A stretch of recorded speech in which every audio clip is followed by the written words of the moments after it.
1-2, 1-2.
Good morning, everybody. Welcome to the Spitfire Ground to Leicester for the first of 4 days of Parkinson and Leicestershire in the Rothesay County Championship.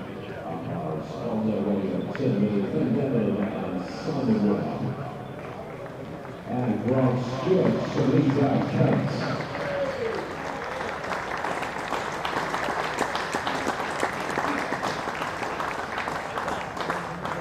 Joining Leicestershire's first innings, Rishi Patel and Sullivan. Scorers will Martin Paul Roberts and Cluberly is Sunday hits. Data scorer, Rahan Ahmed.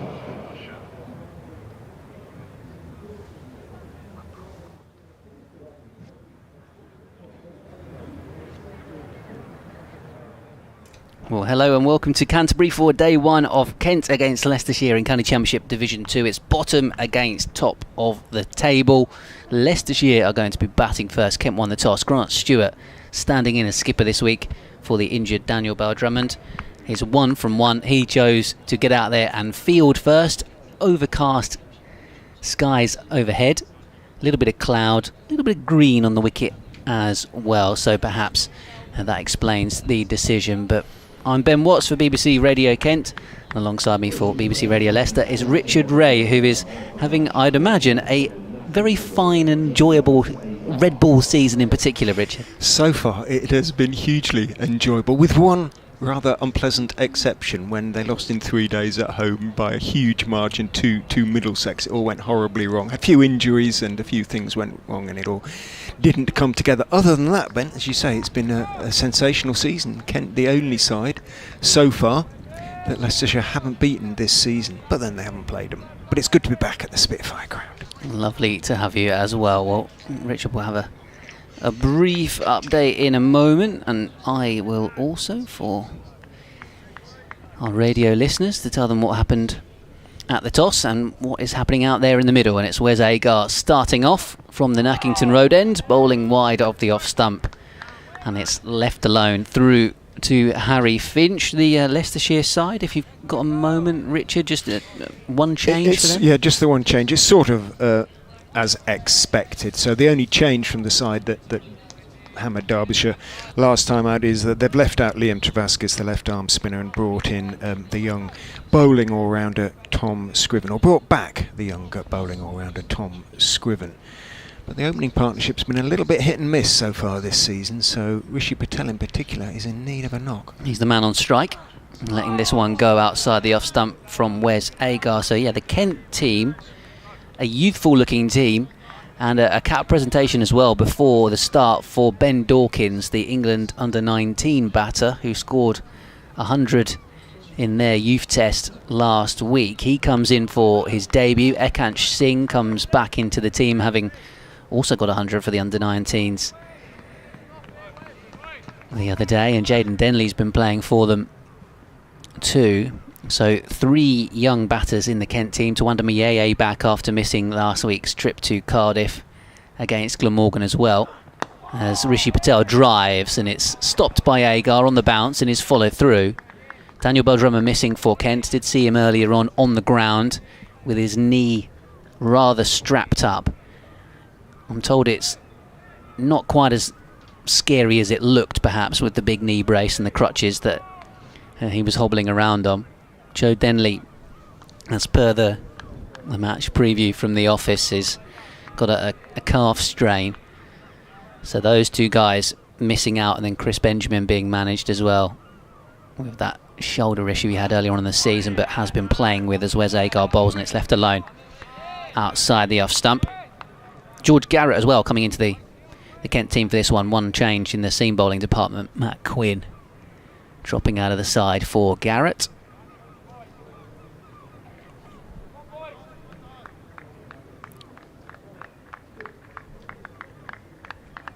So at the minute, Kent have got Ben Dawkins, who is a wicket-keeper by trade.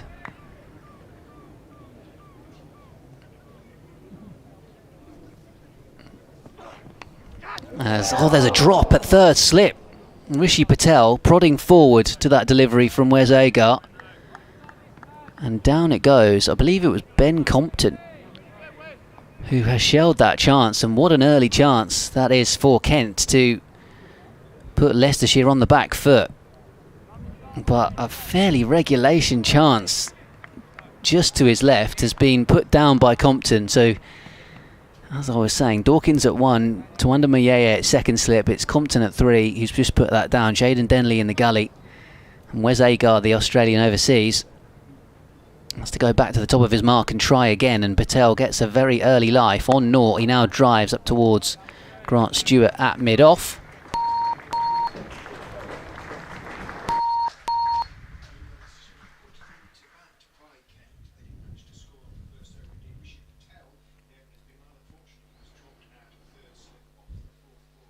So a maiden over for Wes Agar, but Kent's having that huge opportunity to take an early wicket put down at third slip by Ben Compton.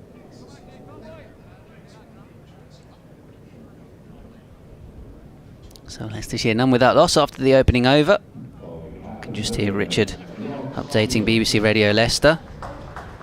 Hopefully we'll be doing the same for BBC Radio Kent shortly, although you might have heard the beeping on the line.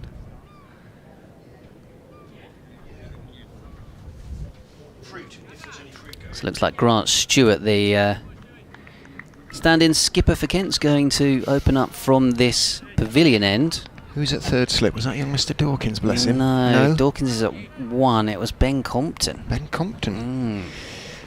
Rishi Patel, duck last week. In goes Stewart, bowls down the leg side. Budinger gestures at the ball as it goes past his front leg and goes down behind him to the keeper.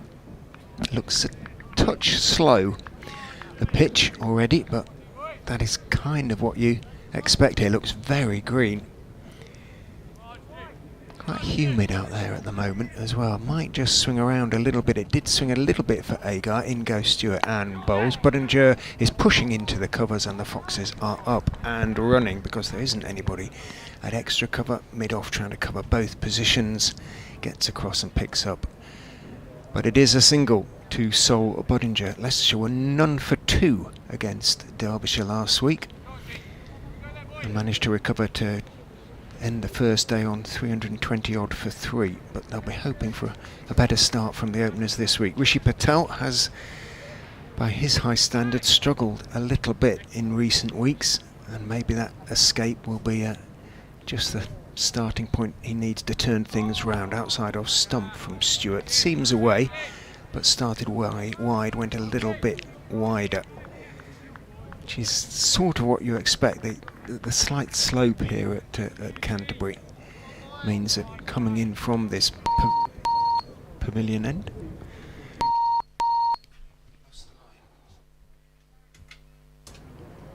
Yeah, we're having some issues with our studio with the online stream at the moment. Hopefully you're hearing us on the web feed. Stewart's in, and Patel is walking forward and playing across the line. Stewart stands in disbelief for a moment at the end of his follow through there, as Patel just turned his wrists on that one and pushed it away from round about middle and off towards mid-on.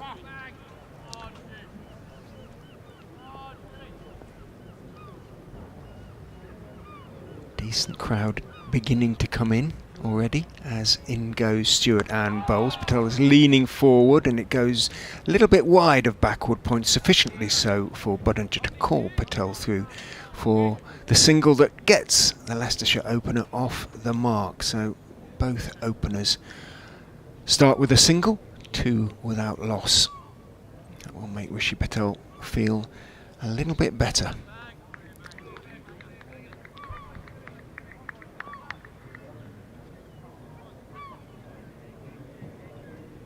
Stewart turns, a lot of dark cloud around, but broken up as he bowls to Budinger, pushed firmly out towards mid-wicket off the back foot, running across from mid-wicket.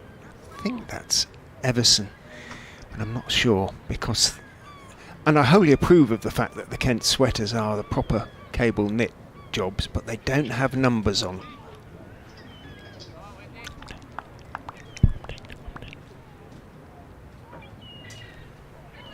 Good morning. Yes, it's a overcast start to proceedings here on day one of Kent against Leicestershire. The side top of the County Championship Division 2 table, Leicestershire, are out there batting. They are 2 without loss. Kent had an early chance for a wicket, but Rishi Patel was dropped at third slip by Ben Compton off the bowling of overseas Wes Agar. We've seen a cap presentation so far today for the young England under-19 batter, as Wes Agar bowls a brilliant Yorker and it's dug out by Patel. Ben Dawkins is at first slip, got 100 for the England youth team in the test match last week. He has come in to make his Kent debut in this game. George Garrett also coming back into the team, along with Tawanda Mayeye and a young England under-19 international in Ekansh Singh. So a few changes for Kent, very youthful looking team. Kent at bottom of the table, so perhaps seeing this as an opportunity to blood some young talent in this game. The likes of Daniel Bell-Drummond, the captain, who's got a knee injury, missing from this one. So Grant Stewart, the all-rounder, is captaining the Kent side. Commentary available via the BBC Sport app and website, with Leicestershire 2 without loss here against Kent at Canterbury.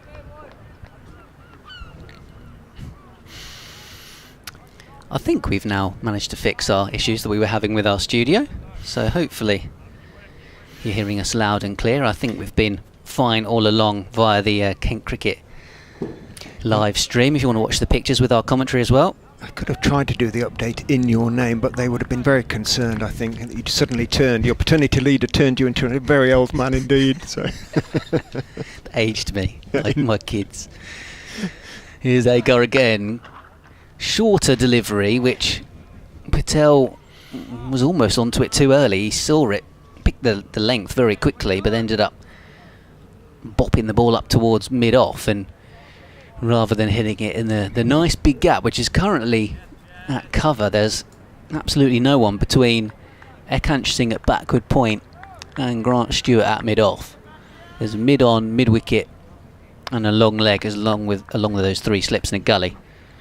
Does look a touch slow, doesn't it, already?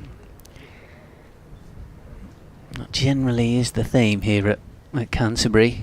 It's this one squares up Patel and he gets a little bit of a leading edge into the offside. Yeah, they've been trying over the last couple of years to sort of quicken up the wickets, and they've left a bit of grass on it, quite a bit of grass on it this week, just to try and get a little bit more pace out of the wicket. But yeah, generally is a little bit on the slow side here.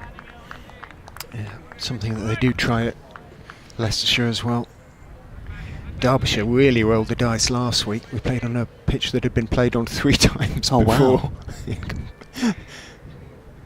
Very, very used wicket. As Agar bowls left alone, or a little bit of swing down or at least a bit of movement down the slope. There's a few hands on heads and disbelief that hasn't taken the off stump. I think it moved more when it went past the stumps, in truth. So we'll just get a replay now. Oh, that came back a long way. I think maybe off the pitch there from Agar as much as in the air. Sometimes you get these situations where their fielding side will give it the big theatrics and they'll be hands on head, and it'll have done a little bit but not much. but that time I think they were fairly justified. Agar again, the Australian from the Nackington Road end, driven out towards a wide mid-off position where Grant Stewart does the fielding. So another maiden over from Agar, and it remains 2 without loss. Rishi Patel this season, by his standards, not a great return. 279 runs at 23. One really fine, indeed, match-winning century against Northampton early on in the season. Otherwise, a couple of 50s and an awful lot of low scores.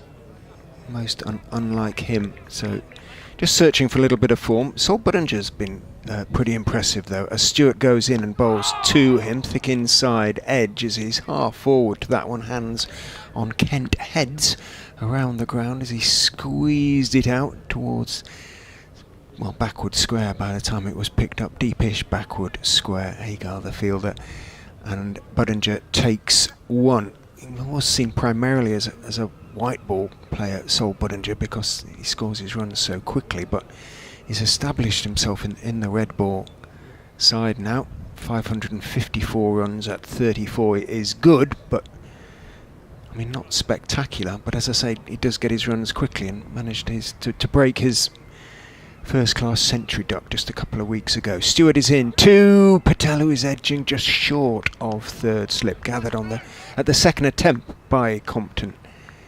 Ayaya is down on one knee at second slip there and takes half a step closer. Again, just an indication perhaps of the slight lack of pace in the pitch, greediness notwithstanding that one didn't carry. And Compton too takes a step or two closer, so too does Finch with the gauntlets on. In goes Stewart and bowls back a long way in front of his pads there as he walks into the defensive push. Rishi Patel pushes it straight back up the field to Kent's skipper for the first time. Grant Stewart, on honour for him. Turns, towel hanging out of the back of his trousers.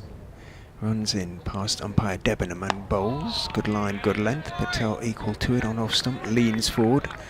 Thinking that's Ben Debenham at this end. Simon Widdop, who's slightly the taller of the two at square leg. Both have their sort of Panama style hats on. Umpires earlier this season went through a couple of matches wearing designated baseball caps, white baseball. I know. Different. It was something to do with wind, and easier to stay on. In goes Stewart and bowls again very straight. Again Patel solidly enough behind it. But I haven't seen them for a month. It hasn't been that windy for a month really, but yeah, I can't say entirely approved. No. Panama hats, definitely the way forward. And like you say, with the Kent jumpers, they are very nice, but it does mean you can't see the squad number on the jersey. Stewart in, bowls, just drifting towards middle again. Middle, maybe middle and leg, but Patel again, very careful, plays it back. Oh, floodlights coming on, back up the pitch on the onside, and Stewart feels end of the 4th over. 3 without loss, Leicestershire, which, as I say, compared to last week at Derby, represents riches, really. 0 for 2. Well, welcome to listeners online via the BBC Sport app and website, who are hopefully now hearing us loud and clear after we've fixed the gremlins on the line. Leicestershire batting first, 3 without loss, as Richard Ray from BBC Radio Leicester has just described. I'm Ben Watts from BBC Radio Kent, who the Kent side won the toss and decided to field first. Grant Stewart, the stand-in skipper, winning that, with Daniel Bell-Drummond out with a knee injury this week. Very youthful-looking Kent team. 3 England under-19 internationals in the batting unit alone, as Wes Agar is in and bowling and is driven away by Budinger. Good stop by George Garrett.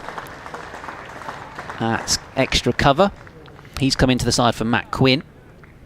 And then Chris Benjamin, Joe Denley also out of the side and this week, along with the club captain. And then Ben Dawkins making his debut. Very tall wicketkeeper batter. Plays his club cricket for Tunbridge Wells, Ekansh Singh. He is tall, isn't he? Just realised, standing there at first slip. Yeah, Ekansh Singh coming back into the team, and then of course Jayden Denley is the other England under-19 player, but he's had a fair bit more first team experience than the other two thus far, as Agar coming around the wicket to the left-handed Sol Budinger. Just a little gentle push into the offside for a single. Yeah, one of those where he probably kept a lot growing up, and then as he's had his growth spurt and got that bit taller, probably is, well, I may well do at some point have to decide whether he's going to keep up the wicket keeping.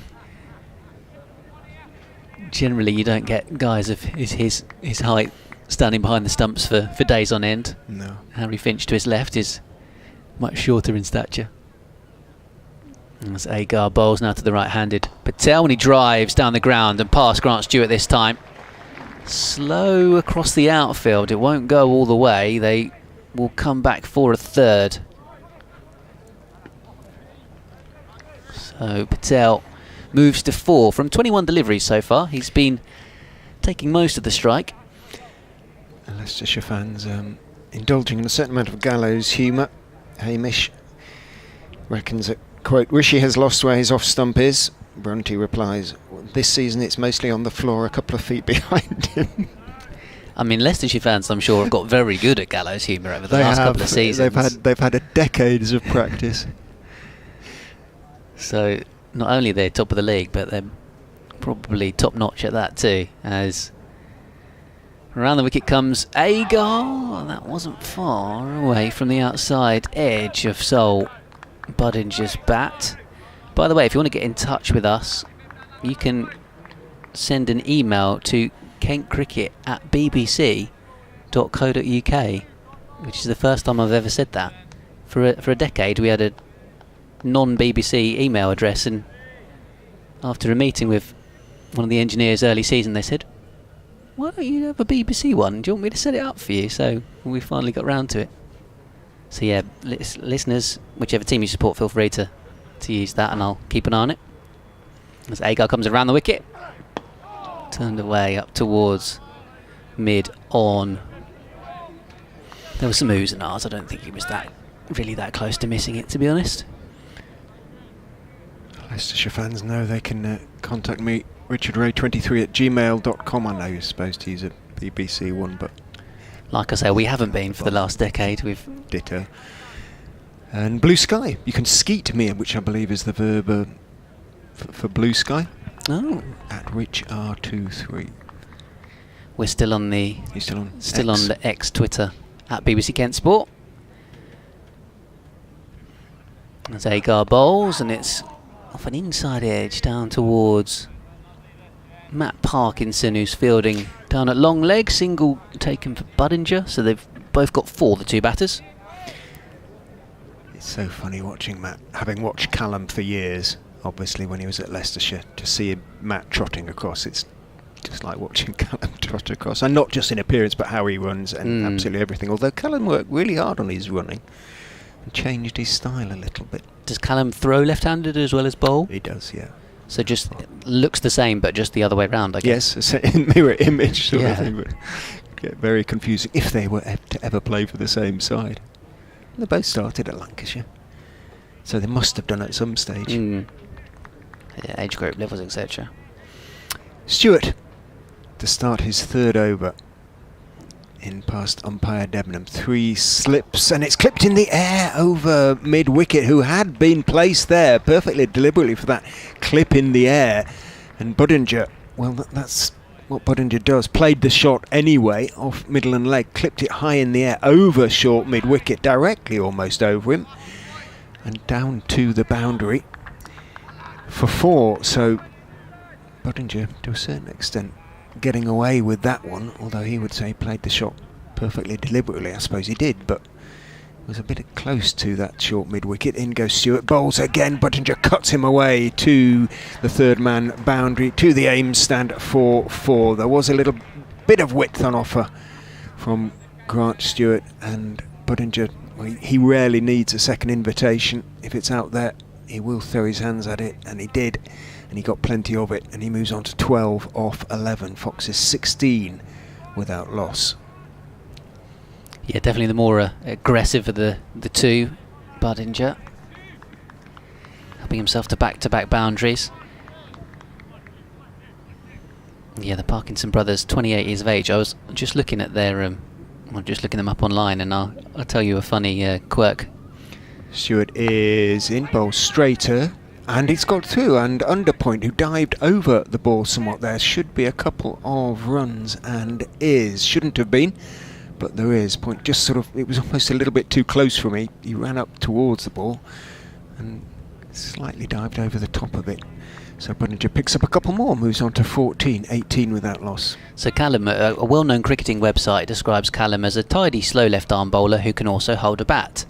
Meanwhile, his brother is described as a chirpy leg spinner from Bolton, who bowls slowly and tosses the ball up above the eye line. Rather damning both with faint praise there, isn't it? Stewart is in, and then that's going to be 4 as well. It was a leg stump delivery that was a little bit short, and Budinger went back and just turned his wrists on it, helped it down to fine leg, and picks up 4. So Stewart's first 2 overs went for just 3 runs. The first 4 balls of this one have gone for 13.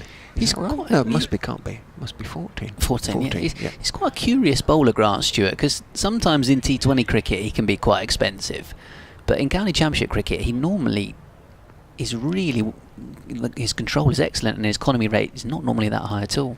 Stewart is in, and Budinger is going to pick up another run there as he just bunts it defensively, essentially, back past Stewart. It was a solid forward defensive, but mid-off, the aforementioned, in fact, mid-on was Parkinson who got across to the ball first. But Budinger picks up a single. Well, Budinger will play as though it's a T20 anyway, if you know what I mean. It's what he does. There to hit it, yeah. So maybe he's gone for a few in this over. He wouldn't normally have done so. Grant Stewart is forward, and Patel is going to pick up runs as leaning forward, and angled bat just turns it away from him, down behind Point, who has to go chasing back towards the sort of wide third man / backward point boundary towards Son of Lime, who now is almost as tall as the flats, bless him. He was last time we were here, he was about halfway up them, I think. So, well, that makes sense, doesn't it? About 3 or 4 years ago. Last time we played Kent, would that have been the quarter-final of the One Day Cup when you won at Grace Road about 3 or 4 years ago? Quite possibly, yeah. Could have been around then. It seems to have been a while. Yeah, 2022 that was. Here comes Agar then, continuing from the Nackington Road end. There's a big shout for LBW. They've taken it in the slips, but it looks like it came off back thigh pad to me. So height would have been the issue.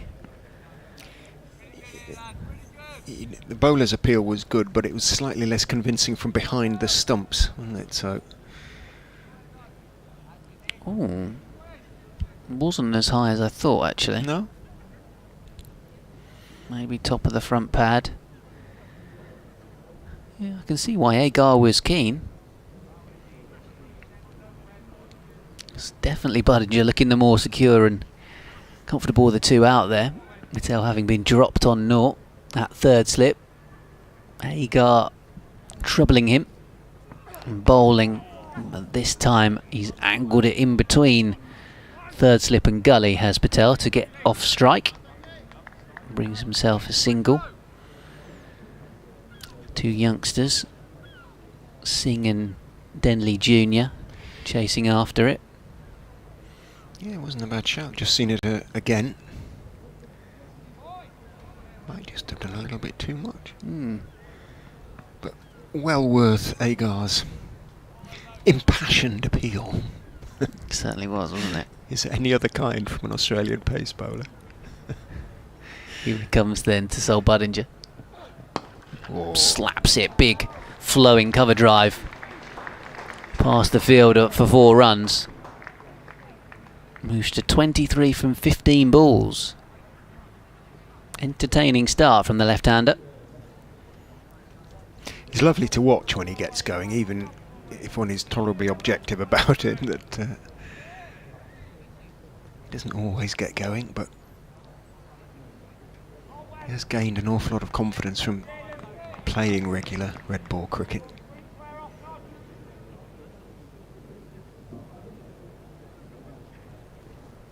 He's got a wide stance and facing up to Agar once more, and just flicks this around the corner down towards Matt Parkinson. A long leg who does the fielding. So a single moves Leicestershire rather swiftly onto 30 without loss. After that previous over from Grant Stewart, it was rather expensive.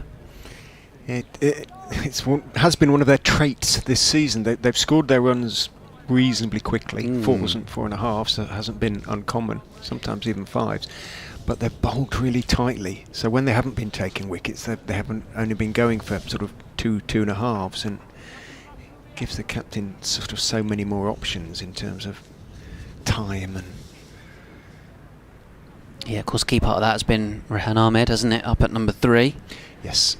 Looking forward to seeing him play. Patel back on strike then, Agar. Third slip's been removed. He defends out towards point, so Jaden Denley's shuffled across into the covers. It's just Dawkins and Mayeye in the slip cordon, alongside Harry Finch, the wicket-keeper.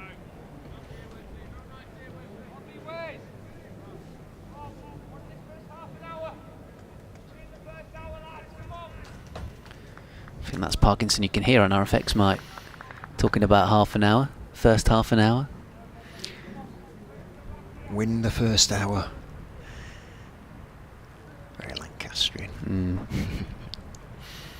Here comes Agar. Floodlights are properly on now as it goes past the outside edge and through to Finch. A false stroke, or at least defended down one line there.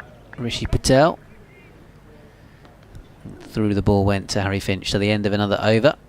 And Leicestershire 30 without loss, 6 coming off that over. In fact, oh yeah, a bit of a way swing there for, where's Agar? So Budinger 24 off 16, and then Patel 6 off 26. Must be difficult as a... is it difficult as an opener when you may at the other end is scoring nice and quickly and making you look bad, or is it actually taking the pressure off you because they're scoring the runs and it doesn't actually matter if you just dig in a little bit? 2 scores of thought, perhaps. I think in these circumstances, because Rishi's been struggling for form, it might just be taking a bit of the pressure off him. In goes Stewart and bowls to Budinger, who plays firmly, almost an on drive, but he doesn't really sort of follow it through. He checks the shot slightly, just making sure he stays on top of it and plays it firmly out to Matty P at mid-on. His Kent cap beginning to fade nicely. Leave them out in the sunshine for long enough and they start to change colour, don't they? Yeah. And it's what they want. They like it like that. Absolutely. Stewart is in and Budinger is beaten. Nice delivery. Pushed across the left-hander. Big stride from Budinger. A little bit of movement. Yeah, generally Stewart would be swinging it in to the left-hander, but that one just looked like it went straight on in terms of the line. Maybe even did go the other way, actually, looking at the replay.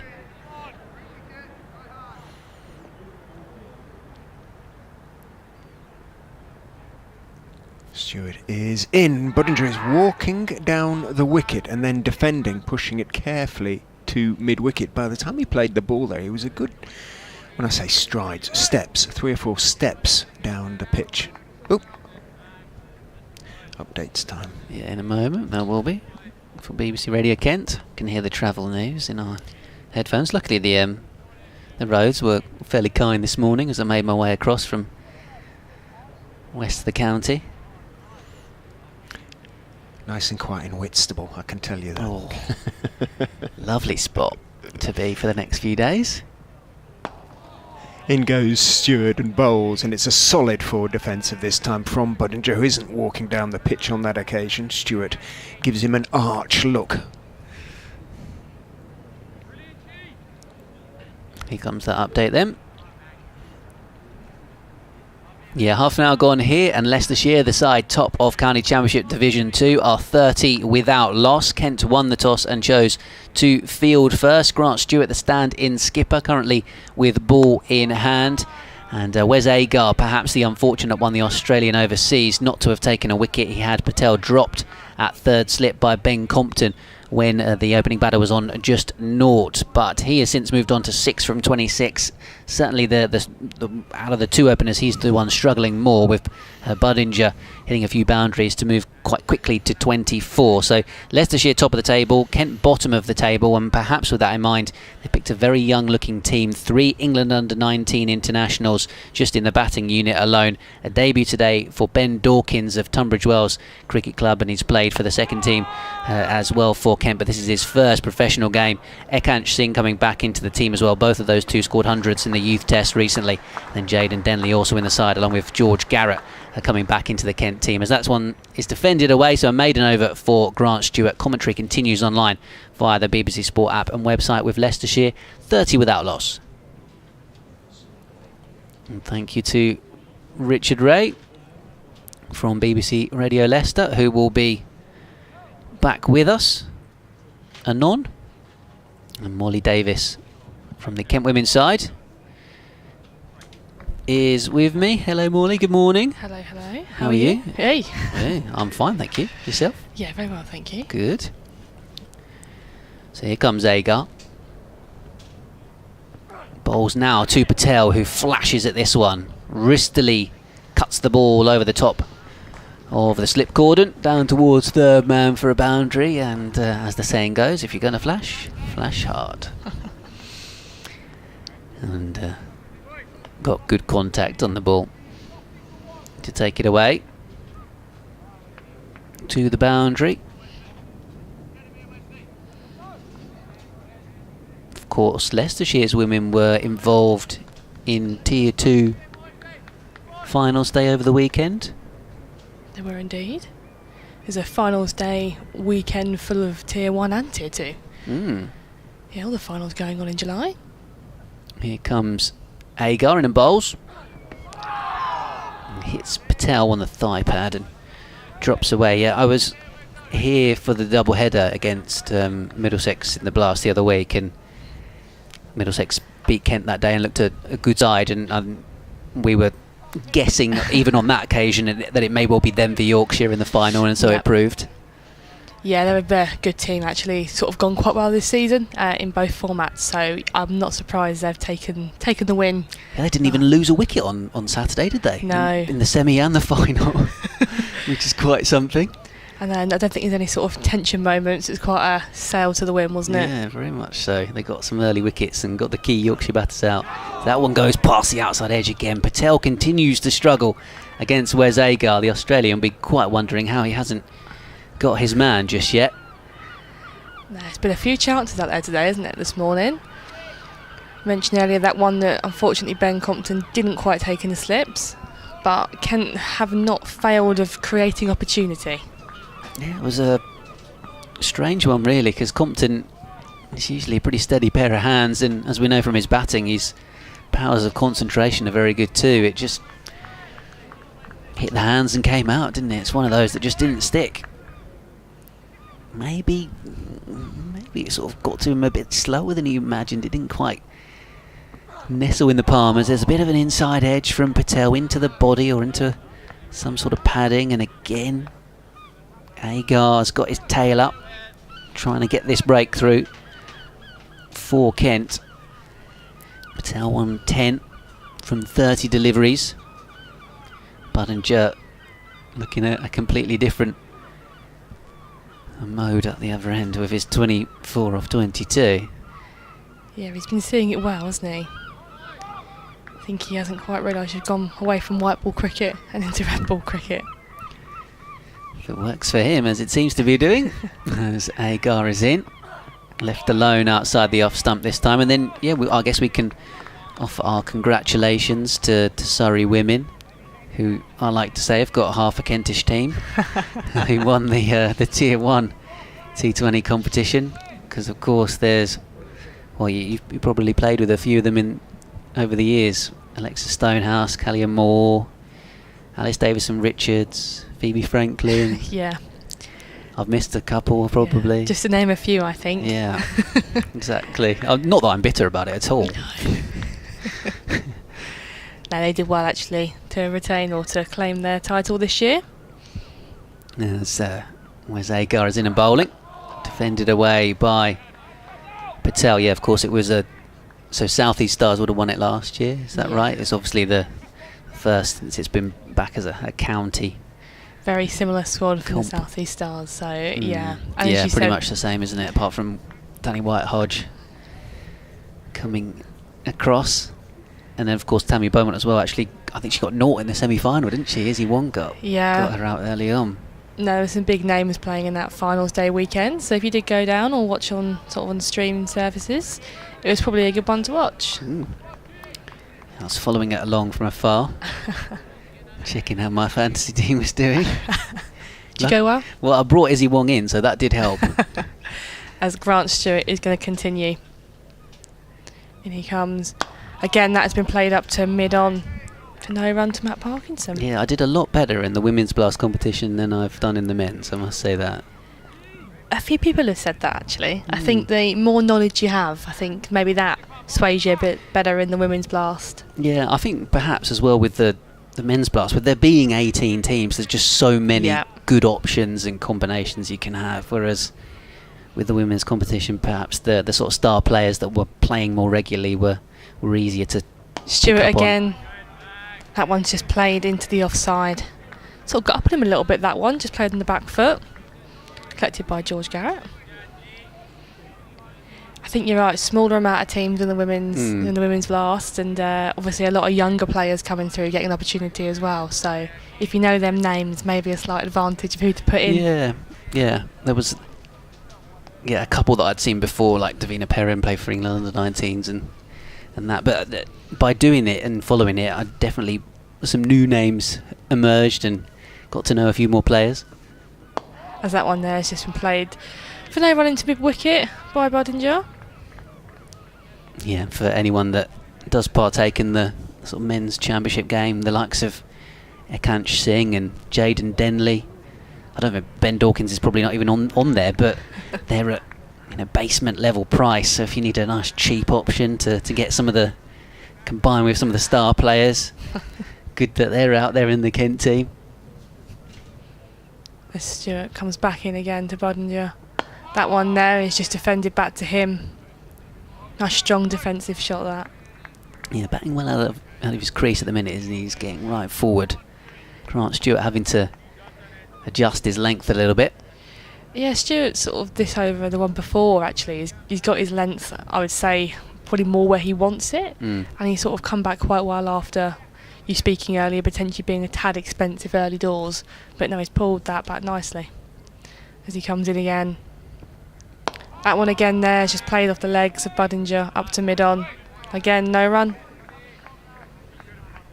Thanks to David, who's been in touch via kentcricket@bbc.co.uk on the emails. I'll read that out in a moment. No, Kent are sort of, they've created chances here, so I'm sure they're going to be sort of tails are up going sort of back into these overs. Stewart again, that one's hit firmly down the ground through the vacant mid-off space. It will be picked up by Matt Parkinson, so they will get 3 for it. Yeah, a little bit slow, the outfield so far. That was, I was expecting that to race away actually, but it sort of got held up, didn't it? I feel like when I was here for the T20, the outfield was looking a lot sandier in colour, and it's looking a lot greener over in the preceding couple of weeks. And I don't know whether they've left the grass to grow a little bit, or it's just that little bit of sprinkling of rain that we had, which delayed the toss at 10:30, has just slightly slowed up the outfield. But yeah, Budinger will be back on strike for this next over, or the start of it. He's on 27 from 28. And then Patel on 10 from 32. And like you say, Kent have been all over Patel, but Budinger's looked pretty confident out there. So this could be an interesting matchup as Agar prepares to come in and bowl to the left-hander. Still 2 slips in the gully. As he goes for the big drive and plays and misses. There was some oohs and ahs, but no appeal from Finch, who was the one that took the ball low to his right. Now, down here in Canterbury, over the last week, we've had so much rain, which I think is probably a contributing factor to why everything's looking so green. I'm not sure if anyone saw on the Kent Cricket social media sites that they were underwater here. Oh yeah, about a week ago. I did see that photo actually. Certainly the sort of bottom part of the grounds, there was, you know, a little pond developing. Zagar bowls, cut away up towards Joey Everson at backward point. Yeah, it sort of all happened within an hour and a half. Yeah. The rain came down and then underwater Kent became, I think. Well, we would always use the phrase Canterbury microclimate. It seems to have, you know, there's a different forecast for Canterbury than the rest of the county. Certainly over in the west of the county, but you know, it could be pouring it down in Maidstone and be glorious sunshine here. Yeah. I picked those places at random. That wasn't a deliberate choice, by the way. It's, in comes Agar and defends. I know Fred Atkins, our good friend and colleague, who's in the written press section, who you sometimes hear from on the live stream and on BBC Sport Online, is the man of Maidstone. So yeah, this email coming in from David says, "Good morning, I now live in Melbourne. He's been living out there for the last 20 years. Says I played a lot of Kent League cricket in my time at Bickley Park and at Bexley CC. Said I represented Kent under-19s, enjoying a couple of years, but that was as high as I got in terms of his own cricketing prowess." Oh, very impressive indeed, though. So that one is bowled by Wes Agar. And speaking of Australians, he has got the breakthrough, and he absolutely deserves it. Certainly has looked the most likely of the Kent bowlers to get the wicket, and surprisingly, perhaps, it's not the one we might have expected. It's Budinger who goes. Maybe just snuck through and kept a little bit low, but it's got in between bat and pad. And bowled Budinger, so he's on his way for a very entertaining and watchable 27 from 32. Yeah, indeed. You are right, though, to sort of summarise. He was looking very good this morning, and as you said, Kent have sort of been all over Patel. So a wicket nonetheless for Kent, and deserved from Wes Agar. From what we can see over here, wicket looks a bit green, so maybe it's a little bit slow, maybe it's sticking a little bit.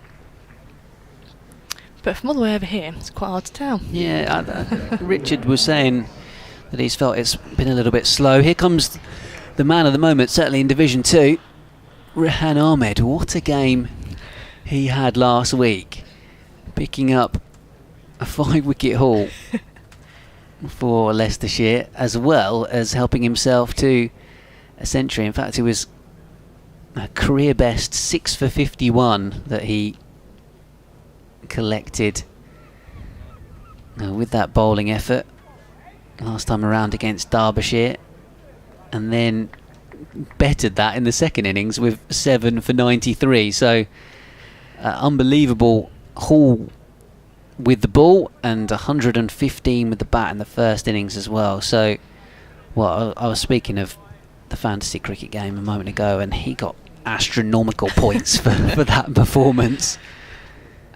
No, I was saying to Richard earlier, I don't think you can get a better game than he had last week. No, even if you scripted it, I don't think you'd go quite that lofty, would you? Really? Absolutely not. But if I was him, I'd take that and be very happy with my week out. Certainly so. He is the man on strike then. To Wes Agar. Oh, there you go. Bumper first ball. Dug in to the young Leicestershire all-rounder. It's amazing that he's still only 20. Yeah. 21 in mid-August. Of course, his brother's playing over at Notts as well, who's even younger. 17, Rahan Ahmed. Really promising off-break bowler. Yeah, you just get the impression, don't you? A very bright future ahead of him. Yeah, ahead of both, I think, for sure. Of course, already played international cricket. Might felt a little bit unlucky not to have been playing in the Test, actually, as he defends or plays this one down the wicket.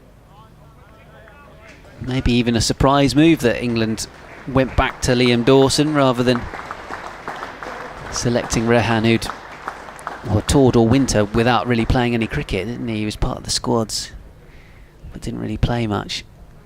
As Wes Agart completes a wicket maiden. Let me just finish this email from David. He said, players like Mark Elam, Trevor Ward, the late great Alan Igglesden were always a step above anyone else at that age. That was when he played at Kent under-19 level. He says, I'm watching it here in Oz, supporting my Aussie son-in-law Ian Holland of Leicestershire. Funny how things progress in the cricketing world. Enjoying my time also producing and hosting a cricket show on local radio here in Melbourne. And I've often said that the Spitfire Ground is a home away from home. As Grant Stewart is in there, and that's just been defended back to himself for no run. So thanks very much to David Braggett for getting in touch via kentcricket@bbc.co.uk. As I say, listeners and supporters of both teams are very welcome to get in touch via that method. Thanks to David for doing so. Stewart starts his run into Patel.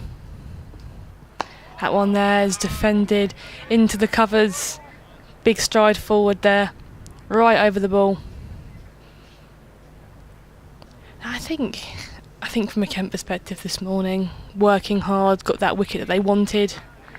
Especially the person that was probably being a bit more dominant with the bat this morning. But the task is very much not done yet. It has just started.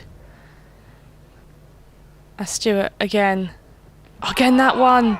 There's a big shout, but I think that's probably maybe a bit of bat involved. Yeah, as you said a moment ago, it looked like there was a little bit of extra bounce there, possibly. Yeah, sort of got up on that one as Patel sort of been caught up whether to go forward or back. I don't know if this is scientifically true, but it always feels like the ball skids on a little bit when the floodlights are on. So the minute you've got the floodlights on overhead, overcast skies, which have actually got a little bit brighter, I feel. Again, I've not got the light meter, but it feels like it's a bit brighter. That one there again has just been defended for no run. Yeah, the lights went on early this morning, didn't they? They were sort of on as soon as they went out. Lights gone on, looked very overcast. But you are right, I think the sun is deciding to try and make an appearance.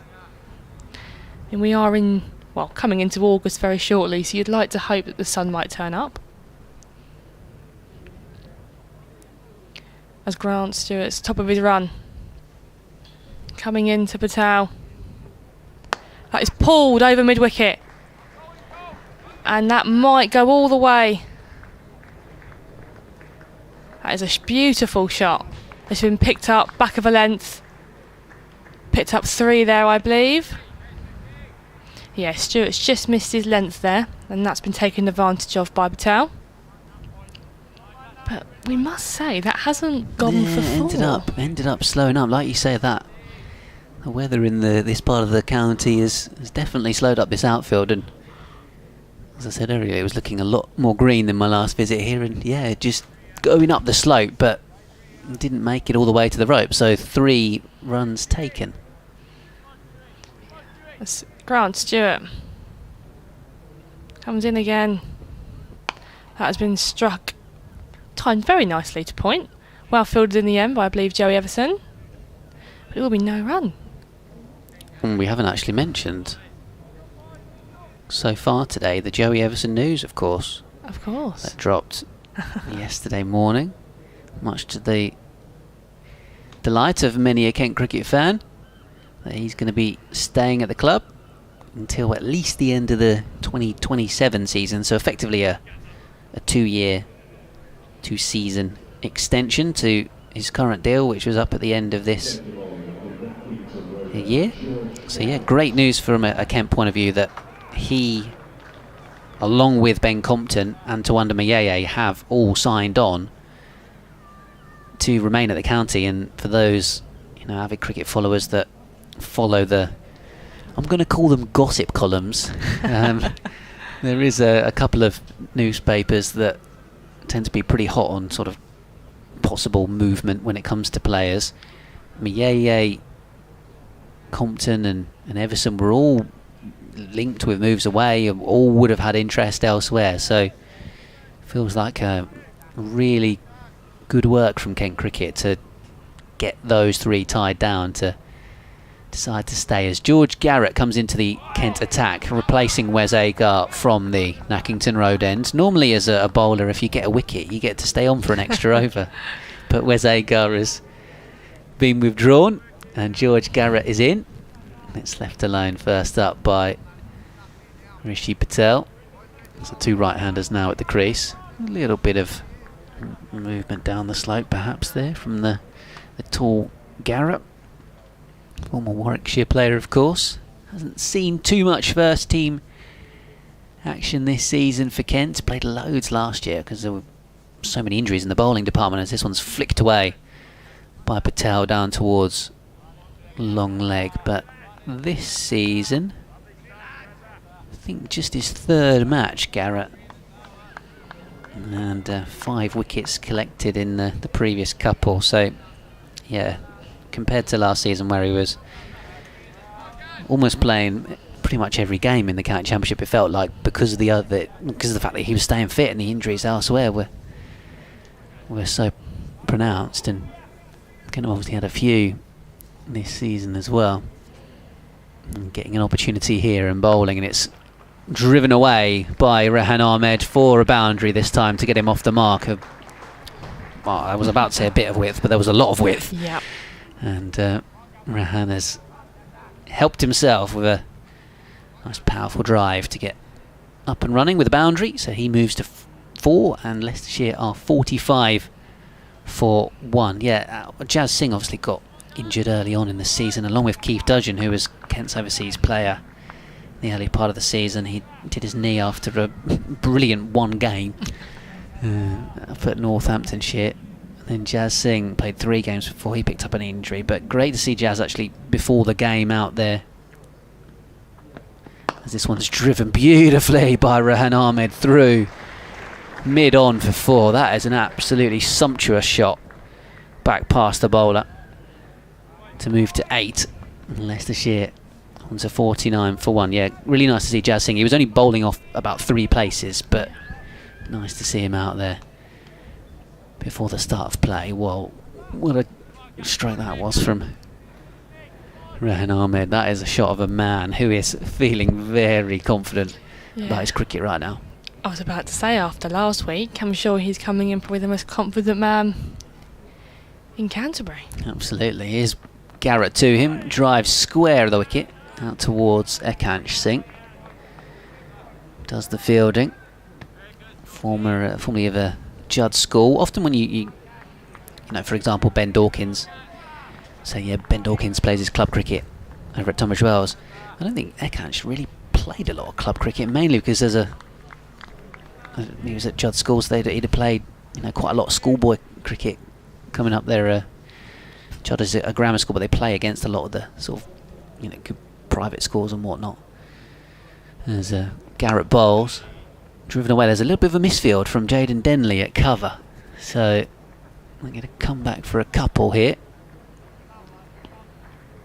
and that's the 50 up for Leicestershire as well. So 51 for 1 at the end of the 13th over. Slightly expensive start for George Garrett, but who blame him when you're bowling to the man in form with Rahan Ahmed very swiftly on to 10.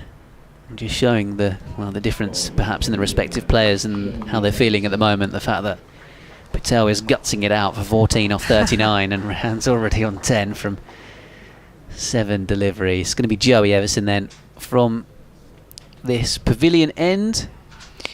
We've all been there, hitting 100 on the weekend, and next game you do come in and you think you just can't get out. I've been there and I'm very quickly realised and humbled that I can get out. Well done on getting the 100 in the first place, to be honest. You said we've all been there, and not very often from this side of the commentary box, I must say. There will be Joey Everson, so the change again that Grant Stewart has made. I think there was a famous, well, not that famous, but Zach Crawley got one big score, and then the week after he got first or second ball, and you know, cricket can humble you like that, can't it? Indeed. Everson's in.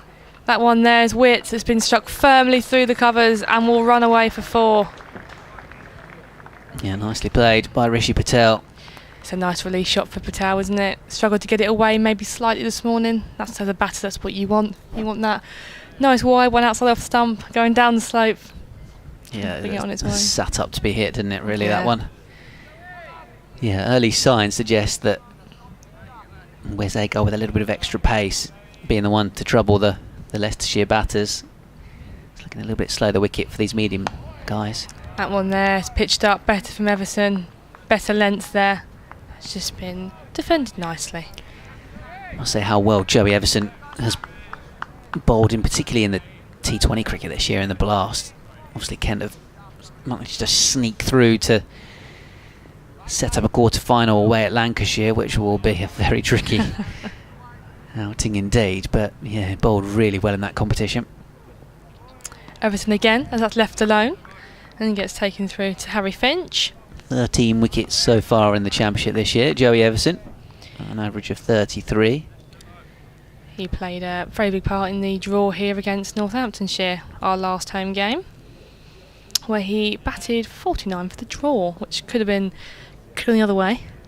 But no, he's been brilliant this year for Kent. Yeah, he had decent knock-up at Blackpool as well, didn't he, when he was in there with Grant Stewart, who was whacking it everywhere. That one there is just pushed forward into the offside. Much better line and length there, much fuller from Joey Everson. But you know, you are right, the announcements of the new signings or the extensions have been really promising to see from a Kent perspective, and someone like Joey Everson extending, sort of that younger talent. I know the members and fans will be very happy to see that, along with Tuanda Mayeye. Absolutely. Everton's back into Patel. That's driven firmly out to the offside and will run away for 4, despite a diving effort there, I believe, by Jaden Denley. Brilliant shot. Width again, put his hands to it. These are 2 deliveries that Patel has wanted in the over, and he's got them. Yeah, absolutely. So, nice flowing drive. Short boundary down towards that side this week. We're a long way down the square, actually. Don't normally play this far down, actually, for county championship cricket. It's usually more T20s that would be played on this kind of part of the strip. So there is a quite short boundary down towards the flats. Jaden Denley, despite his best efforts, scampering away to his right, couldn't retrieve the ball. That one there has just been pushed up to mid-on. Sort of a very strong defensive stride there by Patel. But that'll be the end of the over. Leicestershire 59 for 1. Indeed, we'll have in a couple of moments' time an update for BBC Radio Kent and BBC Radio Leicester, after which Richard Ray and I will swap over and we'll hear from him once again. And with Leicestershire having been asked to bat first by Kent, looking pretty good out there on 59 for 1. Already the early signs suggest that with the change of bowling, Garrett's first over going for 11 and Everson's first over going for 8, that just a little bit of pressure that Kent might have created and chances that were coming when Rothesay had the ball in hand. Just a little bit of that pressure being released in the last couple of overs, as Garrett will try once again against Rahan Ahmed. There was a little bit of an inside edge off the pad, and then the ball airborne for a moment into the leg side, but it didn't carry up towards Jaden Denley. Already it almost feels like, well, I guess with Budinger that we saw, and then perhaps with Rahan Ahmed, that if he's going to get out, it's probably going to be playing an attacking shot, really. That might be Kent's best way to sort of coax him out. Almost that he might get himself out trying to be too aggressive too early, as Garrett bowls to him and he pushes this up towards mid-off. Yeah, he's giving you that impression, isn't he? He's sort of come out, taking it to the bowlers. As you said, coming off of last week, you sort of feel that you're in good touch. Every ball you're going to hit, you're going to try and hit with some intent. So far it's working quite nicely for him. But from a Kent perspective, the chance is always on. That's how it feels. Live and die by the sword. Bazball 1.0. I feel like we've seen a bit of a 2.0 this summer.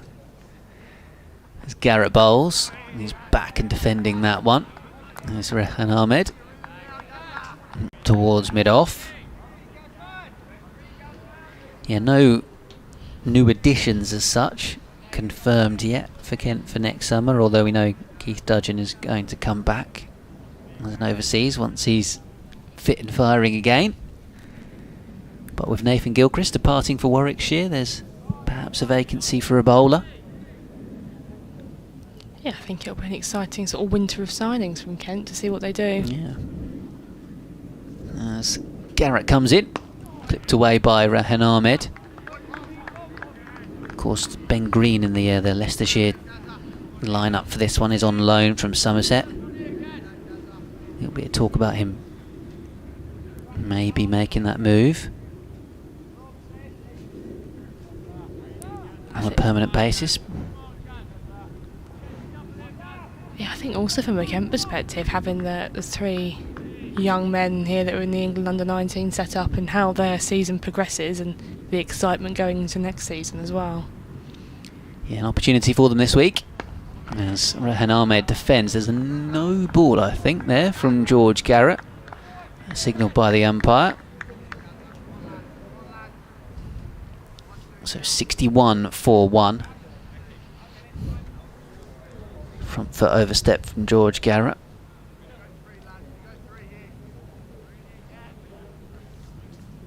Umpires Widdop and Debenham standing out there in the middle. And Garrett once more bowling. Rahan Ahmed almost a lazy flick into the leg side. Not sure if that's the right description, but almost whipped it with one standing leg. The right leg was kind of flicked into the air as he tried to play it away.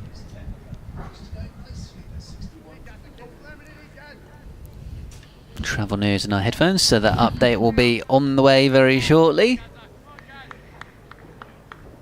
Garrett gets back to the top of his mark and ball the final ball of the 15th over, whipped away behind square by Rahan Ahmed, down towards long leg where Matt Parkinson will do the fielding. So 1 run taken, end of the over. Here comes that update.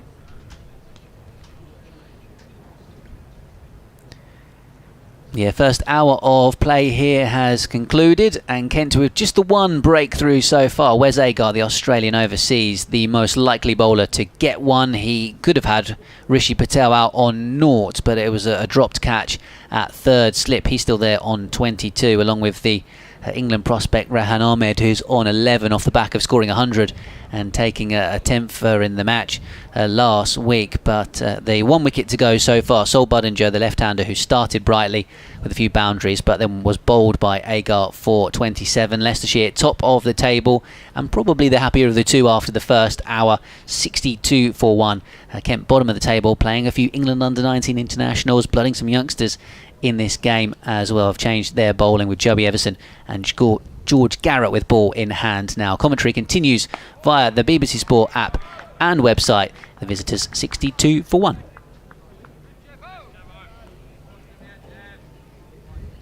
So all done then with the update. Joey Everson continuing from this pavilion end. Just noticed Harry Finch has actually come and stood up to the stumps for Everson, but I'll leave you with Molly Davis and with Richard Ray.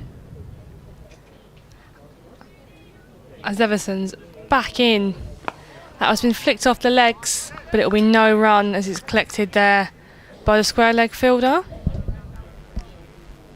I feel like Harry Finch coming up to the stumps was probably a good move from the over before, maybe a bit of width. Batter maybe using their feet slightly, staying outside their ground. Harry Finch coming up to the stumps obviously brings a different mode of dismissal into play. Some bowlers don't like it, do they? I never used to. Took it as an insult, really. That one there has just been played into cover. Defensively, Everson nearly joined Leicestershire. He had a game sort of on loan right at the start of his professional career, and they really were interested in him. Obviously Stamford school pupil, and we get a lot of young players coming through that particular outlet. Everton again Been hit on the up that, but it's been hit to Wes Agar there, who's collected the ball nicely for no run.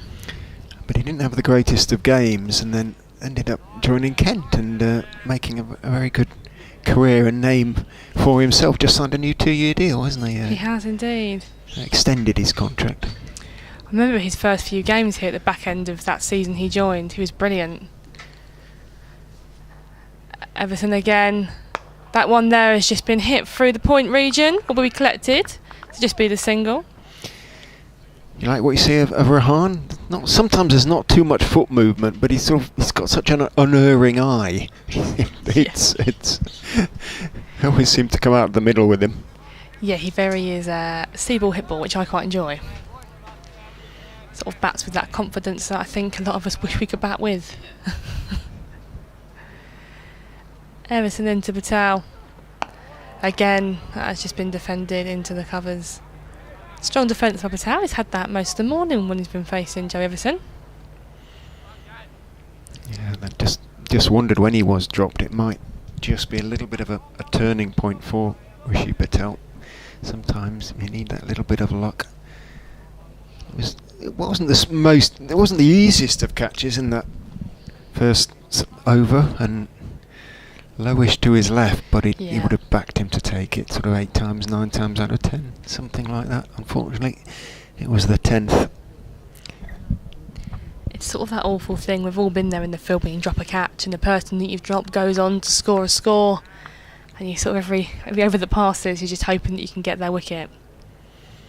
George Garrett still looking for his first wicket. In he comes from the Nackington Road end, bowls to Rahan, who is stretching forward nice and correctly, pushing that one out into the covers.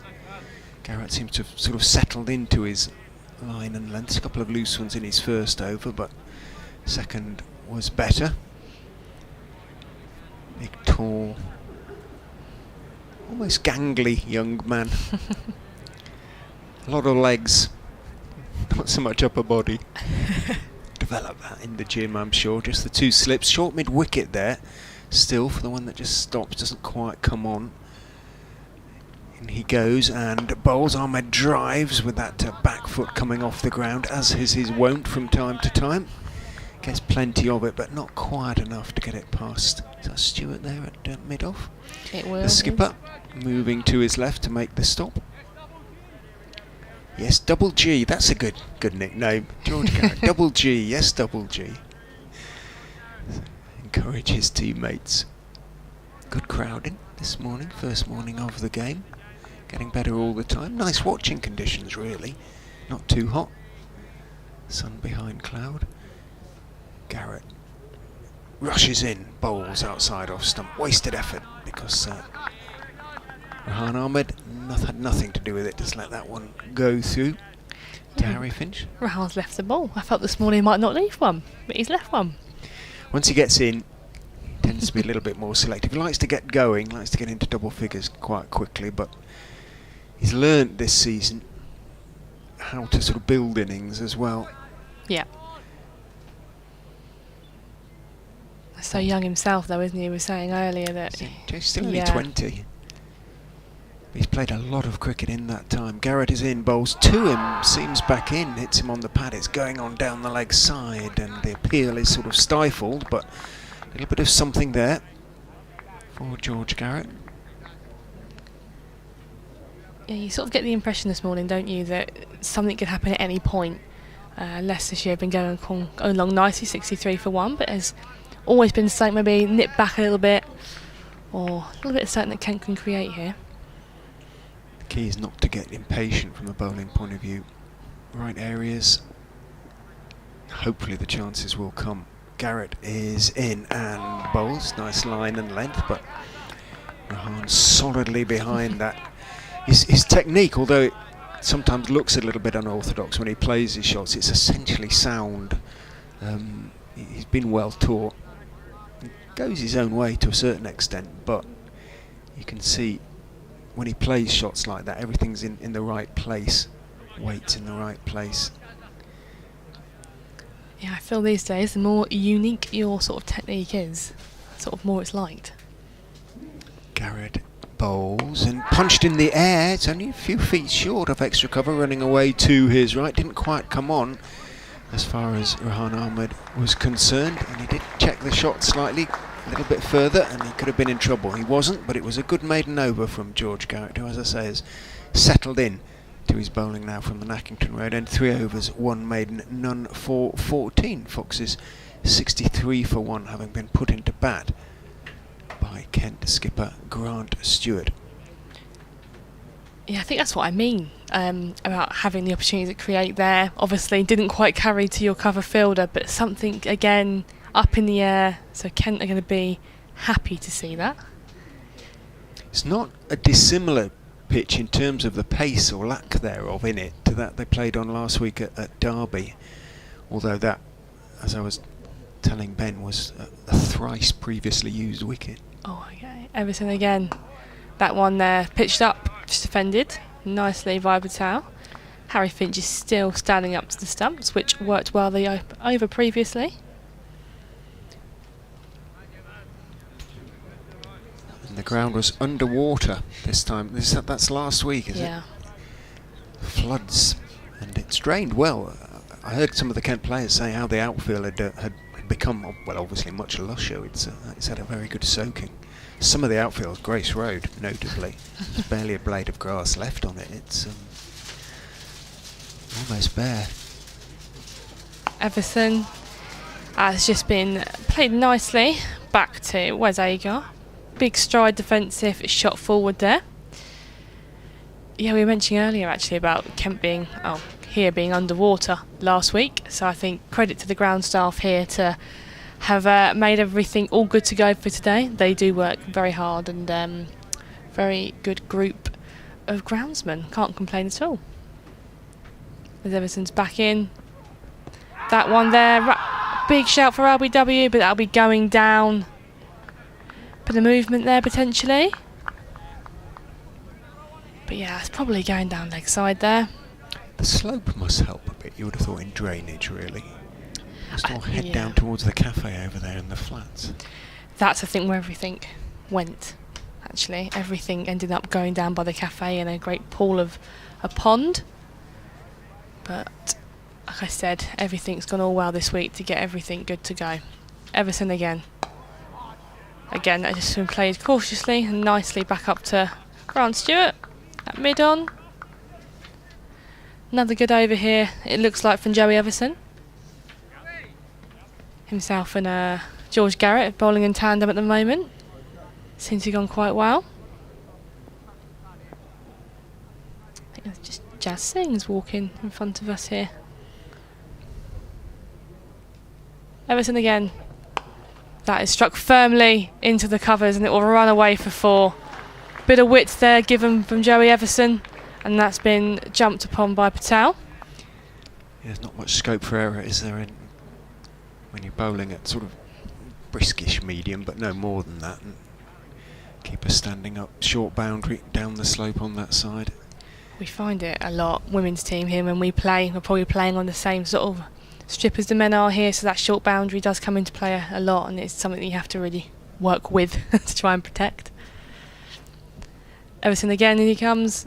That's worked into the leg side, off his legs, but it's been collected by I can't sing at square leg for no run, and that is the end of the over.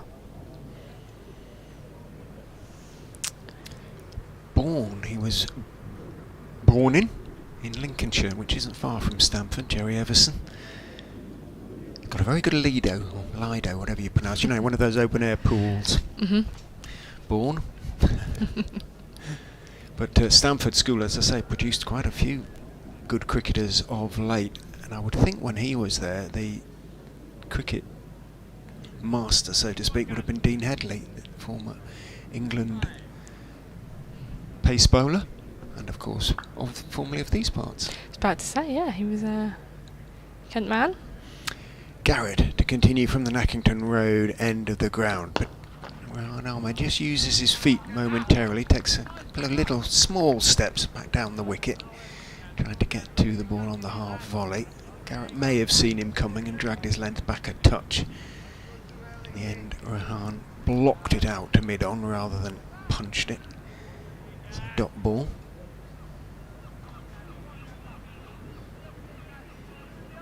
Ben Dawkins next to Harry Finch. Dwanda Muriai at second slip, standing much closer as in goes Garrett and bowls down the leg side and rather gets away with it. Rahan swung away, and if he'd got hold of that, I suspect it would sort of gone in the gap between the flats and the office building. It's shared, mixed use, I think, that building over there. There's a supermarket down there. It is, it's home Offices, to the yeah. offices, Sainsbury's, and obviously the cafe as well.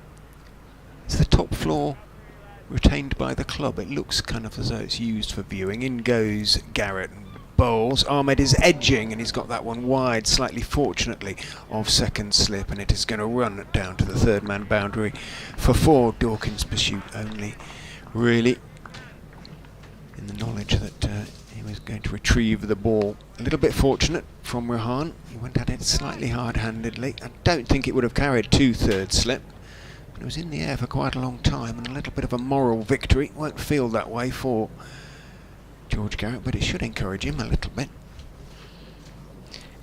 Yeah, in answer to your question, obviously the top floor there is home to the Kent cricket offices, and that viewing platform you can see there is at the boardroom, so it's a nice viewing area nonetheless. Garrett is in and bowls, and beautifully off-driven, back past him by Rahan, out to the long off boundary, and I think it got there. It did. I thought the fielder for a moment was the favourite to get there, put in the chase, but the dive rather went down in stages there, and that was a lovely shot, perfectly placed and indeed really timed by Rahan, and just occasionally he unfurls a shot of the highest class. That was one of them. It was that teasing pace, wasn't it, from a fielder's perspective, chasing that ball. It was who was going to win, sort of kept the fielder interesting all the way up to the last moment. Garrett in again to Ahmed, who drives again, and this time between mid-off and extra cover. This time it won't get there. Stewart chases back and picks up around about 10 yards inside the ropes. It's going very much up the slope towards the Les Ames stand over there, about which I often talk with visiting commentators to Grace Road, because it is the only other now manual scoreboard, along with Grace Road, that is left on the English county circuit. Yeah, it always gets a lot of good reports actually, and I quite like it. I think it's that tradition that I quite enjoy. Garrett in again to Ahmed, who defends a straight ball on the back foot, and a little bit cross with himself for not sort of punching it away. A few little gestures, but a good over for Rahan Ahmed. He's moved on to 22 of 31 balls, 77 for 1. The Foxes, yeah, the Leicester. Have you played at Grace Road? I haven't. No. You haven't? No. The Leicestershire, they've got a genuinely sort of old-fashioned manual scoreboard, an oblong. Yeah. A bit like the one at Edgbaston, which is now an electronic one. One of those sort of dedicated buildings, if you like, with a couple of clock on it. We played Leicestershire this year here at the Spitfire Ground. We didn't have a return fixture, I believe, to them. But no, it'll be one to tick off the list when we get to go. But there's been a few been ticked off this year with the women's game, obviously with the whole restructure. We've been managed to go to some different grounds, and some ones probably that were on everyone's sort of bucket list. So yeah, it's been really nice. Which were those that you enjoyed visiting particularly? We played Glamorgan a couple of weeks ago. So we got the trip down to Wales. Spitfire Gardens. Indeed, which was a long trip, but it was an enjoyable one. Kent came away with the win, so that was nice. Everton again. Oh, and that is just falling short of Tawanda Miyeye, I believe. Yeah. Outside edge. Half volley. Yeah. Again, a good bit of creating by Joey Everson. Harry Finch standing up to the stumps there.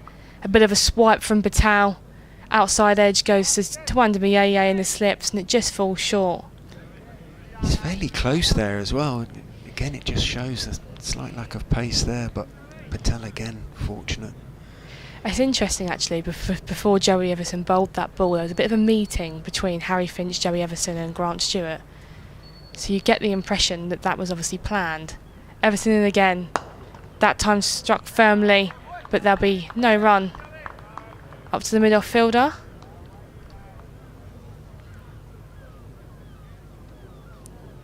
That's a good start to the over from Kent's perspective there. But you just wonder, that slight meeting that I've just spoken about before the over started, there's a bit of a change in plan here. Everton in again. Fuller, but has again just been pressed back off the front foot for no run. I feel here that Kent are just going to try and make something happen. Good sort of couple of overs, couple of chances there, as you've just said. That one didn't carry to Miyaye. See what Everton can create. Is in again to Patel. Again Fuller. Strong defence as he's pushed that into the offside to Dawkins. Well, they'll want 3 before lunch, won't they, to feel that the decision to bowl first is justified. Yeah, I would agree. And they have created the chances to have 3 as well, which I think is probably a frustrating point from a Kent point of view. Everton in. Again, just drop the hand slightly to guide it into the point region, but it won't find the gap, so it will be a dot ball. As well, I believe they've turned to Joey Everton quite early here in sort of the grand scheme of how Kent have gone about things previously. Obviously with Garrett and with Stewart and Agar, Everton doesn't usually bowl this early on. As he continues. That one there has just been pushed up to mid-on. Slightly mistimed, so easily picked up for Stewart. But it was a maiden over from Joey Everton there, which the members enjoy. Yeah, I was sitting outside when Agar got one through Budinger's defence, and the cheer was quite startling, really. It was noisy. I really appreciate it. Mostly members away to our left, I suspect. Yeah, here at Kent, actually, the members have always very supportive, turn up to watch the men's team and the women's team this year, actually, which has been something that we've commented on and sort of really praised and thanked everyone. It's always nice to have a good number of support. And it seems like today they've just continuing what they're best at, which is turning up and supporting their team.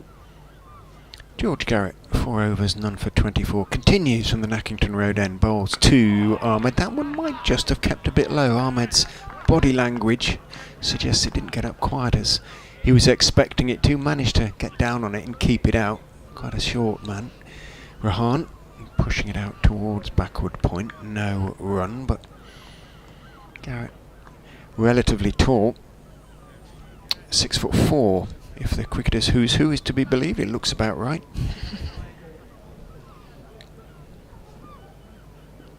He's a golfer as well, I believe, as most cricketers are these days. Comes charging in and bowls. Ahmed defends, as that one does shape back in a touch, really, from off towards middle, and he's pushing it out towards mid-on. No run. First cricket club was Harpenden in Hertfordshire for him. Likes to read. The most beautiful thing he's ever seen is Lords when the sun is out.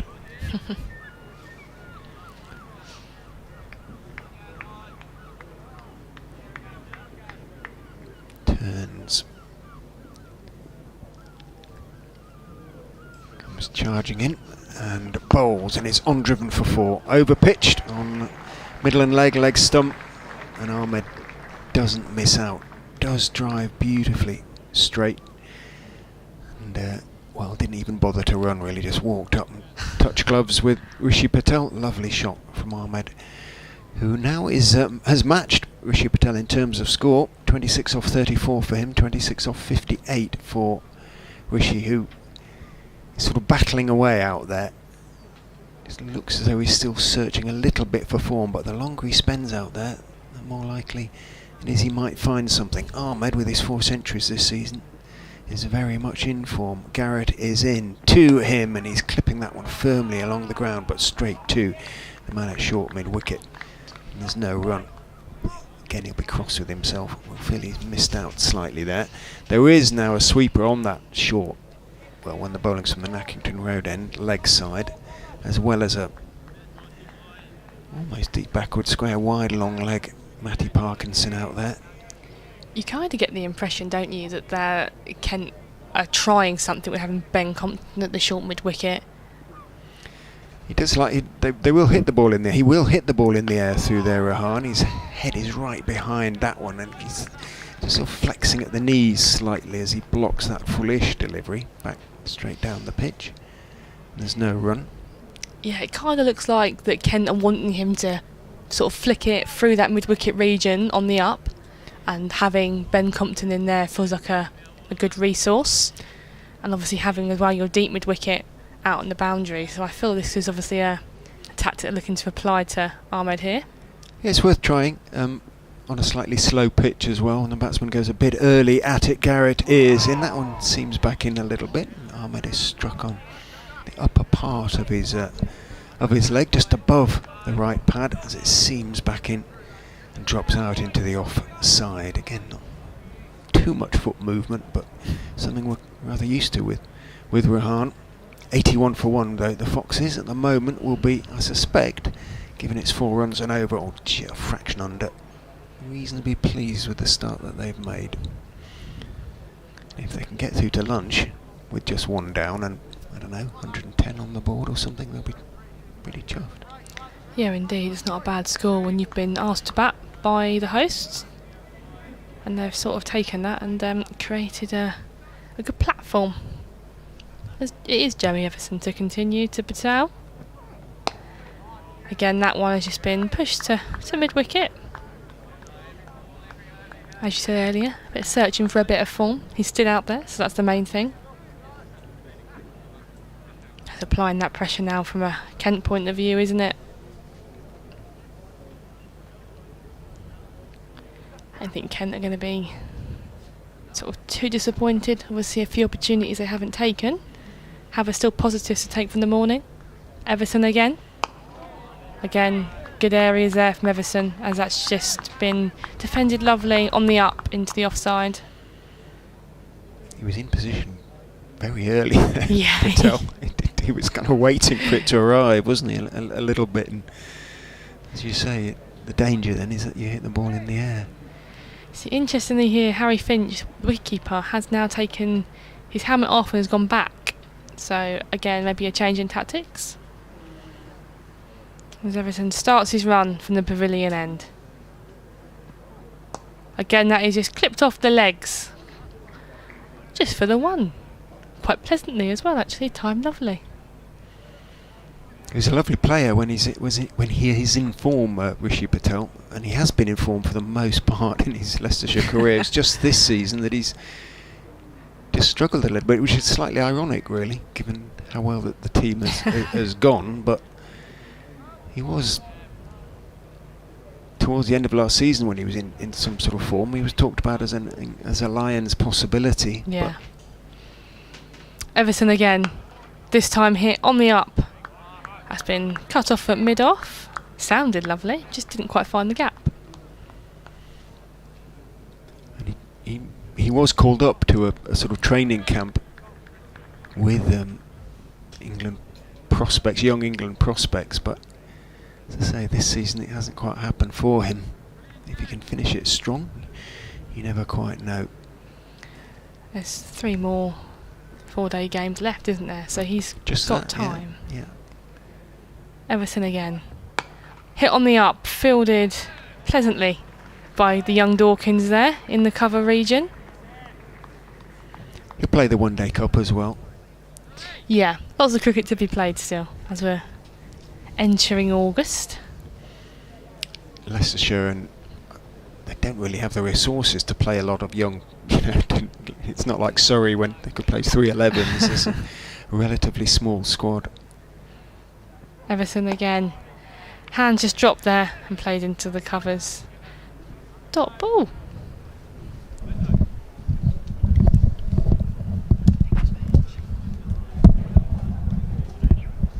Update coming for BBC Radio Kent. So Molly departs for the moment. Ben comes back alongside. Might get it in between overs. Looks like Kent are going to go back to Wes Agar, the one man to take a wicket so far this morning. Garrett 5 overs, none for 28. A little bit of a mixed bag. Yeah, a little bit disappointing for him having come into the team this week for Matt Quinn.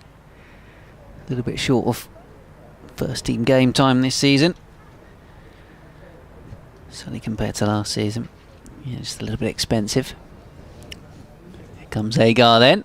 Still have his second spell hit on the up by Patel. Yeah, and so far as the side that are top of the County Championship Division 2, Leicestershire, who have had the better of it. They're 85 for just the loss of 1 wicket so far. Kent choosing to bowl first under overcast skies. We've even got the floodlights on here at Canterbury. So conditions you'd expect, which would suit the bowlers. And Wes Agar bowled a really good opening spell. Had Patel dropped on 0. He's since moved on to 30. Rahan Ahmed, the England prospect, is on 26 as well. So these two putting a decent partnership together after Budinger, the other opener, was bowled by Agar for 27. But Kent unable to get any further breakthroughs. So that one's slashed through the gully region by Rahan Ahmed for 4 more runs. So he moves on to 30. Both batters have got 30 and they've now put together a 50 partnership. So not going Kent's way as things stand. Commentary continues of the final half an hour before lunch here on day 1 via the BBC Sport app and website. Leicestershire against Kent, 89 now for 1.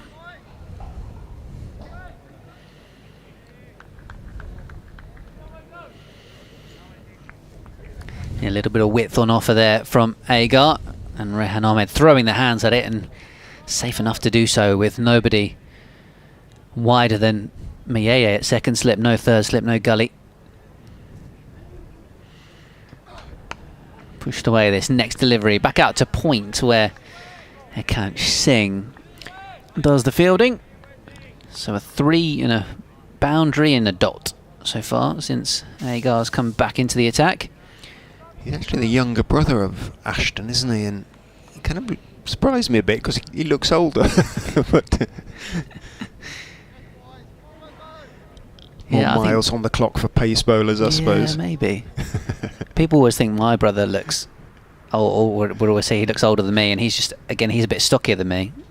Ashton, I guess, is tall and lean, and Wes is that bit more muscular. Gully going in now. Again, an inside edge from this time from Rahan Ahmed down towards long leg. They come through for a single.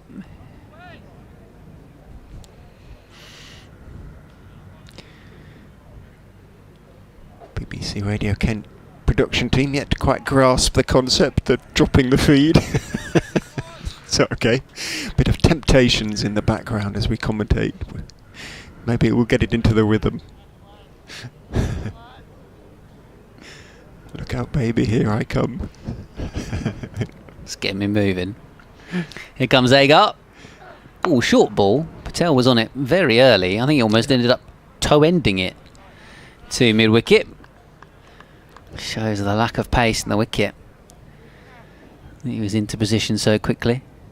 Am I right in thinking that Rishi Patel was out of contract, and then for a while it was a bit up in the air, and then he signed an extension after last season? You're correct. Yeah, no, you're absolutely right. Trying to find his form again. 30 without loss, or 30 without having been dismissed. 90 for 1 overall, Leicestershire.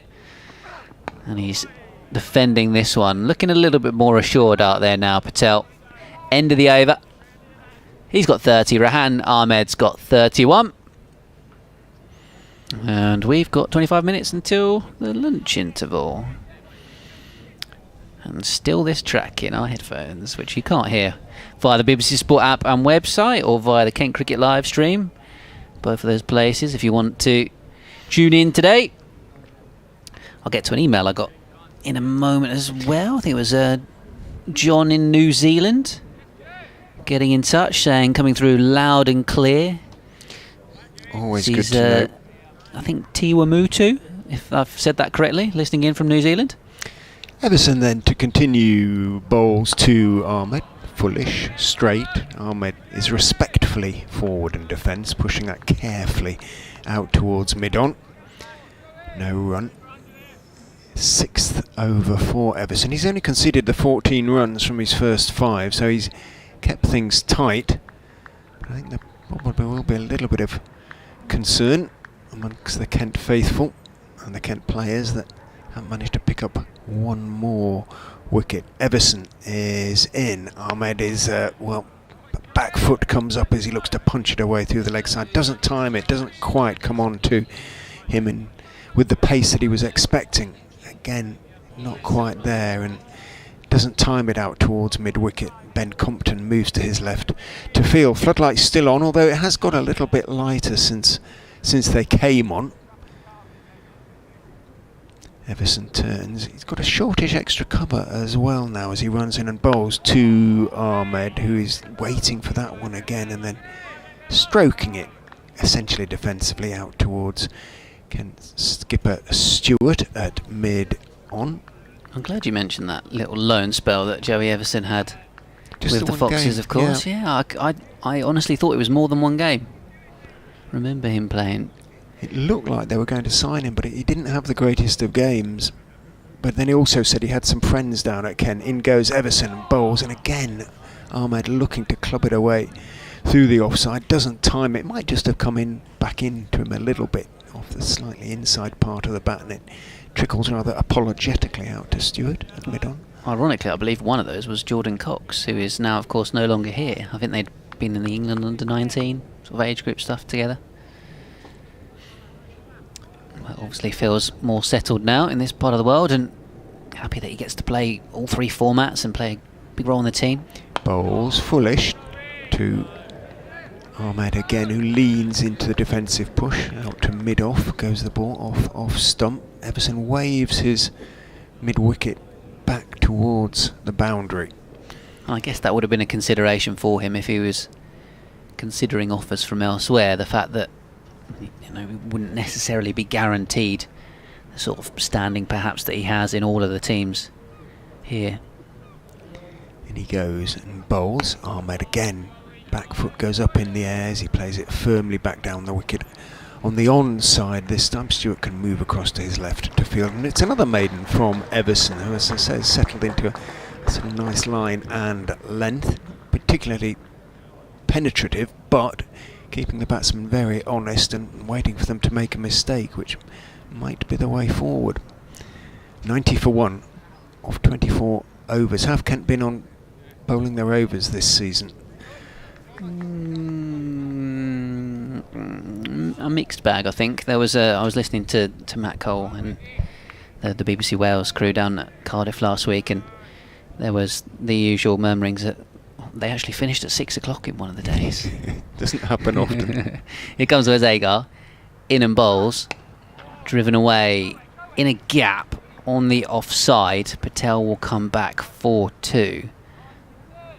While we talk about over rates, perhaps I should fill you in on a piece of news actually that Kent have put out a release on in the last hour.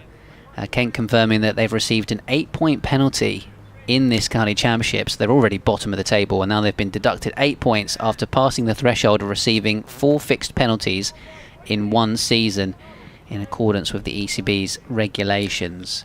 Fixed penalties. So I'll fill you in. There is more detail on it. As Agar bowls, defended away by Patel. So the one that tipped them over the edge was last week. Daniel Bajraman, the club captain, was reported by the umpires for an offence of showing dissent at an umpire's decision by word or action. Everyone that watched the stream or followed that last week will know the decision in question, because it appeared to many of us that came off his helmet and was caught by the wicketkeeper. Umpire thought there was glove en route to the helmet, and Daniel Bajraman did not agree, so he rather stood there before walking off and picked up an offence for that. As Agar bowls, and that goes on top of Matt Parkinson picked up one at the start of May. Kashif Ali, the overseas player, So that Parkinson's one was in the reverse fixture against Glamorgan, Kashif Ali against Gloucestershire, Tawanda Mayeye against Derbyshire. So those were 3 all in the month of May actually. Those previous 3 fixed penalties.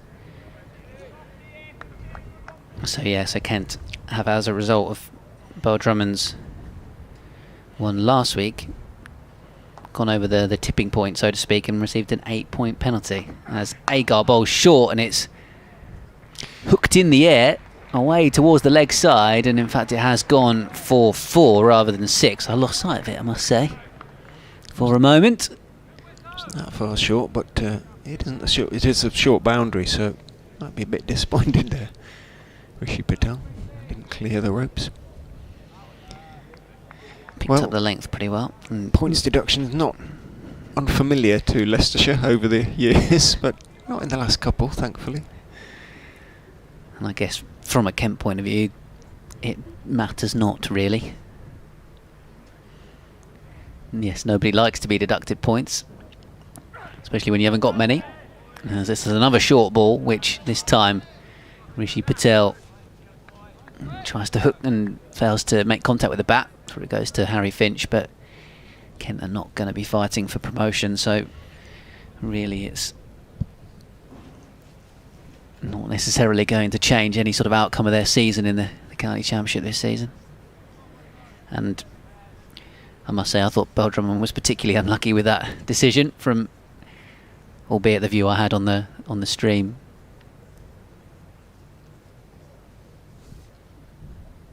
So Agar is in, turned away into the onside, although I suspect it would have been a slightly frosty meeting at the end of the game, when of course the captains have to go into the umpires room and have a discussion, don't they? Presumably, knowing Daniel Beau Drummond, being such a mild-tempered man that he is, he would apologised for showing any disrespect. But indeed, it's very rare for him to do so. So I think it would be reasonable to suggest that he felt he was hard done by. But there we go.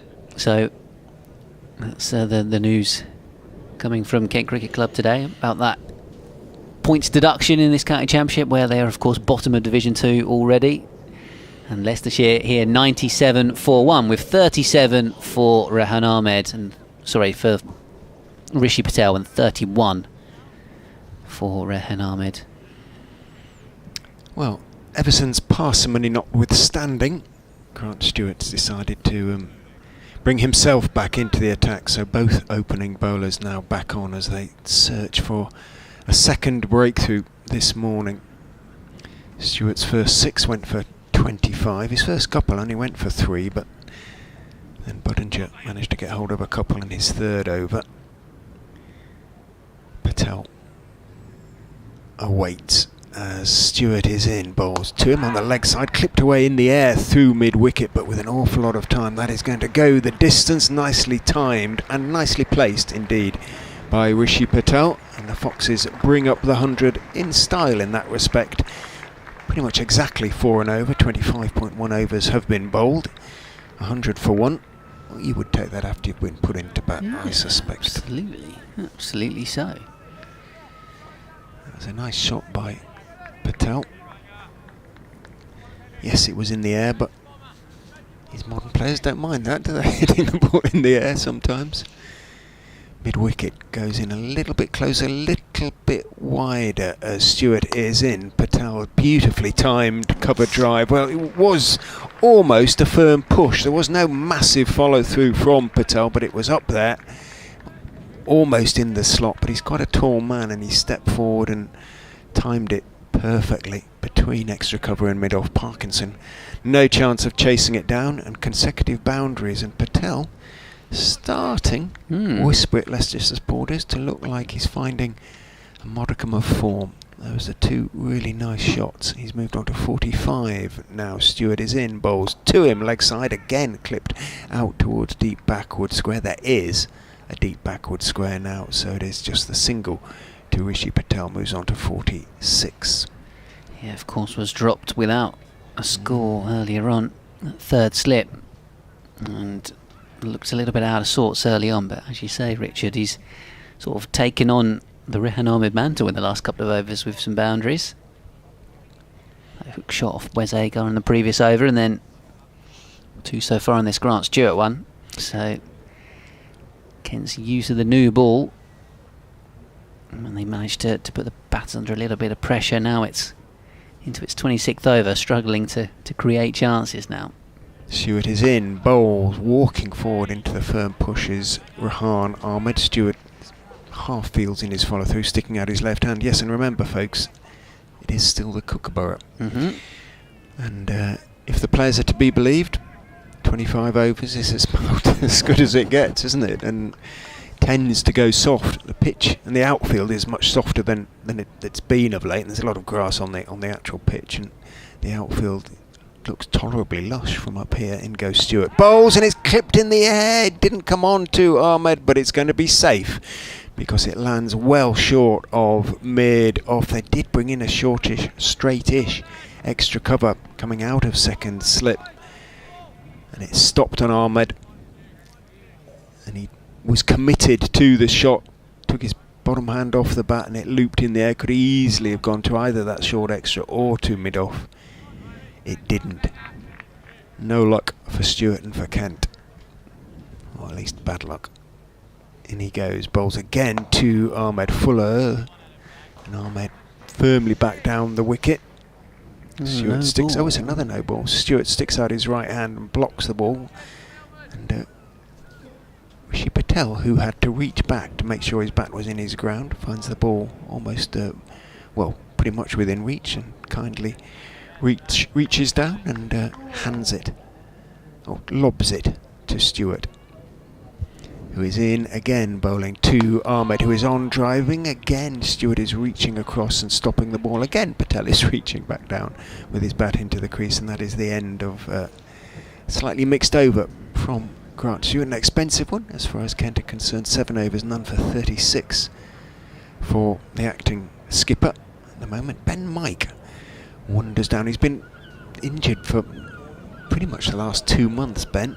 Leicestershire's all-rounder, but he's been accompanying the side in the last couple of games on trips to Derby and now down here to Kent, and one assumes the amount of work he's doing in the nets and in the middle, he'll be available for the one-day cup, which starts next week. Good timing for him to get some cricket in before the season's out.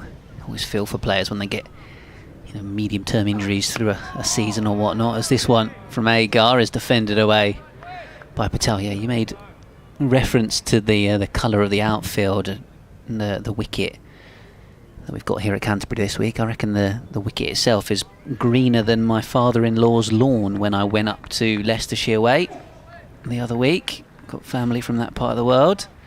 He has a green lawn, does it? Though, is it? Well, that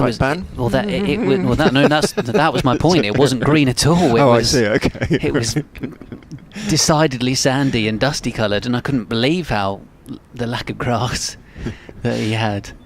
It's driven back past Agar, because I think at that point, yeah, we hadn't got a hose pipe ban at that point down here in Kent, and definitely had a bit more rain than there'd been in the East Midlands. It was actually warmer in the East Midlands that week I was up there. It was very, very muggy. It was one of those weeks where we were up in the high 20s.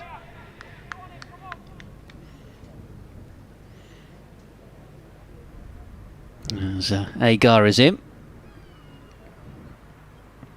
Balls, and it's driven away towards extra cover.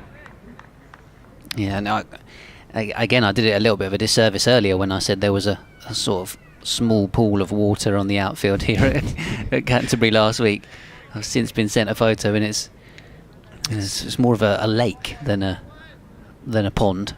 Indeed, it's about a quarter of the ground, isn't it? Almost, I would think. I think sometimes when it has been dry and underneath the ground, it's pretty hard. When you do get that rain, it does tend to pool on top, and quite extreme actually.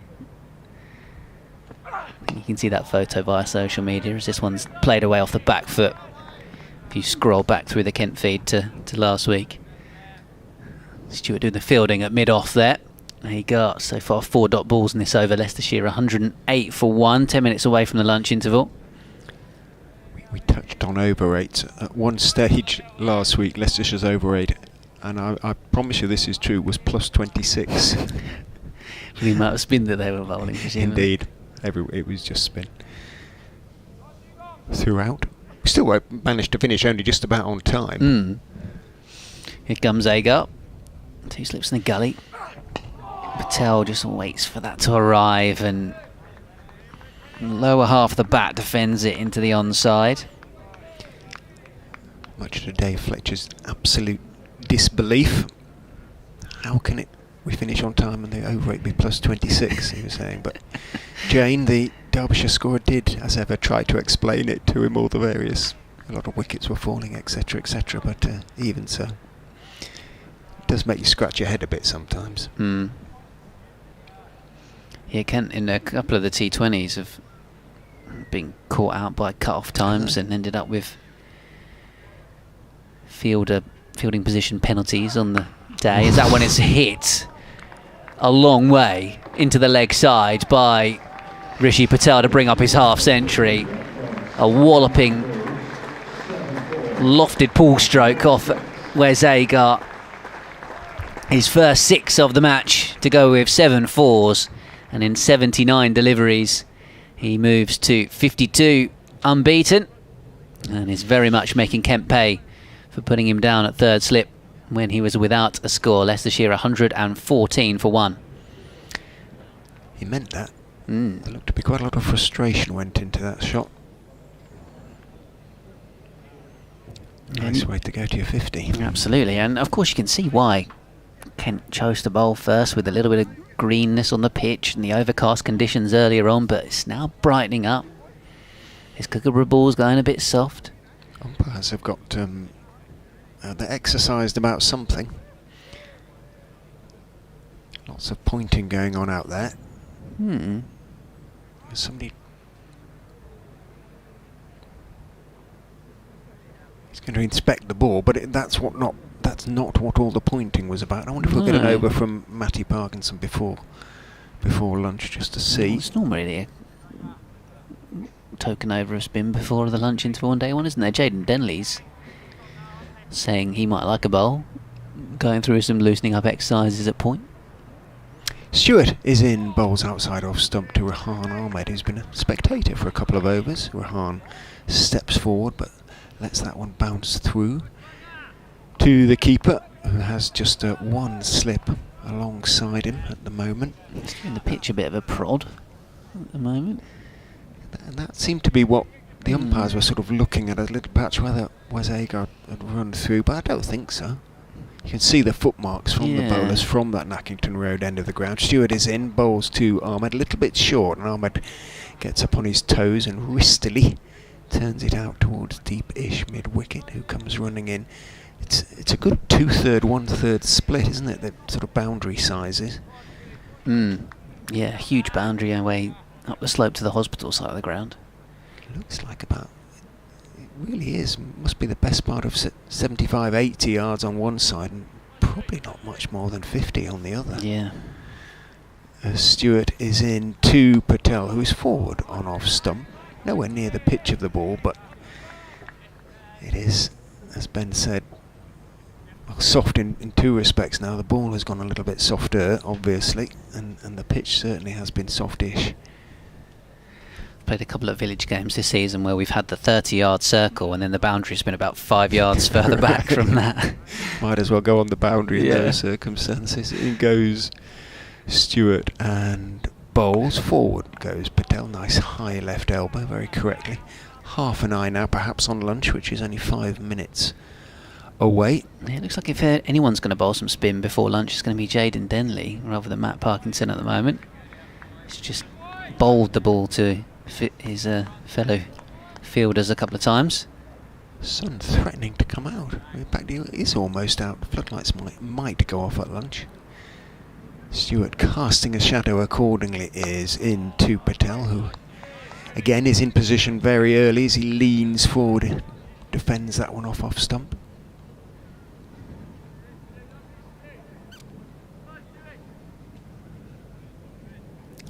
15 for 1. This is coming to the end of the 28th over, so we will be a couple of overs short. Might get just the one more in. Or, as I say, we could have that over of spin as well. In goes Stewart and bowls, and all the time in the world really there for Patel as he waited for that one that rose up towards the sort of top part of his pad, turned it calmly out to square leg and jogged a single. He moves on to 53. Leicestershire 116 for 1. I'm going to have to nip next door to do an update a little bit early, just so I can dial up first, if that's alright. No problem at all. So we are going to see some slow bowling. And Jaden Denley, he's just scratching away at the grass and marking out where he's going to bowl from, handing his sweater to the umpire.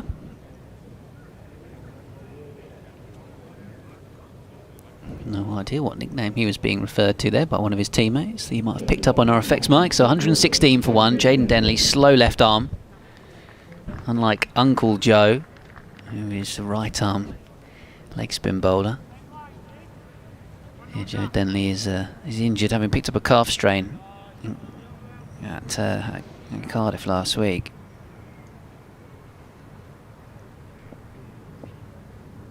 Not on the side today, long one down your bow, Drummond. So Denley bowls, got a slip in play, just patted away defensively by Rishi Patel, who for one point in time the Rahan Ahmed had pretty much caught up in terms of their scoring, and now Patel on 53 and Rahan on 32 as it's clipped away into the leg side for a single by Rishi Patel. Jaden has the initials J.K. Denley on the back of his shirt, number 42. And Joe now has to have, rather than just Denley, J.L. Denley on his gear.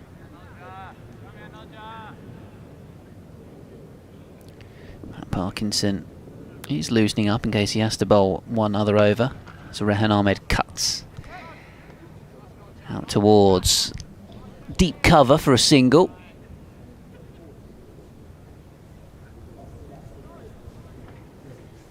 So 3 balls remaining in this over. It may well not be the last one before lunch, depending on how quickly Jaden Denley gets through these final few deliveries. It's turned away by Rishi Patel. I suspect he might be keen for this to be the last over. Taking his time a little bit, just doing the Velcro up on his gloves again and settling back down. Jaden Denley bowls and he's just pushing this one away into the covers. One delivery remaining. Again he walks off, fiddles with his gloves once more. He's taking a little bit of time, but might not be taking enough time out of it, to be honest. This is Jaden Denley bowls, and it's actually in the air off a leading edge out towards Garrett. I mean, wicket, it didn't quite get there. And end of the over, and Matt Parkinson hands his cap to the umpire at this pavilion end, and I think we most likely will get another over in before lunch. As much as Rishi Patel was taking his time, he probably wasn't taking enough time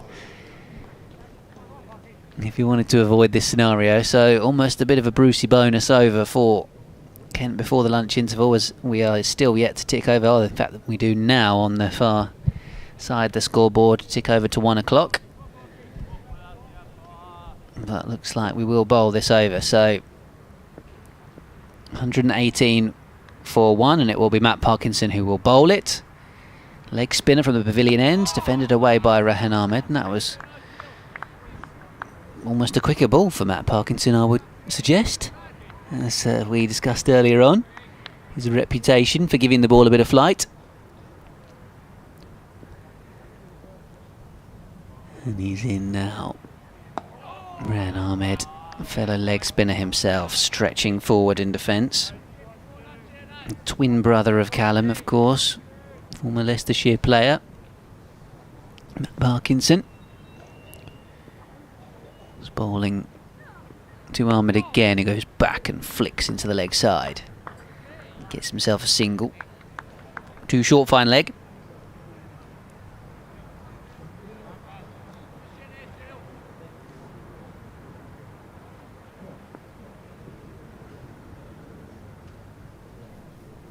Three deliveries then remaining of the session. Parkinson bowls defended away. We'll have a 40-minute interval on the live feed and on BBC Sport Online. Richard Ray just updating BBC Radio Leicester next door. And I'll have an update for BBC Radio Kent in a moment's time to conclude proceedings from us for half an hour or so. As Rishi Patel defends. 90 deliveries is faced in this session for his 54. Early doors, of course, dropped by Ben Compton off Wes Agar at third slip, and it was Budinger who was doing all the scoring before he was bowled by Agar for 27. The Australian definitely deserved his wicket. Didn't get the one he wanted, and that man has gone on to get 55, not out in a half century, along with Rahan Ahmed, 34. And in 30 overs, Leicestershire have found their way to 120 for 1 at the lunch interval on day one here at Canterbury after Kent won the toss under gloomier skies than we have now, I must say, and floodlights as well, which were turned on eventually.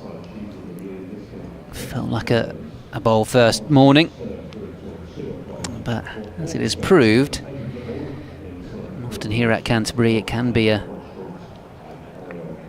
slowish wicket.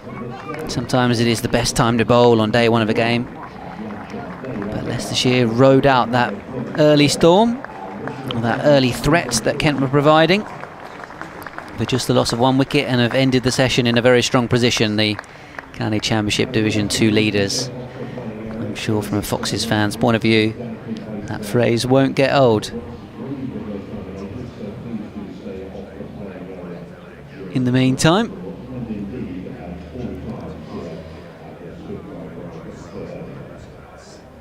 so that update around the corner, yeah, just looking down at the Leicestershire card as the likes of Hill, Hanscom, Holland, Kimber, Green, Van Beek to come. Plenty of batting. This session laying the foundations and the platform for those guys to come later in the innings. Just the one wicket for Kent, one for 36 from Agar, number 38 Stewart, number 28 Garrett, 0 for 14 Everson, and then Jaden Denley and Parkinson pulling a single over each, so went 0 for 2. So that indeed is the lunch interval. Here comes that update, and then we'll be back when play resumes at 20 to 2.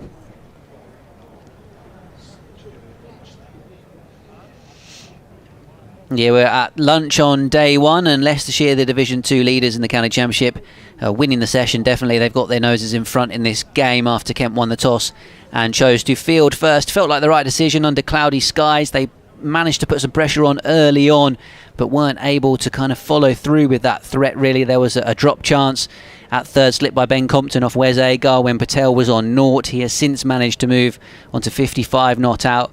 Rahan Ahmed, the England prospect, on 34 not out off the back of 100.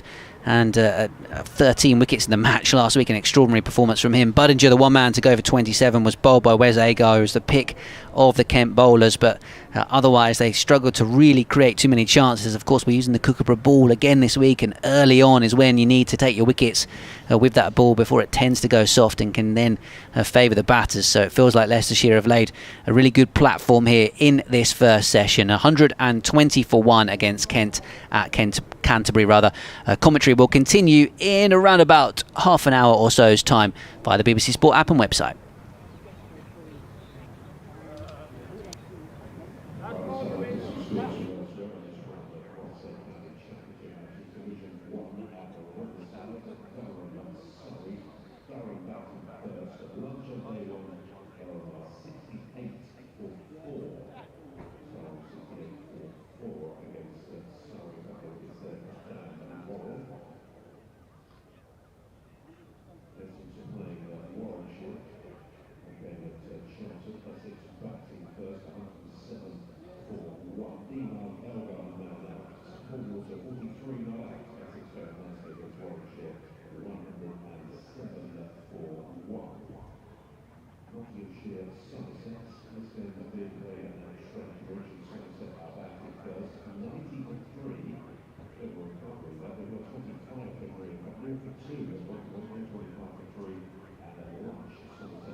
Well, good afternoon, folks. We're back at the Spitfire Ground in Canterbury for the second session on this first day of the Rothesay County Championship Division 2 match between Kent and Leicestershire. Leicestershire put into bat by Kent, about to resume their first innings on 120 for 1. Rishi Patel is 55 not out. Rahan Ahmed is 34 not out, and they came together when Sol Buddinger was bowled by Wes Agar for 27, Kent's only success of the morning, which Molly Davis, after being put in, was a disappointing result as far as the home side were concerned. Yeah, I think probably not how Kent wanted to end the morning session, but going in at lunch, regrouping, I'm sure they'll be coming out this afternoon with all the intent to get a few more on the board. But the Kookaburra is 30 overs old now, and you know what that means, folks, or is reputed to mean. It is a softer outfield than usual, so perhaps it won't be quite as soft, or have gone quite as soft as it sometimes seems to go quite as quickly, but the pitch is a little bit slow. Rishi Patel waiting patiently for umpire Widdop to confirm his guard. He so does, and then waves to the scorers to make sure they're all ready. The other umpire is Ben Debenham, and to open the bowling for Kent, in this session anyway, is that one successful bowler so far, Wes Agar, 1 for 36 from his 9 overs, and he's going to have a gully as he runs in and bowls to Patel, who is on the back foot, punching firmly, but only as far as Kent's captain for this game, Grant Stewart, who is at mid-off. So there is a slip as well. Ben Dawkins, the tall debutant, a good head taller than his wicket-keeping companion, maybe a bit more actually. He's clapping his hands together and at gully. Yeah, it's a different view, isn't it, for Dawkins at first slip rather than with the gloves? It is. Tawenda Moyaye is in the gully, almost fourth slip, as Agar comes in, bowls fully and is punched out towards mid-on, diving across to his left to make the stop and saving Stewart sprinting back from mid-off out to the long-on boundary. But there is still a single to be taken by Patel. He moves on to 56, just beginning to stroke the ball around like the old Rishi Patel, really. One glorious and sort of violent almost 6 off Agar to go to his 50 just before lunch. Looked to be a lot of frustration being let out in that shot. Agar, very chest on, comes in and bowls to Ahmed, who drives pleasantly but checks the shot, makes sure he gets on top of the bounce and Doesn't get it past Stewart at mid-off. Is that Everson at extra cover loosening up? I can't quite tell from here. It is Joey Everson. Yeah. So it may be that he, rather than Stewart, will take up the bowling from the pavilion end. Agar bowling from the Nackington Road end of... There's still lovely ground. All the new buildings notwithstanding. Agar is in outside off stump. Up goes the back foot from Rahan Ahmed, and he crashes it away through the offside. It is...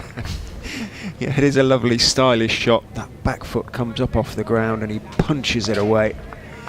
And, well, you would not bet a huge amount against him going on to another big score here. He's had 4 centuries this season, 2 against Lancashire, home and away, and 1 against Glamorgan, and last time out against Derbyshire. And that accompanied by 13 wickets at Derby. He waits, bat raised as Agar is in and bowls to him. He drives again, and he's got that one through too. I think extra cover Everson might have got a hand to it, but either way, all he did, if he did get a hand to it, was just slightly slow the ball down en route to crossing the ropes at the in front of the Les Ames stand. He's not wringing his hands, so perhaps he didn't. Perhaps it just sort of bounced. It just looked to take a little bit of a hop as it went past him, so it might have been diving into the used pitches, or the used ends of the pitches on this wide Canterbury Square. 2 cracking shots from Rahan to get his score going post lunch. Agar is in, bowls to him, and he over pitches again slightly there, but this time Ahmed doesn't quite time it as well as he did previously, and running across, Everson can get to the ball and make the stop. End of the first over after lunch. 9 runs from it. All 1 to Rishi Patel, 8 to Rahan Ahmed. Good start by the Foxes. It was a good start. I feel Rahan has definitely made his intentions known to how he's going to approach play after lunch. But it will be Grant Stewart to resume from the pavilion end. Thinking it was Joe Everson, but it is He Grant was warming Stewart. up a lot, wasn't he? But yeah, just trying to get his blood circulating, I guess. No, Joe Everson loves a side plank stretch before he warms up. You always find him somewhere on the floor doing that in the cricket field. Floodlights are off, rightly. As Stewart starts his run to Patel. Fuller whipped off his legs. Just the one out to deep square leg. Collected nicely by Akansh Singh. Yeah, he's Patel is, you're right, he's coming a bit more conviction, looks a bit more like his play is flowing. So sometimes as batters, a bit of luck can help you tremendously. Absolutely. So it could really prove to be the sort of turning point in his season almost, that drop. Good time for him as well with this game, and obviously the 50 over stuff as well. As Stewart comes into Rahan.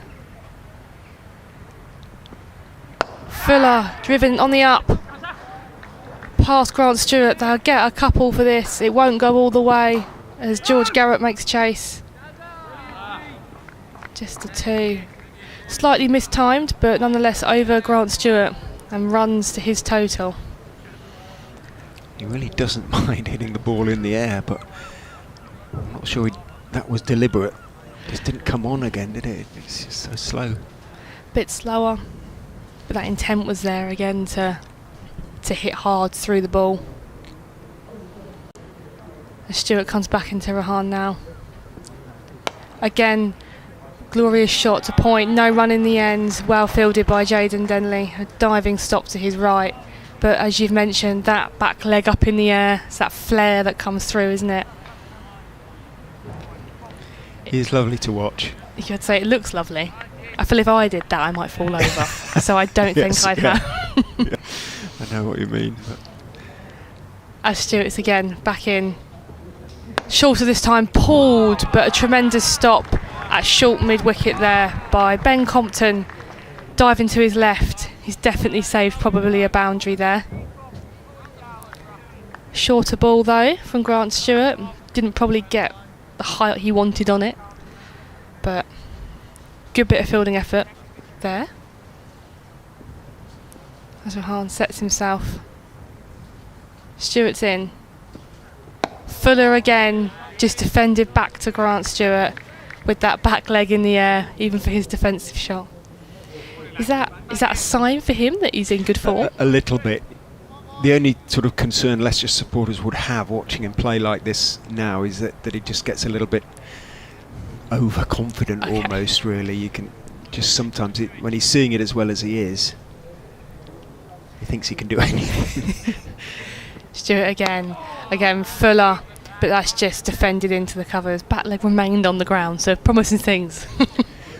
One thing we have been saying to him after his sort of series of centuries, his biggest is 134. He hasn't sort of gone on to make a really big, 150 plus one of Graham Gooch's daddy centuries, and raised it after the last one, and he'll have taken that on board, I suspect. He sort of smiled at the thought of these hundreds weren't big enough, but it would do him a little bit of good, you feel, for him to go on to get a really big one, if he kind of got a long way to go, of course. Agar is into Patel, who is forward, thick inside part of the bat, squeezes it past mid-wicket, who jogs in pursuit. Ben Compton sort of accompanies the ball down the slope towards the flats. I like the flats here. They're not as sort of imposing as the ones at Bristol, or sort of extensive as the ones at Taunton. But about 10 years old now, aren't they? Maybe a bit more, actually, 15. Yeah, they've been here a while now, but they're residential accommodation, so the residents there really enjoy their cricket, and they're often on the balcony watching, so they get a lovely view all year round. Yeah.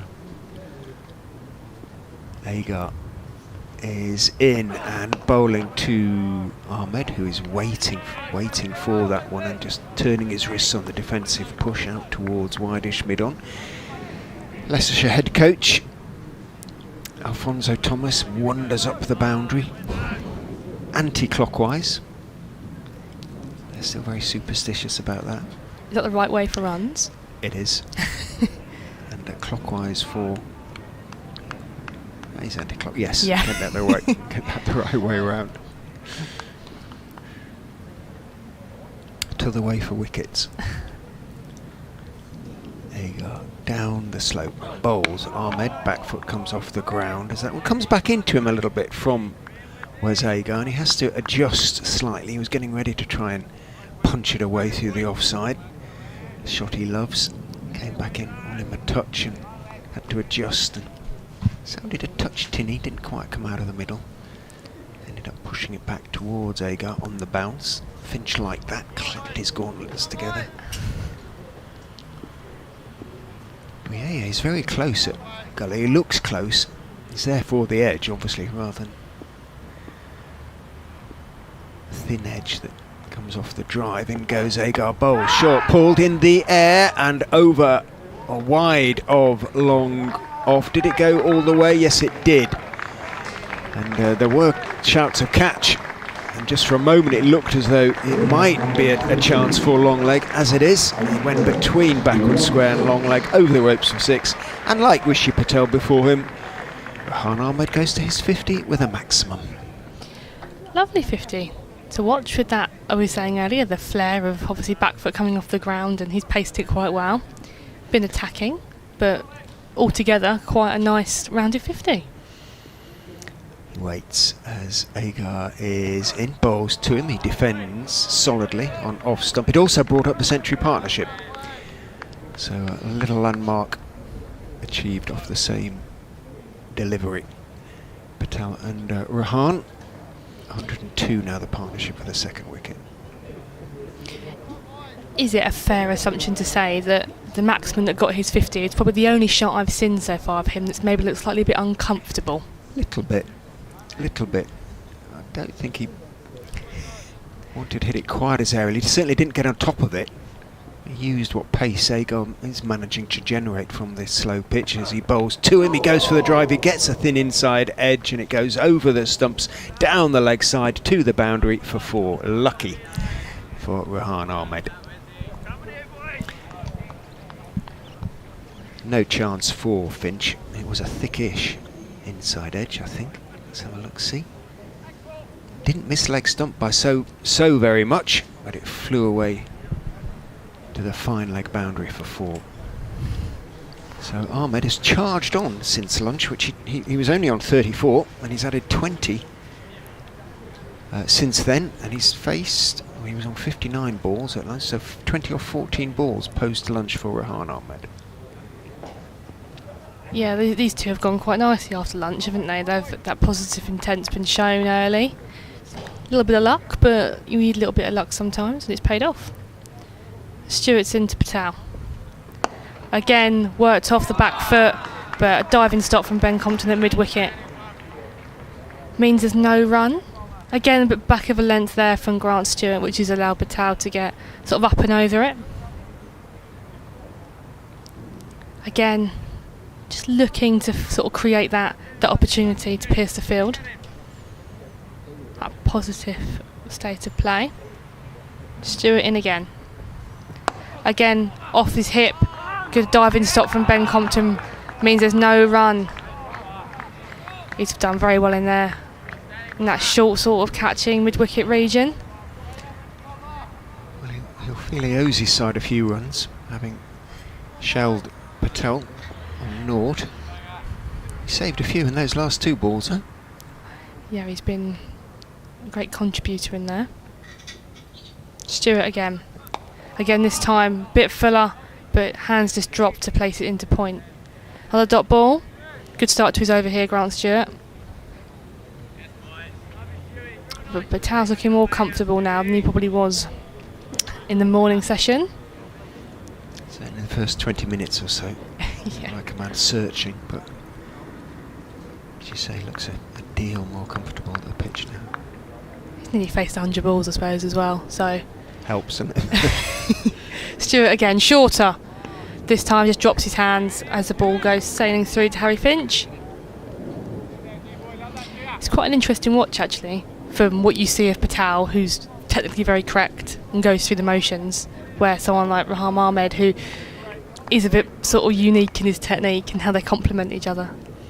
Yeah. As you say, Patel very correct. Ahmed a little bit more instinctive.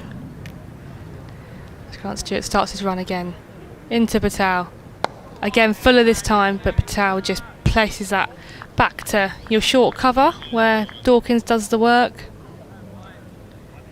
Yeah, very correct player, isn't he? I think it was him I saw out there this morning before everyone got here, just shadow batting out in the middle. Again, just trying to visualise, I think, what he was coming up against. So far it's worked out. Maybe I should do a bit of that. Help me out a bit. It's Grant Stewart again, starts his run from the pavilion end into Patel. Again, fuller, straighter, so just placed back to him there for no run, and that was a maiden over from Grant Stewart. Again, good over from Grant Stewart. He's been brilliant for Kent this year, actually. I think in the red ball side of things, he's been really consistent, and obviously today captaining, which I know he'll be very proud to do. He's been at Kent now for a fair few years, so it's a nice honour, isn't it, always to get the opportunity to captain your county. Especially today, looking out into the Kent team, 3 very young players. You may have to end up preparing an answer to the question, what's this? Why did you decide to bowl first? But he wasn't to know that. Agar is in, bowls to Patel, who's turning it in the air out through mid-wicket. Again, he doesn't mind that. He was in position early, almost chipped it out just wide of Compton, well wide of Compton, otherwise he'd dived and tried to get a hand to it, and mid-on moved across to field. That is why Ben Compton hasn't been moved out of that position for most of the day, isn't it? I'd want him a bit straighter, do you think? I think you've got George Garrett quite sort of wide, so maybe Yeah. if he goes too straight. But I like the intent. Agar is in. He's driving, or looking to drive Ahmed, not really timing it. Runs it out to Stewart at mid-off. There's no run. Got Stewart. This his 9th championship game of the season. He's bowled 180 overs, and he's taken 15 wickets at 36 and a halves, more or less. Everson has the best average, 13 wickets at 35s, but those averages tell a story, don't they, in terms of penetration or lack thereof. Agar into Ahmed, and again leaning forward, pushing firmly out into the offside. Agar's right hand going into the air, it's just slightly theatrically, as though he thought that was going to break through the Ahmed barrier. Yeah, this year they've seemed to have really bought into the expressions when it comes to appealing and the want of a wicket. So it's always quite fun to see. Bit of excitement. Nathan Gilchrist, still the top wicket taker, 23 wickets at 30. Matty Parkinson, 21 at 51, so he's been a little bit expensive. Agar in, bowls, bouncer down the leg side, a no ball. Oh. Ahmed got in position to try and hook it down over long leg. It must be tempting because it is such a short boundary down there. Yeah, it feels like that's the way Kent might be going now. You've got Matt Parkinson, I believe Jaden Denley at sort of a deep square leg and a sort of a deep fine leg. Short boundary down the slope. It's a risky one. It's a risky. You could end up with plenty of them flying over their heads. If Yeah, could be an expensive tactic. A brave tactic, as they say. Agar. This is his 12th over, is in to Ahmed, who goes back and punches it back down the wicket towards the Australian, who puts out his right hand, slows the ball en route to mid-on. It looks like Tawanda Miyeye has said to Ben Dawkins, you can go a lot closer, I'll drop back into the slips. Sometimes it's pure boredom, isn't it? They just change things around if they're both good catchers. He's pulled the experience card there to go, I'll stay over here. James Taylor following Alfonso Thomas, Leicestershire's assistant head coach and batting coach. In goes Agar, bowls short, pulled around the corner for 4. Well, sat up nicely, and this time Ahmed very much on top of the bounce and hit it very square. No chance at all for backward square to get across to cut it off. Jaden Denley down there. Yeah, it's what we were saying earlier. It could be a masterful move or an expensive one. Time will tell. I think my objective might be desperate, to be quite honest. It's a big risk as Molly departs, and Ben, having enjoyed his sarnies and what have you, he's going to come back along the side. Agar turns to finish his 12th over, comes in, and Ahmed looking to on drive, and Agar again with that right hand raise as though that almost snuck through thick inside part of the bat. Plenty of bat on it, but certainly not out of the middle, and it rolls fairly slowly out towards mid on. 149 for 1 Leicestershire after 35, so 5 overs post lunch have yielded 29 runs to the Foxes' cause. Good afternoon. Afternoon. Ben. Yeah, part of me agrees with the thinking and you know what Molly's saying, really, that Kent are probably willing to risk a few runs if it means they can get a breakthrough at the moment. It doesn't feel like the wicket's offering them much in a conventional sort of way, really. Obviously with this Kookaburra ball as well, so Grant Stewart attempting from this pavilion end to bring about a breakthrough, but Patel gets in behind it. Both batters now have 58 runs to their name, and the score one shy of 150. Got an update in a moment for our shared programme across Radio Kent, Sussex and Surrey. So I've had to do some research on what's going on elsewhere.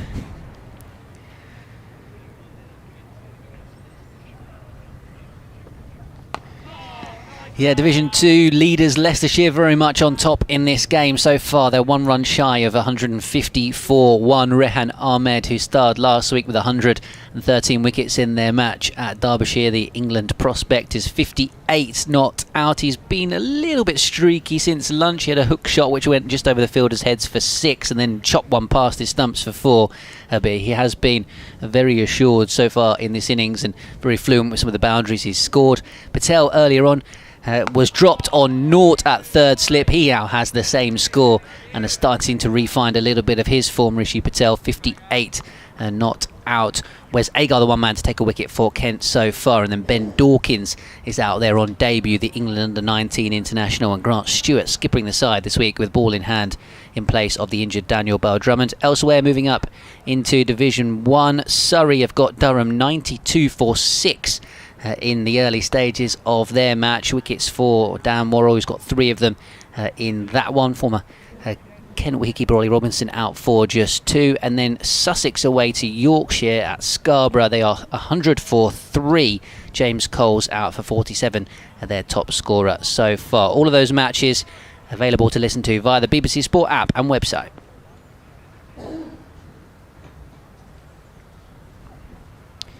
Nothing in this over here thus far other than 4 dot balls. The Stewart bowls a shorter one which Rishi Patel just sways out the way of. That is the alternative tactic, isn't it, to sort of bowling to a plan to keep things as tight as you can and almost hope that the batsmen lose patience to a certain extent. It is still stopping at just a touch. That one looped tennis ball style, short down the leg side, so there is scope for an error. They've got 2 fielders out at long leg and deep square for Grant Stewart. This one's fuller and defended, albeit if you manage to pick out a fielder towards the hospital side of the ground, I think you'd be rather unlucky, such as the vast amount of space and grass that those 2 fielders are trying to cover, really, with the long boundary. Shorter spells this afternoon, it would appear, because Agar is being taken off after just 3 overs post-lunch. George Garrett, Double G, as his teammates appear to have nicknamed him, at least one of the many nicknames, is going to resume. Bowl just the 5 overs this morning, none for 28. It's a slightly mixed bag. Cricketers are terrible at giving each other nicknames, aren't they? For the most part. Yeah, there's not many are particularly imaginative rather, I should say.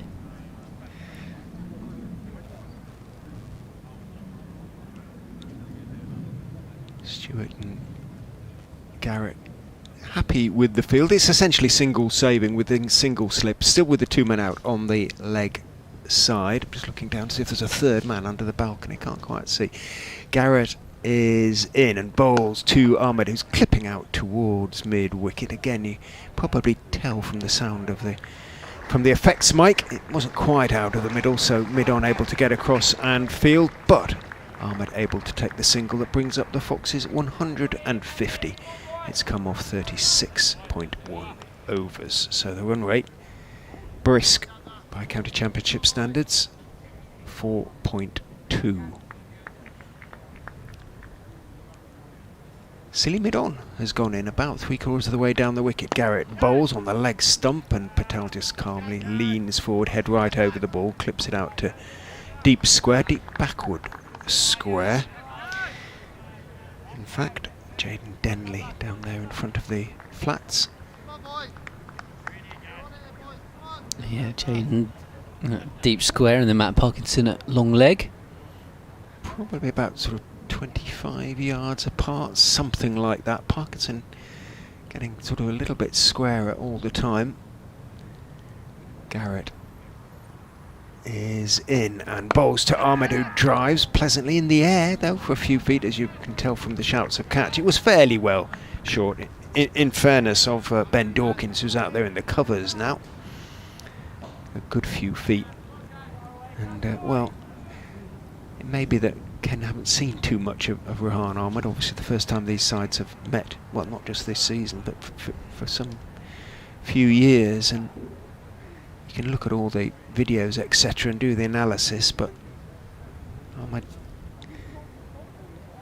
if they'd done that, they'll know he doesn't mind hitting the ball in the air. Garrett is in, bowls to him, he hits it firm, walking down the wicket, clips it hard and along the ground all the way, just to the right of that silly-ish mid-on, about 3/4 of the way down the pitch. He dives to his right and makes the stop. Is that Mr. Everson? Yeah, it is. A braver man than I, being that close to the Rahan Ahmed bat.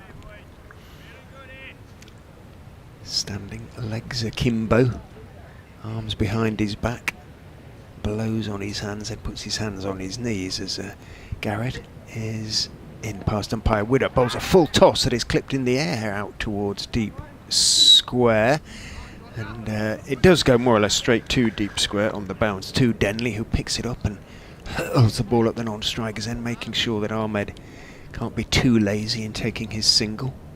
It's a wicket-taking ball in my level of cricket, that low full toss. Many a time have I like them a bit higher, my full tosses, so that they sort of hit high up on the bat if possible. Yeah, nice. And many a village cricketer has slogged it up into the air.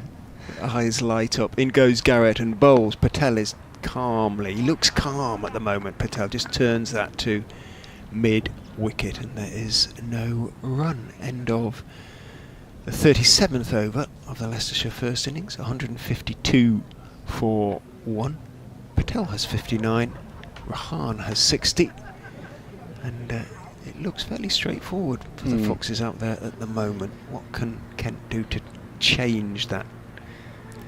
It's going to be the stand-in skipper Grant Stewart to continue from this pavilion end, and I had an email just prior to lunch actually from Philip Bailey getting in touch saying, I was wondering the last time an uncapped player was captain of Kent's championship team. That's a good question. He goes on to answer his own question. It turns out it actually wasn't too long ago, as this one's defended away by Rahan Ahmed, and it was actually Ollie Robinson, who's now of course at Durham, was captain in 2022 at the start of that season, and then he was capped later on in the year. He also was just commenting further on the decision to dock Kent points.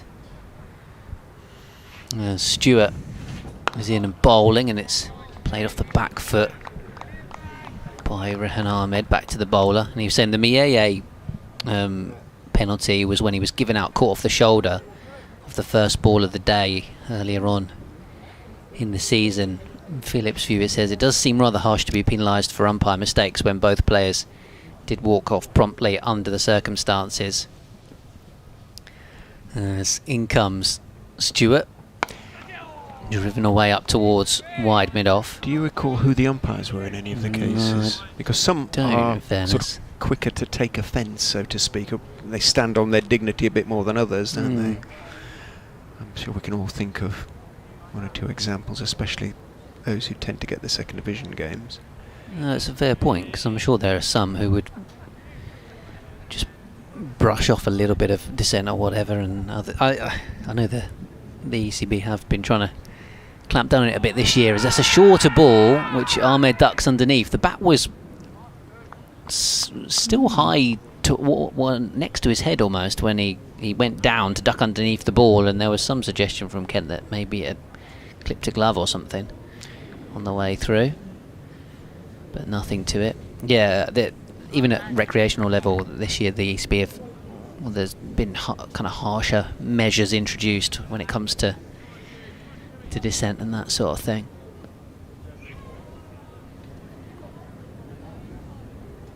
Stewart was in and driven up towards mid-on. I wonder what they do when it's one of your side who's umpiring. Yeah, indeed. I remember one of my village sides, we were all very... If one of our batsmen was umpiring, we were all very careful not to get hit on the pad, because nothing they like better than giving you out. up. Yeah, exactly. See you later, mate. Triggered.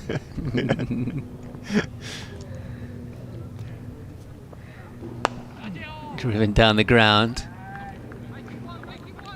by Rahan Ahmed. They come back for 2. It was a slightly gentle second run. Just had to speed up a little bit as they come back. And Stewart completes his over. 159 for 1. With Patel on 59 and Rahan on 62. Yeah, I did speak to our umpire on Saturday actually after the game and said, you could have taken a little bit longer to give me out LBW, just like you were considering the idea that I might not have been out. I said, well, thought it was out. Yes, at least look like you've thought about it. Yeah, I know, just at least look like you were giving me some benefit of the doubt. Nope, you were out. Yeah, it's a certain gravitas to the decision if they're just look as though they're pondering. Yeah, I think so. That silly mid-on in the solid form of Jerry Everson is back in position as Garrett is in and bowls to Patel, and Everson duly fields as Patel just sort of strokes the ball down the pitch on the onside towards him. A large one, well, many cars are large these days, aren't they? But heads behind the sight screen at the Nackington Road end of the ground. Those parked under the trees rightly have their windscreen. Well, some of them have their windscreens obscured by rugs and towels and what have you. Always used to be a problem, remember, at certain times of the season in particular. Yeah. Sun glinting off them. Garrett bowls. Patel drives on the up, but got on top of the bounce out to extra cover, and he's going to pick up 2 as Dawkins, long legs, pumping the knees, runs back towards the aim stand and fields. 2 runs are taken. I see that Son of Lime is looks to have a sort of little tropical garden around him at the moment. There's some interesting looking sort of spiky plants. And yeah, I think they might be in the sort of grounds of the retirement apartments actually. Sort of yucca sort of things or something. It all looks almost jungle-like over there. In goes Garrett and bowls, and Patel head right over the ball. Defends out towards mid-off. In comes Agar. Throws slightly awkwardly to Harry Finch behind the stumps. 156 for 1. Yeah, Kent Cricket at bbc.co.uk if you want to get in touch. Supporters of either team, welcome to use that address.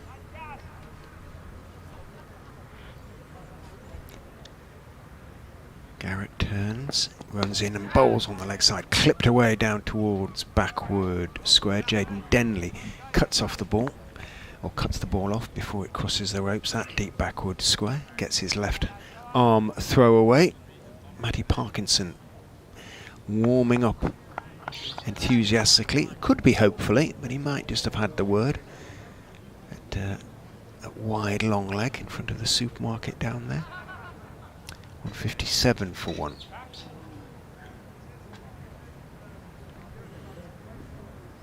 So it is humid and it is quite warm out there, so it's hot work for the seamers as Garrett bowls. It's played firmly back down the pitch to him, bounces up at a nice height for the young man to feel the ball in his follow through. It definitely feels like it is a bit warmer than when first came in this morning, and it was a little bit of drizzle in the air and it was a bit cooler. Put the fleece on to walk across from the car and since discarded it somewhere in the commentary box.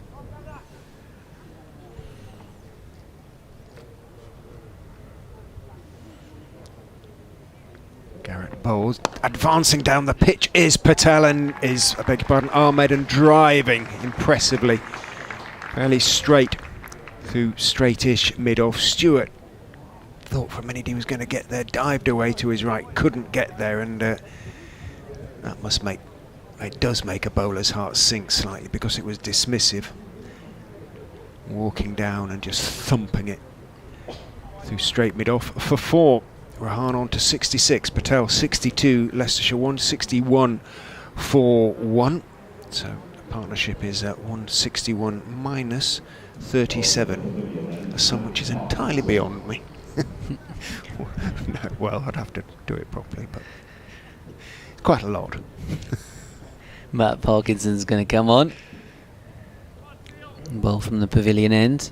There was a supporter that I bumped into it over the lunch break. He was saying that there's almost a sort of air of acceptance around the body language of Kent a little bit at the moment out there in the field. First couple of games they got wins and the tails were up, etc. And what happened? they're a little bit resigned to their fate at the moment. It doesn't. Injuries. Injuries and form. Yeah, it was injury to the overseas player Keith Dudgeon who starred in the first game, and then Kashif Ali came in and had a good impact in the second game with a win over Middlesex here. But yeah, since then they've struggled as Parkinson bowls and Patel forward defensively, 62 for him, 66 Rahan Ahmed. Rate of just over 4.1 for Leicestershire. Parkinson bowling that one over before lunch, but now handed the ball, which is not yet 40 overs old, as down the pitch comes Patel and lofts it in the air over mid-on, and all the way for 6. Just about over the boundary's edge. As Stewart trotted back after it, there was a fair bit of height from Patel on the stroke, rather than pure distance. But he got it far enough, and when you've got mid-on up in the circle, you can take that risk, can't you? And he did so. It was a calculated one. Mid-off has gone back.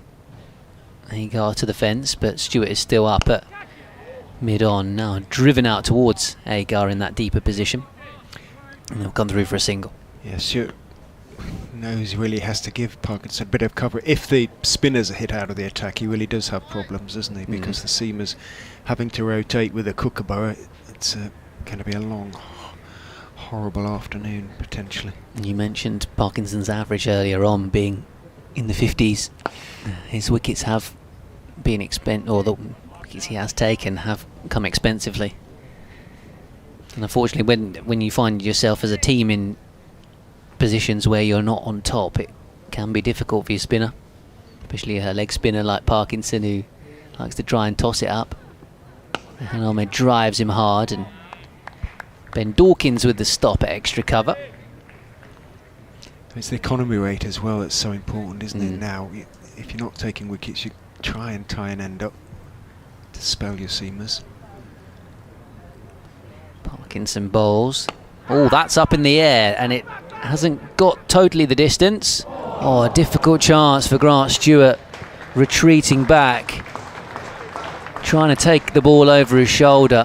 In fact, I think Rahan Ahmed got more on it than it first seemed when the ball was in the air. In fact, it's Rishi Patel who's the man that was trying to repeat the stroke that he played earlier on in the over, and it went up rather than long, and Stewart got hands to it running back, but had to watch the ball over his shoulder, sprint, and then stick his hands out at full stretch in front of him while the ball was coming down over his shoulder, and it would have been a supreme take, and he, unfortunately for him and for Kent, was unable to hold on. So the ball then dribbled away for 4, so Patel moves on to 73.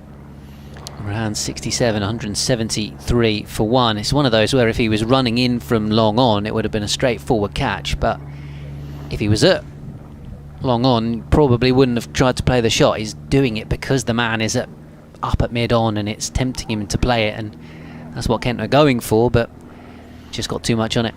Garrington from the Nackington Road end is in to Ahmed, who again just walks forward and clips it out towards mid-wicket, takes his single. Yeah, technically I suppose, because Stewart did so well in actually getting his hands to the ball, that goes down as a chance.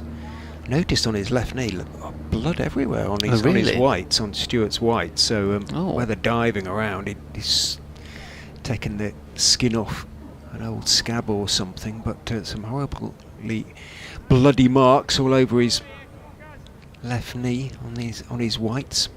Garrett is in, bowls a bouncer. Patel just ducks underneath it calmly, lets it bounce through to Finch behind the stumps. Yeah, like you say, I wonder whether that's from the previous week. You wouldn't have thought. Looked like he's not limping or anything, so he's probably just. This outfield here would be too Tough to be diving around on, etc. Removing an old scab, something like that.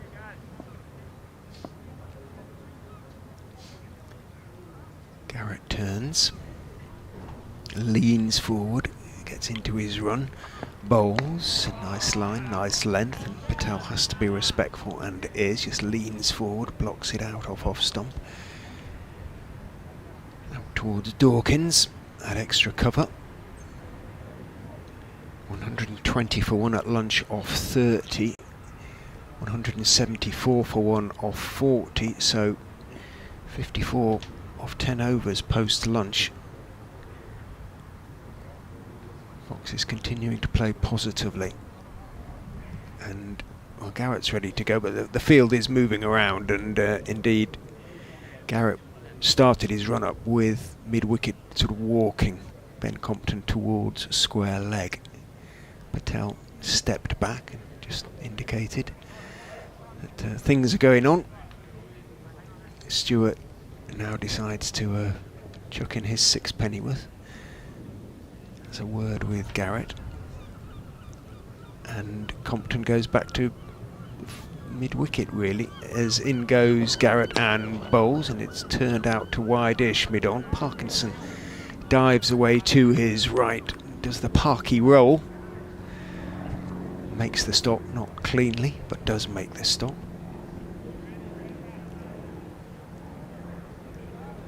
Sounds like some kind of local delicacy, the Parky roll.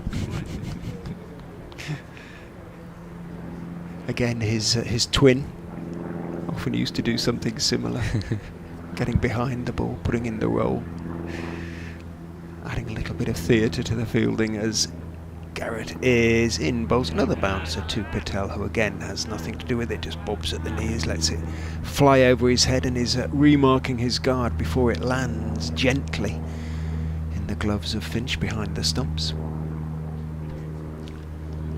Will be in the Parky roll, something Lancastrian, I suppose.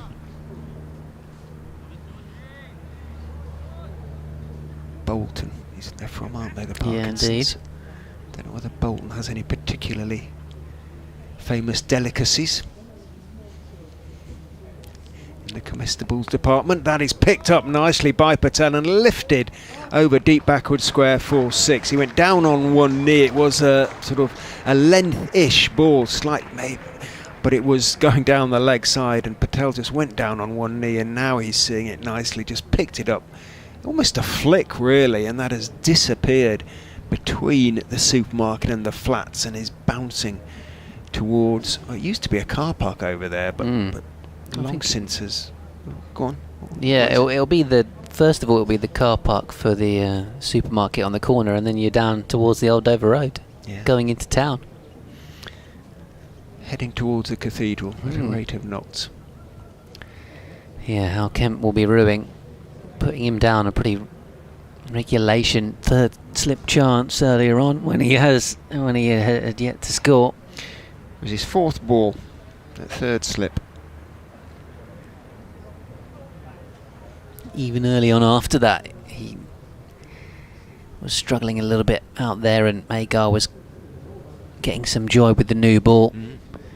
Did well to ride that period out really. So now Rahan Ahmed on strike for Parkinson. We saw Patel in the previous over be very aggressive against the leg spinner. Here he just pushes it out towards mid-wicket.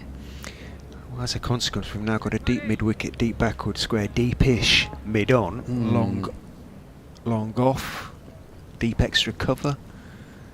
Yeah, Stewart definitely is a few yards back from where he was previously, and it means Rahan Ahmed can get an easy single to him with this drive.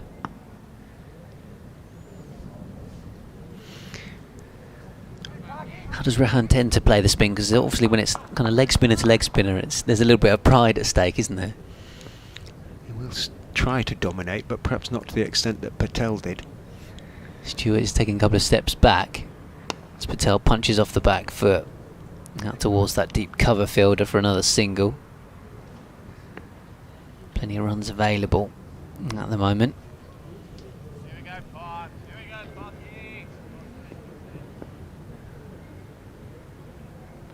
Parkinson coming in. Cut away this time, underneath the body of Joey Everson. And down towards the lime tree. 4 more runs to Rahan Ahmed, moves to 73 from 97 deliveries. A bit of cat and mouse between the two at the moment, who's scoring the quickest at any given point in time, or who's got more runs.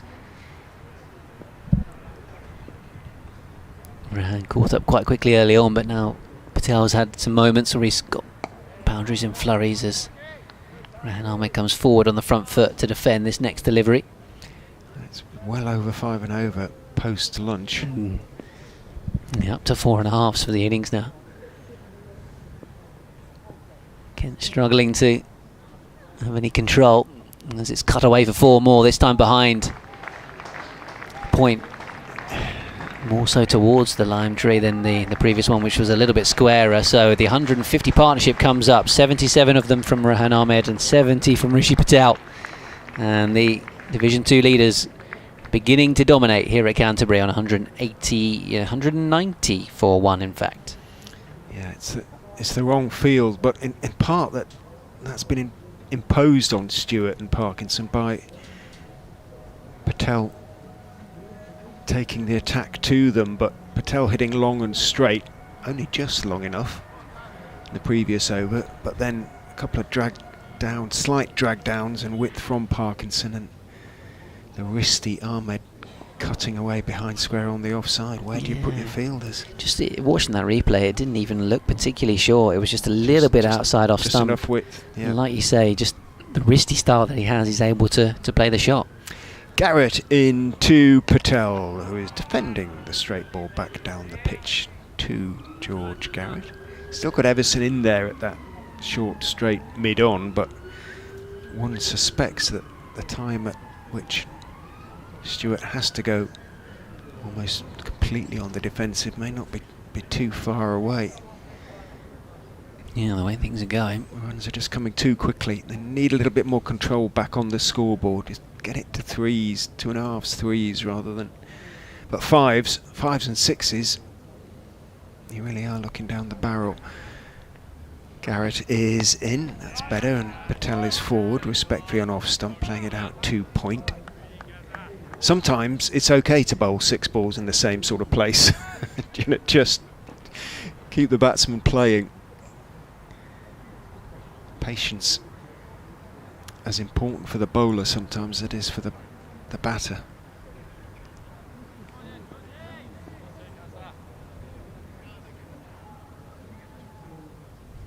Stewart finding out this captaincy business. Yes. Be, hard work. In goes Garrett and bowls to Patel, who drives, and it's a no ball.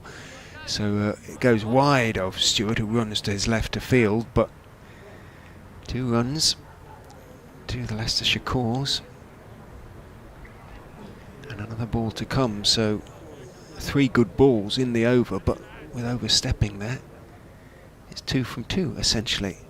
James Taylor's got an interesting haircut at the moment as he walks below us. He's gone for the players sort of. It's a very Australian sort of. He is short back, short at the sides, but sort of long on the top. Semi-mullet going on, isn't it? I'm afraid so. In goes Garrett, bowl short, pulled for, dismissed from his presence by Rishi Patel. And he moves on to 84 again. Quick hands through the ball, but sat up nicely, and Canterbury quiet. Yeah, I think as much as anything, it's the boundaries, isn't it? 2 boundaries in the previous over, the 6 in the over before, 12 the previous over with 6 and a 4 boundary in the over before that. Just kind of just leaking boundaries at the moment, and particularly in the last few overs.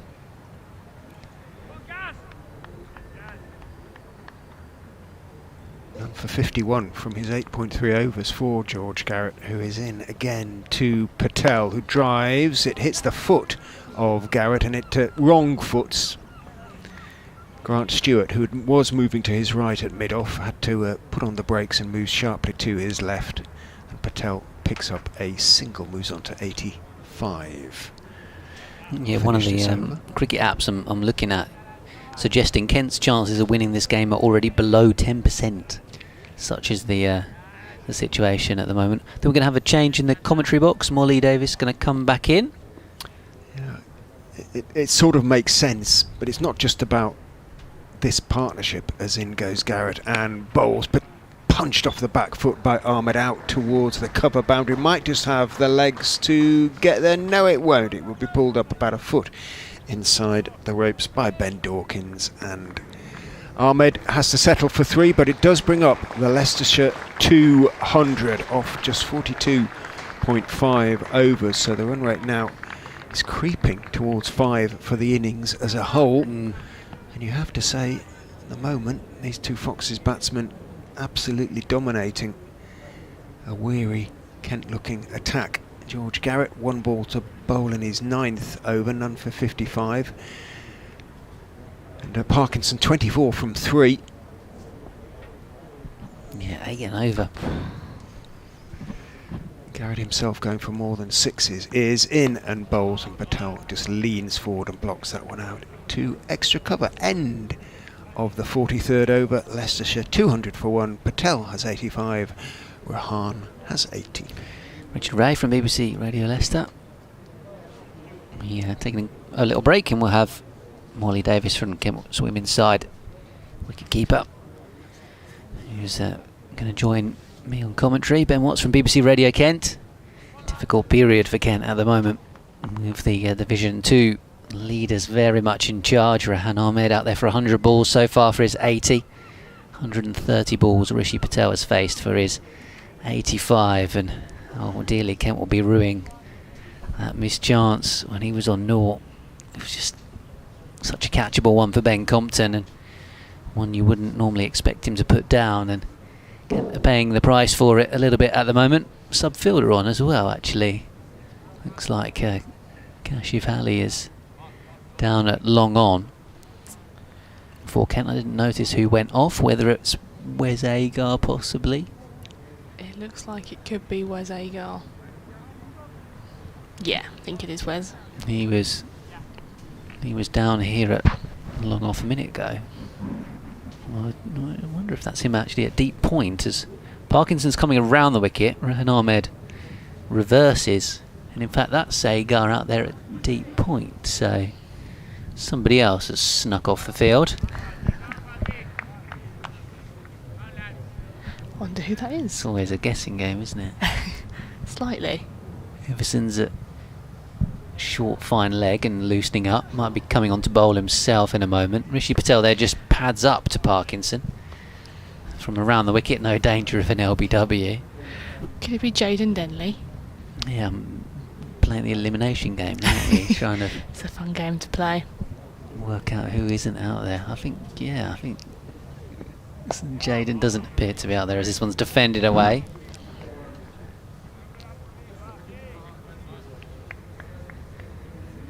So 201 for 1, Leicestershire. Patel 15 away from a century. Rahan on 81. Oh, there is a wicket for Kent. And Rahan Ahmed, so in fact Rishi Patel has walked past one. Parkinson from around the wicket, extracting a little bit of turn. Those footmarks caused by Wes Agar running in from that Nackington Road end earlier on in the day, perhaps assisting in that. And Parkinson getting a leg break delivery to turn past the outside edge of the advancing Rishi Patel, smartly stumped by Harry Finch, who could have had a cup of tea before taking off the bails. And well, after a start of his innings where he really struggled and got that lifeline, and then really started to find his groove again and form once more, I think there'll be a part of Rishi Patel, having just walked past that one, that feels like maybe he's left 100 out there, but Kent get their breakthrough, 201 for 2. Yeah, I think it was Kent needed that, and maybe a bit of positivity to see it turn and grip a little bit from a Kent perspective, but nonetheless, good knock there by Patel. Something that I think we were chatting about earlier that he needed, we felt he needed. So yeah, he's given his team a really good platform to build on. Yeah, undoubtedly the case. Even if he himself hasn't managed to go on to 3 figures, Leicestershire still in an extremely strong position here, and for the likes of experience that they've got in this middle order, with Lewis Hill coming in now, and then Hanscom the captain. Ian Holland to know what Louis Kimber can do with bat in hand, and even you got Ben Green with his T20 prowess with Somerset, Van Beek, the Netherlands international. They bat right down to number 10 and Tom Scriven. So Matt Parkinson though has been sort of Kent's sort of wonder bowler when it comes to needing a breakthrough or making something happen, and they sort of do turn to him, and turning to him today has been vital, and that has given them the breakthrough they desperately needed. So 201 for 2. Can Kent build on this momentum and get a couple more onto the board, or can Leicestershire keep batting how they are? I mean, Ahmed in on 81. It's kind of, there's your in batsman. yeah, absolutely, and means if he keeps on going, allows Lewis Hill a bit of time to get back in. There's a bit of a meeting going on out there at the moment. I don't quite know what the discussion points are. Could it be the ball's out of shape, or I'm not happy with the ball, anything to try and get it changed? Well, it could be. Well, they can't have just taken a wicket with said ball. Not sure at the moment. It's Parkinson and the umpire, standing umpire at this end. I think he's Ben Debenham, having quite a forthright conversation. We can confirm it was Jaden Denley off the field. Yeah. So my eagle-eyed viewing. Yeah, good spot. He is now back on.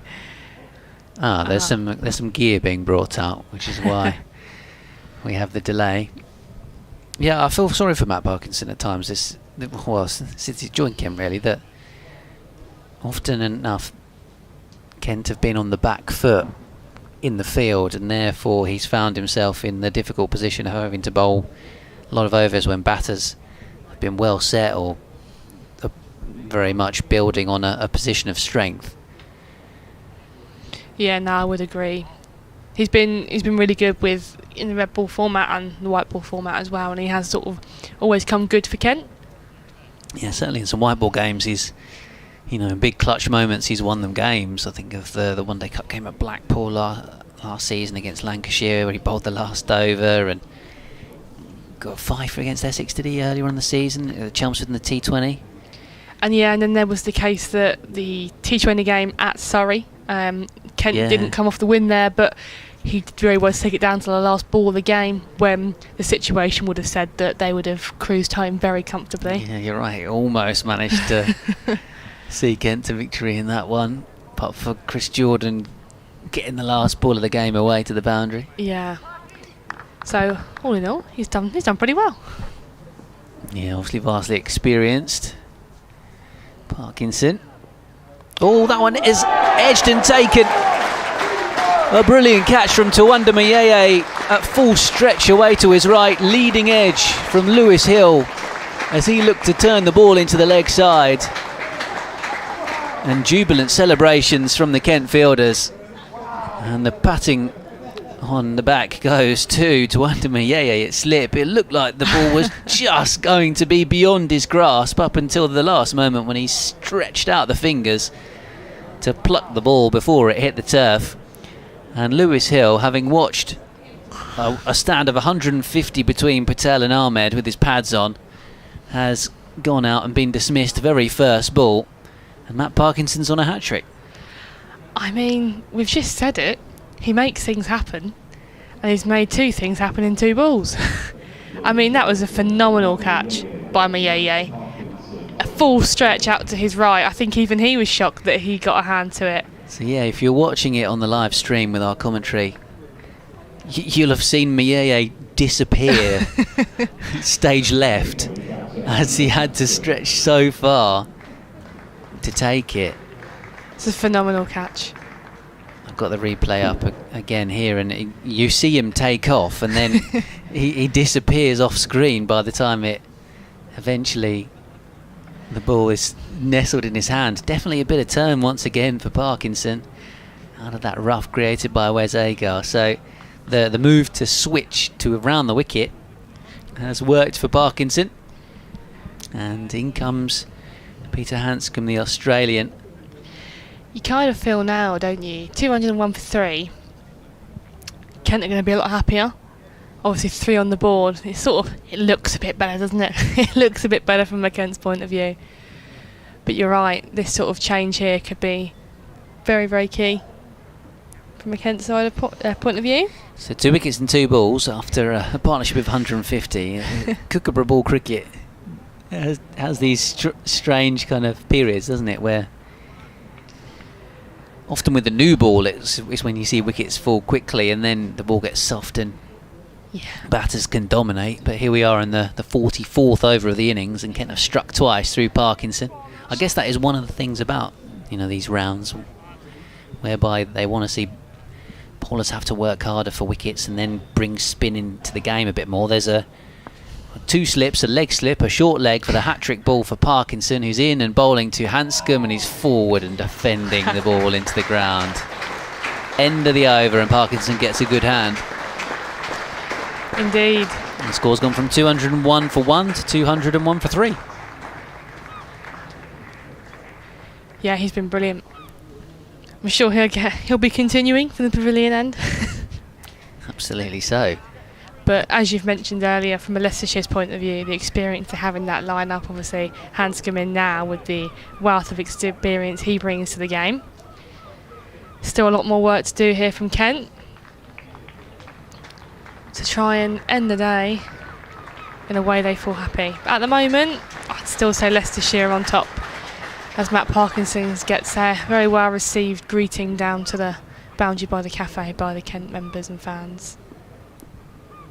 It's got to be the best feeling as a bowler, isn't it, walking back down to the boundary and being applauded. Nice.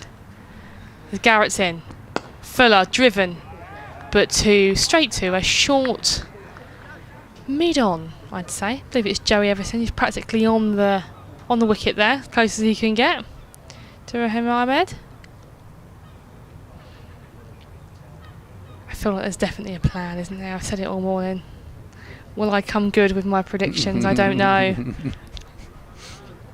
I like it though. I think it's looked like it could work. It's one of them. As much as anything, it just gets in the way of the running between the wickets as well, doesn't it? Garrett again. Fuller driven on the up, past cover as Grant Stewart makes chase. It won't go all the way, but they'll pick up a couple there.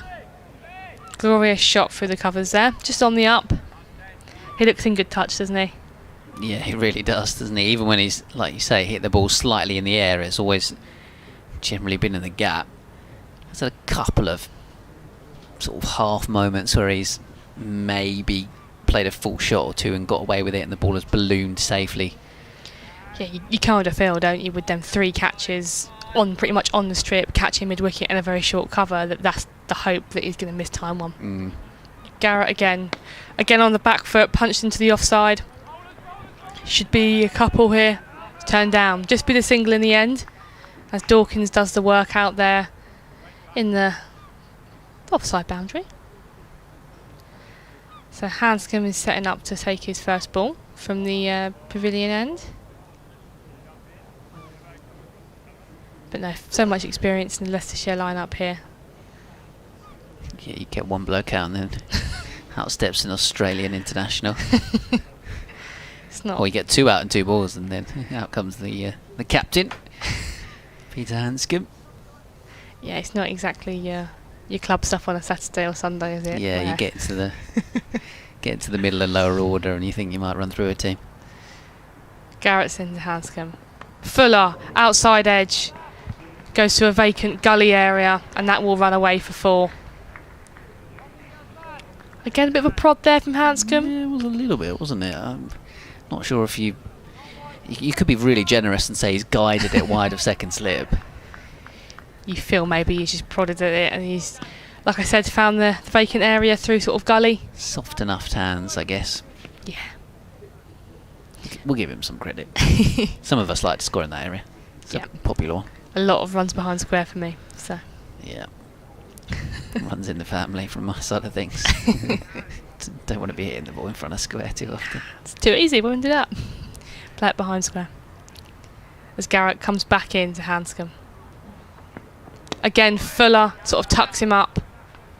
Just prodded into the leg side for no run. Sort of has energised Kent again, isn't it? Them 2 wickets obviously in 2 balls. You'd expect it would, and it has. Everyone seems a bit more vocal. A bit more sort of actually hunting for a wicket. Just watching Hanscom's little trigger and setup here, it's very peculiar. Kind of taps the pitch with his bat well away from his back leg, and then he twists it to a straighter position behind Garrett him. in, Fuller. Again, that's just been pushed up to mid-arm. Yeah, it's sort of a process he goes through with the ball, isn't it? Twists his hand, angles his bat, touches the ground, then gets ready. I guess when you see most batters set up, they would kind of tap the ground very close behind their back leg, or in between the, if they have a wider stance, kind of in between the two. And others will have the bat quite straight up behind them and just hold it there, won't they? But he seems to kind of have it. It's almost like a shovel, like it's very much wide in front of him, and then has that peculiar sort of twist and pulls it back behind him. Yeah. Maybe it's a back arm thing. It doesn't get too tucked up. Maybe he wants it out in front of him, so when he comes down, it's more fluid rather than getting too crunched up in sort of your side. It's very odd. It's a very weird quirk. I feel that's too much to think about for me. I just try and hit the ball. Yeah. I think that there is a overcomplication of things sometimes, isn't there? When it comes to batter stance, you just think, right, nice base, watch the ball, reverse sweep from Rahan Ahmed to start this Matt Parkinson over. Down towards deep point. That'll bring Peter Hanscom onto strike, and as a result, Jaden Denley, who was down at a kind of deepish mid-on position in front of our commentary box, has now gone back to a more orthodox position. It's Parkinson in and bowling to the Australian, who lets this go, and it goes down the leg side. Do you think that was as wide as he thought it was going to go? No, I don't think it really turned, to be honest. I think he might have missed the rough and it just went straight on. Even Harry Finch just sort of lazily stuck out a left hand and didn't exactly use the feet to shuffle across. Parkinson tries again. That one turns into the pad, which Hanscom offers no shot to. It's kind of this period now, isn't it, that you get the impression that Matt Parkinson's obviously turned a couple, it's moving a bit more, the batter's a bit more reluctant, especially when you're new to the crease. Yeah, reluctant to try and use the bat when they don't have to. This time Hanscom does. You've got the reverse sweep from Ahmed 2 balls before, and then with... Yeah, and again, I guess Ahmed feels comfortable doing that on the basis that he's playing with the spin. Yeah.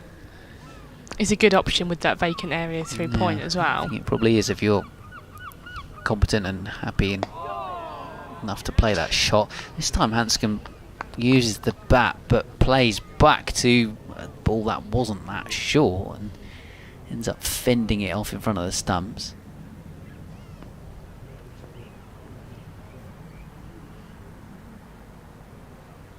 Parkinson to him again, this time a bit of inside edge, flies away behind square. He got himself in a really awkward position the ball before. We've just seen the replay. So Parkinson just going for a single off that over, 5 dots to Hanscom. And the end of his over. I'd be half tempted to go with spin from both ends, but I think Kent are going to make a change, and it's actually going to be Wes Agar from the Nackington Road end. They fancy that while they have a look at a fresh batter at one end, that maybe their main man is the guy to go to. Indeed, it looks like that Mieye has gone off the field, so Kashi Valley will come on to replace him. So it'll just be one slip for Rahan Ahmed. Might need to find another one in a minute if Miye's off the field and having already taken a blinding catch. you thought it's a good option to bring Agar back after new batter to the crease. So let's see what Agar can create here. Again, to Ahmed, there is that really short catching mid-on that's practically on the strip. Agar comes in. Fuller driven straight to cover, diving effort to their left to stop any run. Akansh Singh there, springing off to the left. Yeah, some energetic work from one of many 19-year-olds in the team. One thing to mention though, and you'd assume that, not looking too far ahead away from this game, but with obviously the 50 over stuff coming up, the 3 youngsters that are in the squad today, you'd assume they'll play a lot of that. Yeah, I'd have thought so. So that'll be encouraging for everyone to see. As Agar's back in again. Fuller driven straight to mid-off for no run. Yeah, I was thinking about this, actually, that it may well be this top 7. Take me Yeye out. He's obviously at the 100. Maybe Jack Leaning comes in. Yeah. Is that your team for the One Day Cup? Obviously Ben Compton didn't play in it last season, but has since obviously signed a new deal, so yeah, you get the impression that it's probably not too much of a dissimilar team to what we have today, with the exception of a few, of course. And Agar again, Fuller pushes Ahmed back slightly. Yeah, be interesting to see if Compton is part of the plans for the One Day side this year as a foil perhaps to some of the younger lads, especially if Joe Denley's injured, for example. Yeah, I don't think it's a bad move having that experience to sort of settle what would be a very young team. The younger guys have shown the flair that they have, so sometimes having that a bit of responsibility and experience isn't a bad idea. They'll probably mix up the order a bit. Yeah. Oh, that one's Fuller there. And Ahmed tries to hit that through the covers, but inside edge hits it into the ground. Didn't quite time it. I think Harry Finch maybe bat a little bit higher in the One Day Cup. Maybe Yeah. Everson will too. Yeah, I think obviously Tawanda Mayeye won't be here, so that frees up a vacant option at the top of the order as well. So Maybe Jaden Denley will bat more in the middle. yeah, I'm quite intrigued to how they go about the One Day stuff actually. I think Dawkins will probably open, as he has done a lot in England under 19 stuff. Again, that's Fuller outside edge from Ahmed. That pick up a couple to a vacant where second slip probably would have been. Hasn't run away for 4, as we were saying. Slowed up across the practice wickets. But yeah, that would be quite exciting actually. There's probably Kent fans out there. It's an exciting tournament, back end of the season, isn't it? And yeah, absolutely so. Grant Stewart will be a big part of that team as well. yeah, Matt Parkinson once more. lots of cricket. Lots of cricket to be played. Decent schedule actually for Kent. They haven't got crazy travel like they have done in previous years in that One Day competition. Agar was in, that was Fuller, just pushed up to Grant Stewart at mid-off, no run. Timed better this time from Ahmed, but no run. So yeah, previously they've had Isle of Wight, Blackpool, Scarborough all in the same season, and then this year I think rugby's about as far as they go really. It's not too bad at all. Yeah, it's a In sort of terms of the schedule. crazy competition that you have in the August time, isn't it? Yeah, they have a lot of the home games I think are on Sundays, either here at Canterbury or at Beckenham. Apart from the final game, which I think is on Tuesday the 26th against Yorkshire here. But yeah, they go to Northampton, Radlett, Rugby School, and Arundel Castle. So yeah, not far at all really in the grand scheme of things, compared to some of the travel they have done in this competition in the last couple of years, where you have to board a ferry to get across the Isle of Wight, etc. So Parkinson to continue. Leicestershire 211 for 3. A pull shot around the corner from Hanscom, bit of under edge as well, has helped it on its way, and Agar just about stops this from going all the way for 4. Rahan Ahmed comes back for the third. Yeah, Kent women have been at Radlett this time, I think about 4 times this year, so they're very familiar with the Radlett ground. Mm-hmm. But yeah, all very close games this year, which I'm sure the men won't be too unhappy about. No, so. they do enough travelling as the season goes on. Just having a little look at some of the scores elsewhere, so I might have to read those out for our shared regional programme on BBC Radio Kent, but also Sussex and Surrey in a moment's time. As Parkinson bowls, back goes Rahan Ahmed, pushes into the covers. So Durham are 140 for 7 against Surrey, which is better than they were when I did my last update an hour ago. They've lost 1 wicket but put on 50 more runs. Essex are 158 for 1 against Warwickshire. Parkinson bowls, back goes Ahmed. Somerset 181 for 3 at Notts. Hampshire 69 without loss against Worcestershire, away from home. Sussex at Scarborough against Yorkshire, 1-1 for 5. And then in Division 2, that's Parkinson bowls, attempting reverse sweep, then Finch grabs the ball and takes the bails off. I don't think Rahan Ahmed had particularly moved. At Bristol, Middlesex 116 for 2, Leicestershire 215 of course for 3 here at Canterbury, and then Glamorgan 165 for 3 at Lancashire, and Derbyshire 191 for 6 away to Northamptonshire. Parkinson bowling, chopped away here by Rahan Ahmed, out towards the point boundary for 4. In fact, there is a fielder out there in the deep, but Joey Everson can't cut it off, and Ahmed moves into the 90s with another boundary, up to 91 from 115 deliveries. If he just would slow down for the next couple of minutes. Let me do my update and then we'll get Richard Ray back on to maybe talk through another century for Rahan Ahmed in the County Championship this season.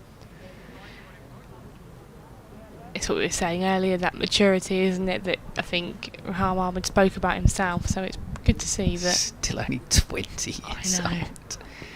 He's been on the scene for a few seasons now.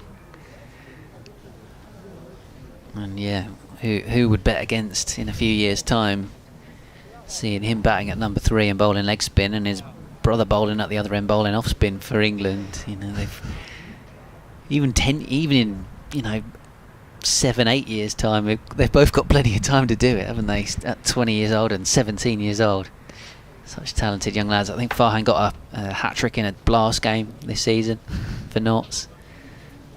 So yeah, they've got so much about them. Partnership so far, 37 for the opening stand, 164 for that second wicket, and then of course the 2 wickets the 2 wickets and 2 balls for Matt Parkinson. So 218 for 3. Hanscom on 7. Wes Agard's return didn't last long.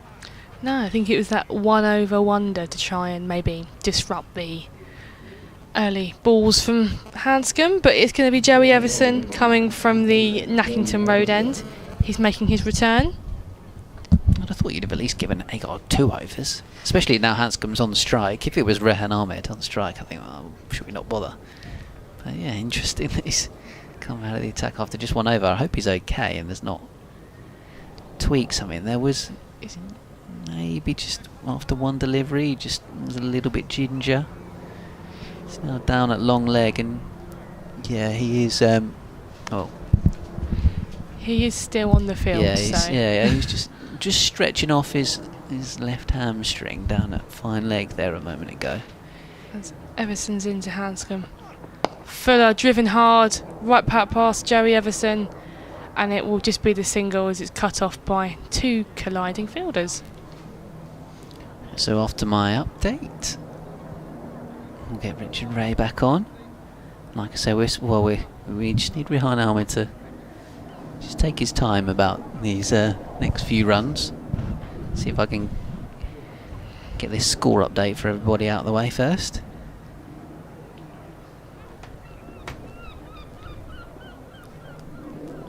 Here comes Everson. Defended away. Sorry, you could have carried on doing that, but we haven't got cue in our headphones yet, have we? You're all good. There you are. I'm surprised to see Joe Everson back into the attack, but I'm sure there's a plan behind this. Yeah, I guess he's only bought the one spell so far. As I was saying earlier, they turned to him earlier than expected. So there'll be some logic behind that. As Everson's back in. Again, Fuller driven straight down the ground. It's a beautiful looking shot. Timed lovely. Oh no. We say oh no. Grant Stewart just pulling up as he was chasing that ball. Leicestershire 223 for 3. A slight spark for Kent. 2 wickets in 2 balls for Matt Parkinson, with Rishi Patel running past one as he came down the wicket on 85 and was stumped by Harry Finch, and then Lewis Hill, the new man in. Next ball, little bit of turn out the rough for Matt Parkinson and an outside edge which was brilliantly caught by Tawanda Miyeye at slip. Grant Stewart there though, the Kent stand-in skipper this week, just chasing a ball down towards the boundary's edge, looking like he felt something in his hamstring, so that's a concern for Kent. Rahan Ahmed meanwhile is just 5 runs away from 100 after hitting that ball straight down the ground for 4. So Leicestershire 223 for 3 with Rahan on 95. Elsewhere, Surrey have taken 7 wickets against Durham, who are 145 for 7 in Division 1, and Sussex away to Yorkshire at Scarborough, 121 for 5. They're trying to recover from the loss of a few wickets, with Tom Alsop currently out there on 38 not out. Commentary of all of those matches available by the BBC Sport app and website. So while there's a brief break in play, we'll change over in the commentary box. Richard Rao come in from BBC Radio Leicester, and the physio is out there attending to Grant Stewart, but at the moment looks like he's going to try and stay out there. Well, I guess from a Kent point of view, he's the captain for the week. He might feel like he needs to stay out there, but perhaps he's just going to come off to be assessed. It looks like Stewart is coming off with the physio.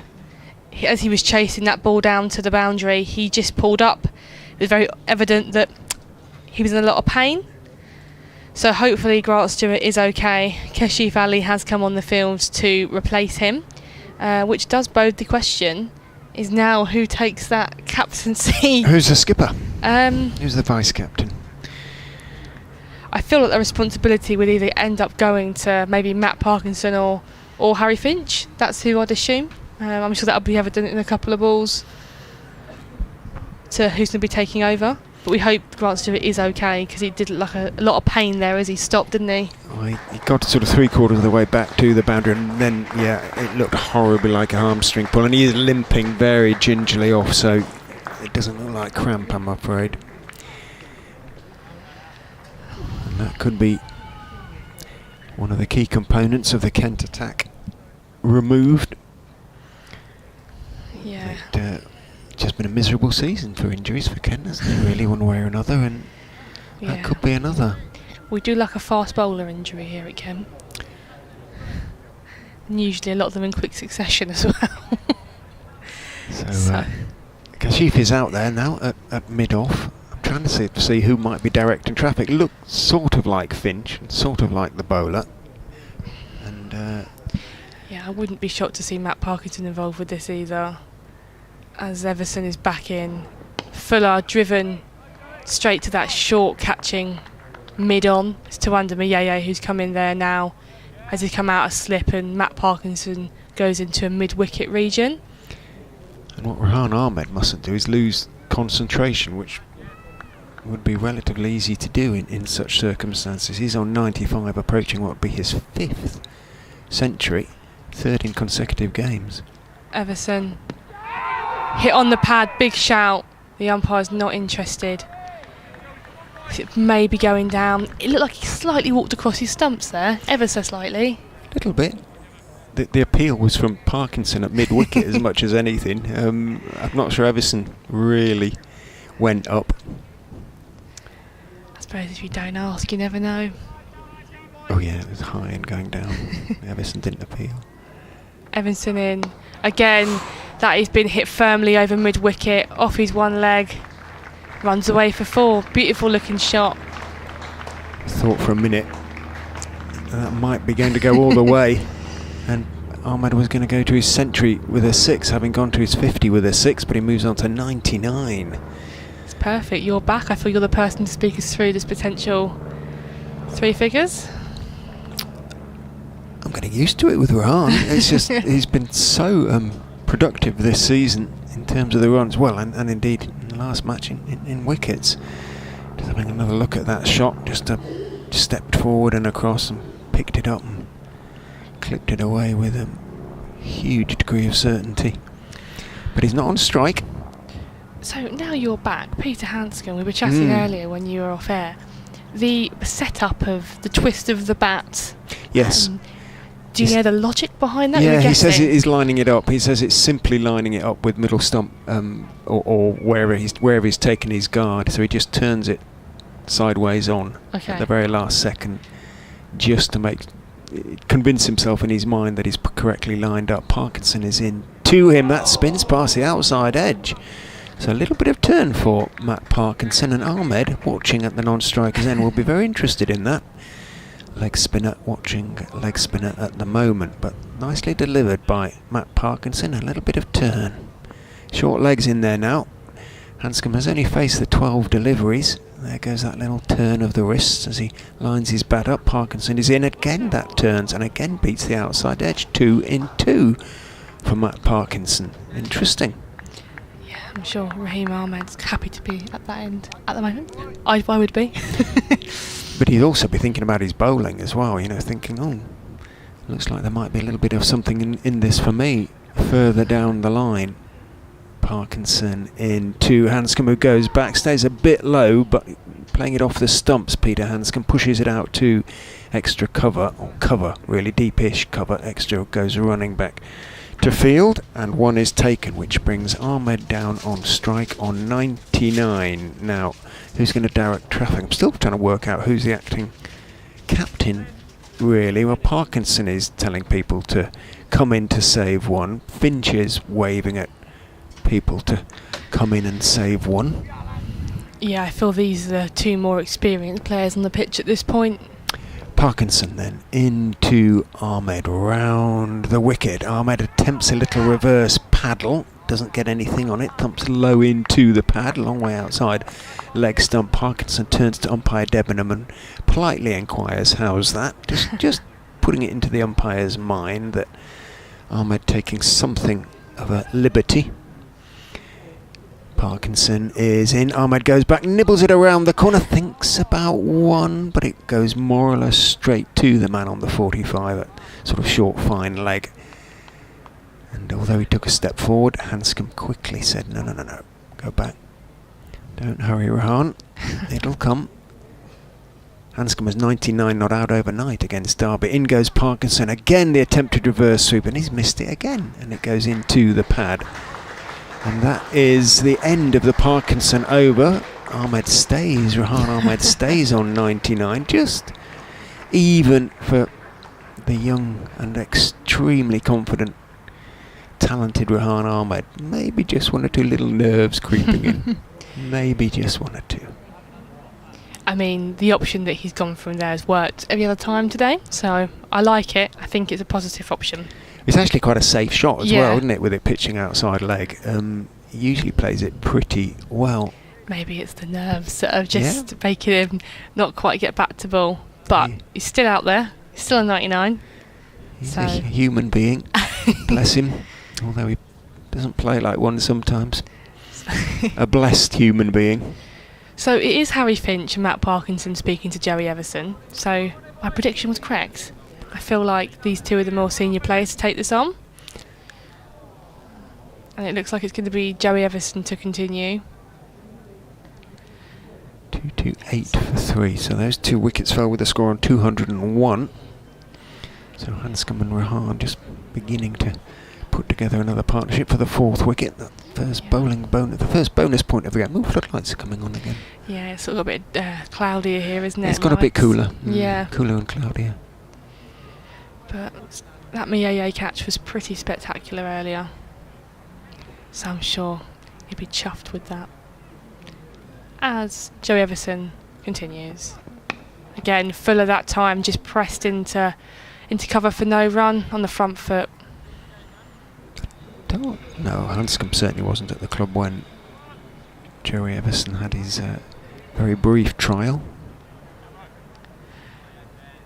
Feels like moons ago now. It's been a few years, isn't it? It was, yeah, 3 years. As Harry Finch is up at the stumps as well. Everson in. Again, Fuller defended quite productively from Peter Hanscom. Back to Joey Everson. I think this is Peter Hanscom's last championship game. The captain in September will be going back to Victoria, his state in Australia, to prepare for the new Australian season. Shan Masood is under contract for the rest of the season, coming to replace him. So Kent here have a very straight mid-on, a very straight mid-off. Everson in. That's just been played into the point region, off the back foot for no run. Yeah, a very, I'd say, attacking field here from Kent. Tuanda Mayeye is pretty much on the wicket. At a very, very, very, very close bid off, arguably. Parky's making a bid for the long-term captaincy here by really changing things up. He has changed things up. He has. Ben Dawkins out of catching cover. Kashif Ali at catching mid-wicket. Everson in.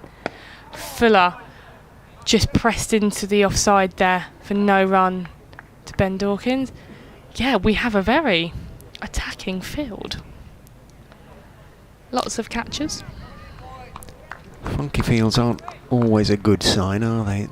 Sometimes it's a sign of a side that's trying a little bit too hard, but with those 2 breakthroughs, it's been a good sort of 40 minutes or so for Kent. Everson, shorter, played through point, dropped his hands on that, and guided it through the gap. Singh makes chase, and it does go away for 4. 4 to Peter Hanscom score. Well guided actually, well played. Yeah, it's one of his favourite shots. Everson just needed to keep hitting that off-stump line. Yeah, arguably not the length you want to bowl when you have 4 catching fielders in front of the bat. Yeah, foot outside off-stump as well, the width. As Everson comes in to bowl his last ball of the over to Hanscom. Fuller whipped off the legs, guided down. Agar makes chase, but it will go away for 4. Off the legs, well timed. Bit too straight there from Joey Everson in the end. First 4 balls were great. Bang, bang, bang, bang. But then just width on offside, and then he overcorrects, and suddenly you've conceded 8 from the over. Yeah, we were speaking earlier, weren't we, about the run rate and how that probably hasn't gone in Kent's favour. Not even so much the wickets, just the rapid rate that Leicestershire have scored, and unfortunately that has continued.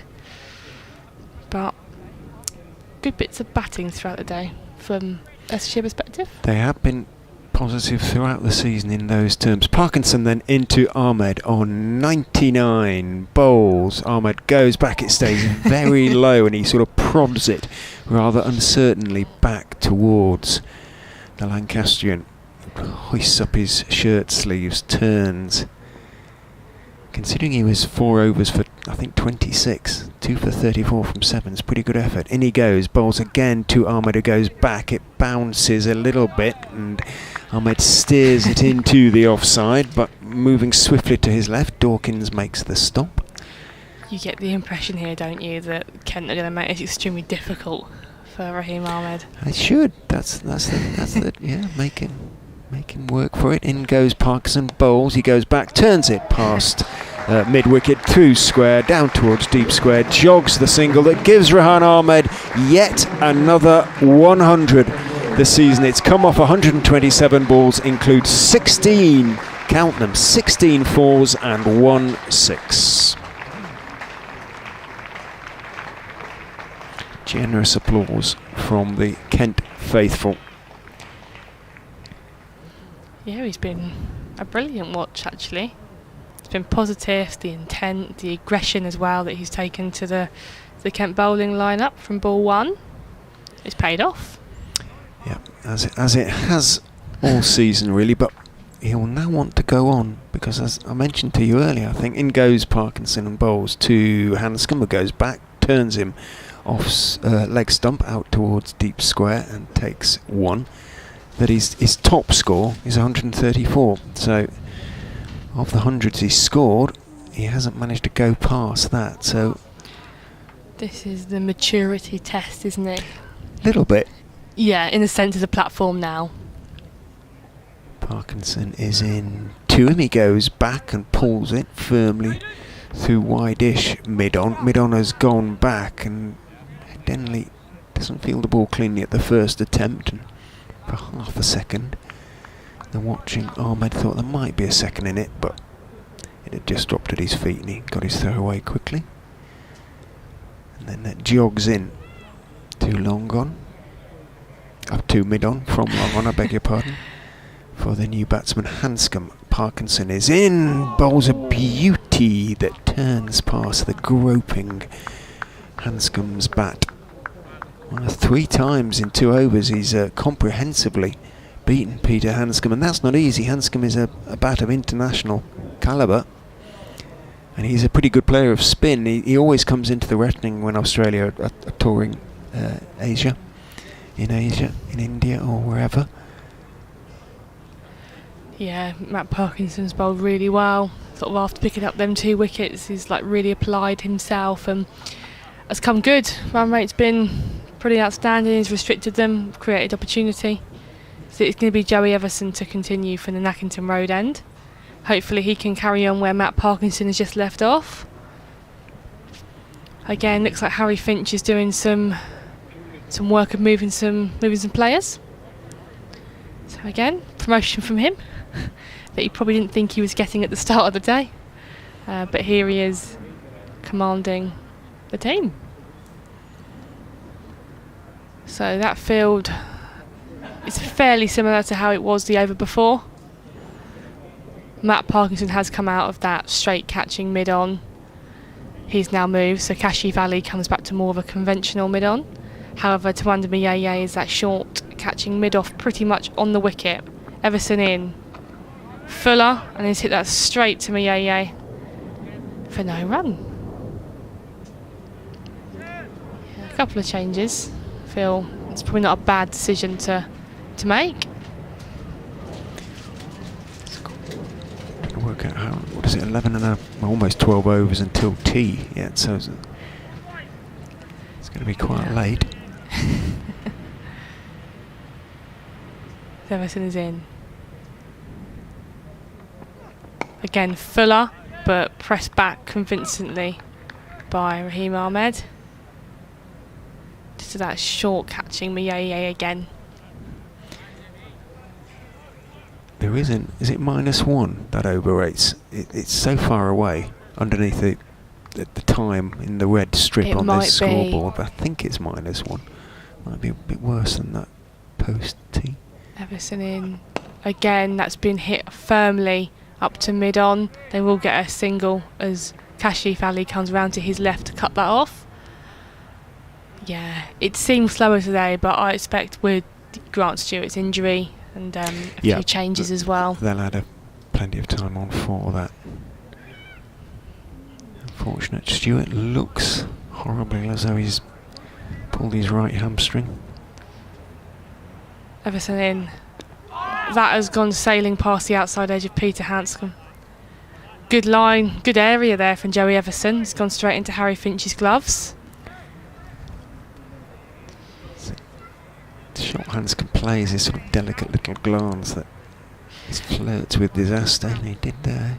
It's probably not the worst option. There's no slip or catcher in behind, so or third man, which is trying to tempt him. Hopefully with Harry Finch standing up, feather edge into his gloves, probably what Kent is hoping for. Everson again, that one's Fuller. Ball hit onto Hanscom's sort of pad that might have rolled onto the stump, but he was completely aware of that. Good over so far from Joey Everson. Yeah, 4 good balls again. Finish it strong. 2 more in the same place. Matt Parkinson has come into that catch in mid-wicket wider, not as straight as he was the over before. Everson in again. Shout for LBW, and it's given! That is Peter Hanscom gone. Joey Everson, fuller, straighter, hit him on the pad. Good bit of bowling there from Joey Everson. Hanscom's looking at his bat a bit, but there was some bat I heard, but it could have been after, looking at the replay. hard to tell, isn't it? Yeah. Very hard to tell. But Another breakthrough. that's another breakthrough for Kent. Peter Hanscom is on his way back to the pavilion after a tight over there from Joey Everson that has brought on the wicket for Kent. Much better session for Kent. Didn't start well. Patel and Rahan dominant, but 3 quickish wickets. Yeah, I feel this session has been Kent's, maybe going in favour of Kent's session.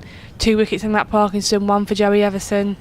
I mean, Rahan Ahmed is still out there on 102, which is positive signs for Leicestershire. It's 120 for 3 in the session at the moment. The first session having been 120 for 1, so runs continuing to come quite quickly, particularly after lunch, but this time they've made a few inroads.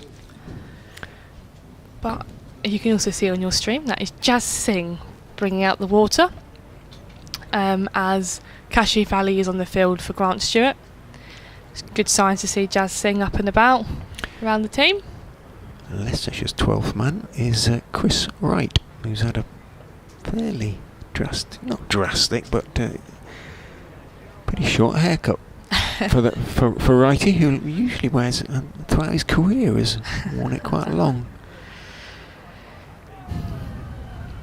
So probably going in whenever tea appears, Kent are going to be slightly happier than they were going in for lunch. Absolutely. Well, there's still 11 overs until tea, so every chance of another wicket or 2. Exactly. New batter Holland has come out to the middle. First of the sort of genuine all-rounders, but Ian Holland he started the season actually opening both the batting and the bowling. He now just opens the bowling and tends to come in 6. He's been away in America playing Major League Cricket. He is American born. He's Wisconsin born and was playing for Washington over there. Thoroughly enjoyed himself, but he's been great with both ball and bat this season, so plenty of work for Kent still to do. Parkinson is in to Ahmed, who gets a foolish delivery, just strokes it back down the pitch to Matty P. Much more bounce in the fielder's body language now, understandably so. Parkinson round the wicket and forward, well, unless it's the googly. Ooh, careful young Matthew.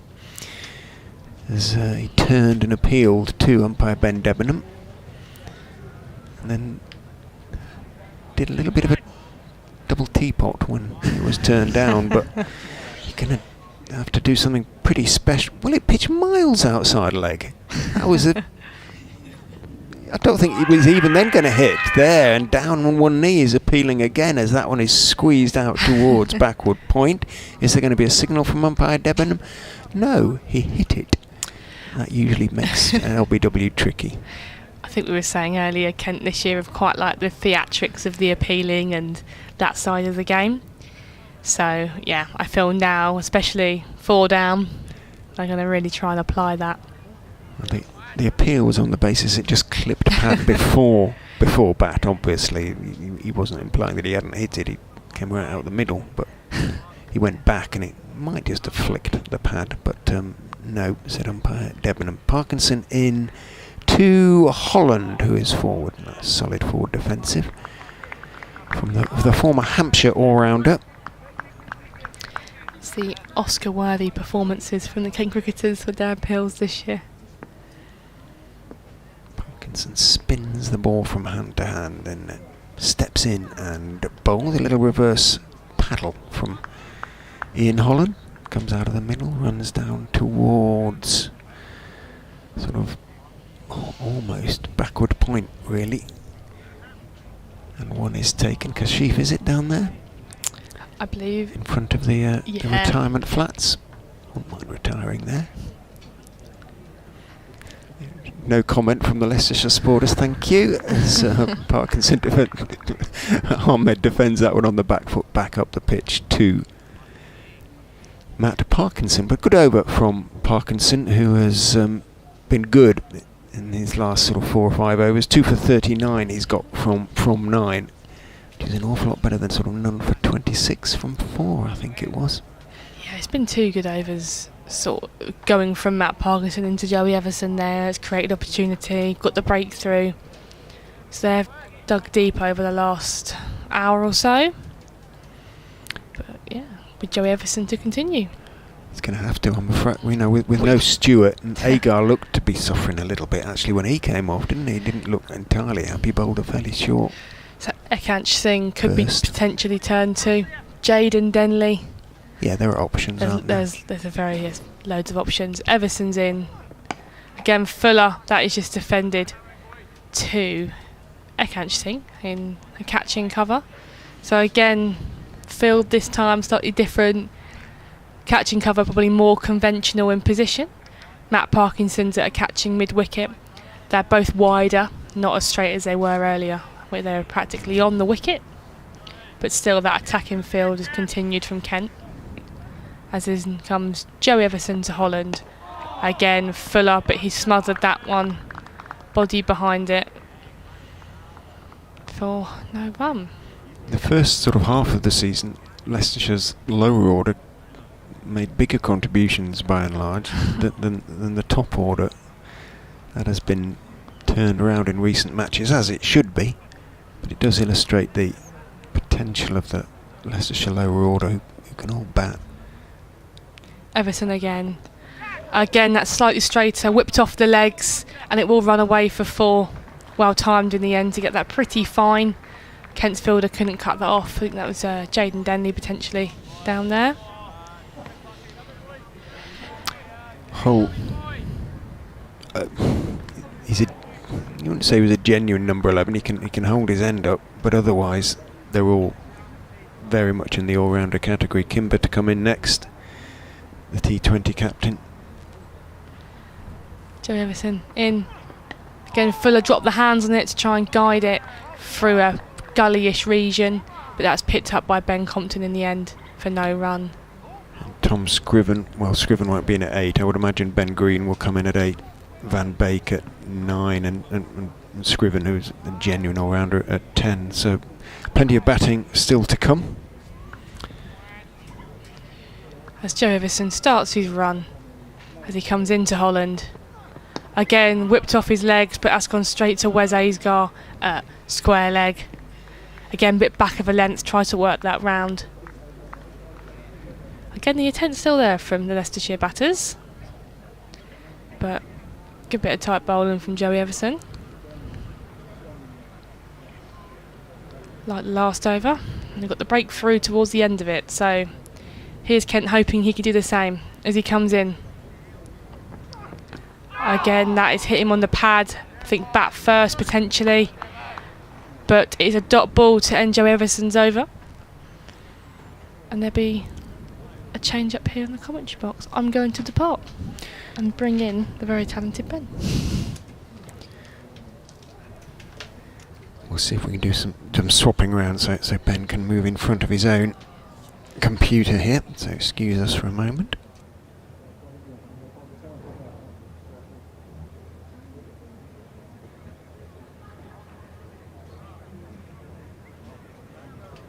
Order is restored. Bit of musical chairs in the commentary box. Creatures of habit, aren't we? Can hear Jaden Denley clapping furiously down in front of our commentary position.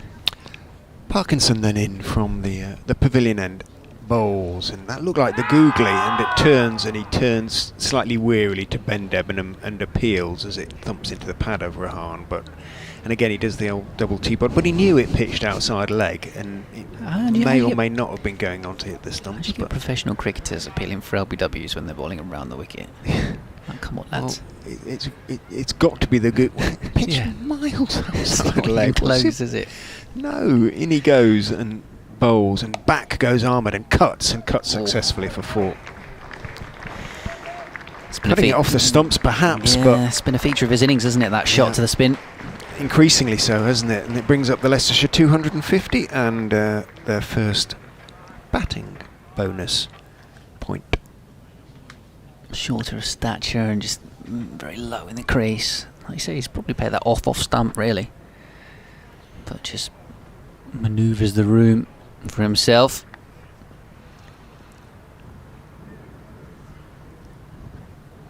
Parkinson steps in and bowls. He's forward. It's into the pad, but this time even Parkinson doesn't appeal. I was saying that Ahmed's top score was 130. Actually, it was 136 made earlier this season, but he's conscious of the fact he hasn't gone on to make a big 100. In goes Parkinson, bowls to him. He fiddles that one. It turns a little bit slowly. He pushes it away off stump. I mean, having seen all of his hundreds, where does this one kind of rank with the others? It feels like he's, not really been in top gear, and he's got 100 today. Parkinson tosses that one up nicely. He goes back though. It's outside. Pitches a long way outside leg, so he can just make sure something's in the way of it, really. And he does. It's the way he's played all season, to be honest. That there's not much. There's not much in terms of. You wouldn't say, oh, that was an outstanding 100 compared to some of the others. Probably as Parkinson goes in and bowls, he goes back and chops it out in the offside, but doesn't time it. It runs straight to Dawkins at shortish extra cover. I think the one last week at Derby was pretty sensational, given the pitch, which was a minefield, frankly. That said, there were 3 centurions in the Leicestershire innings on that first day. They didn't bowl well, Derbyshire, given the state of the pitch, but Ahmed was hugely impressive, and that's 5 for the season, which in fact in the course of this innings he's just gone past 2,000 first class runs. A landmark I should have been aware of and wasn't, so apologies to him, but I suspect it won't be the only landmark in the young man's career. Absolutely not. Here comes Everson, driven away square by Holland. Chasing this is Dawkins. Dawkins is known as Melman. I've just heard it, and Louis Kimber was known as Melman for a while. Do you know who Melman is? No. He's the giraffe in what's it called? That cartoon when they get in a crate and they go to, I can't remember, they fall out of a ship, they're zoo animals, and they end up on Madagascar. That's the name of the film. Yes, okay. Well, Louis Kimber, being tall, was known for a while as Melman, but it looks like I think Ben Dawkins probably fits it even better because of the sort of shock blonde hair as well. It's the lean figure. There you go. This one's clipped away up towards mid-on by Rahan Ahmed off Joey Everson. It hasn't taken them long to think up that nickname for him, has it? He's on professional debut, and they've already given him a slightly more imaginative nickname than Finchy behind the stumps, etc. Both those films came out quite a while ago, didn't they? Madagascar's 1 and 2. I don't know whether there's been a recent one, but I think there may well have been more since. But okay.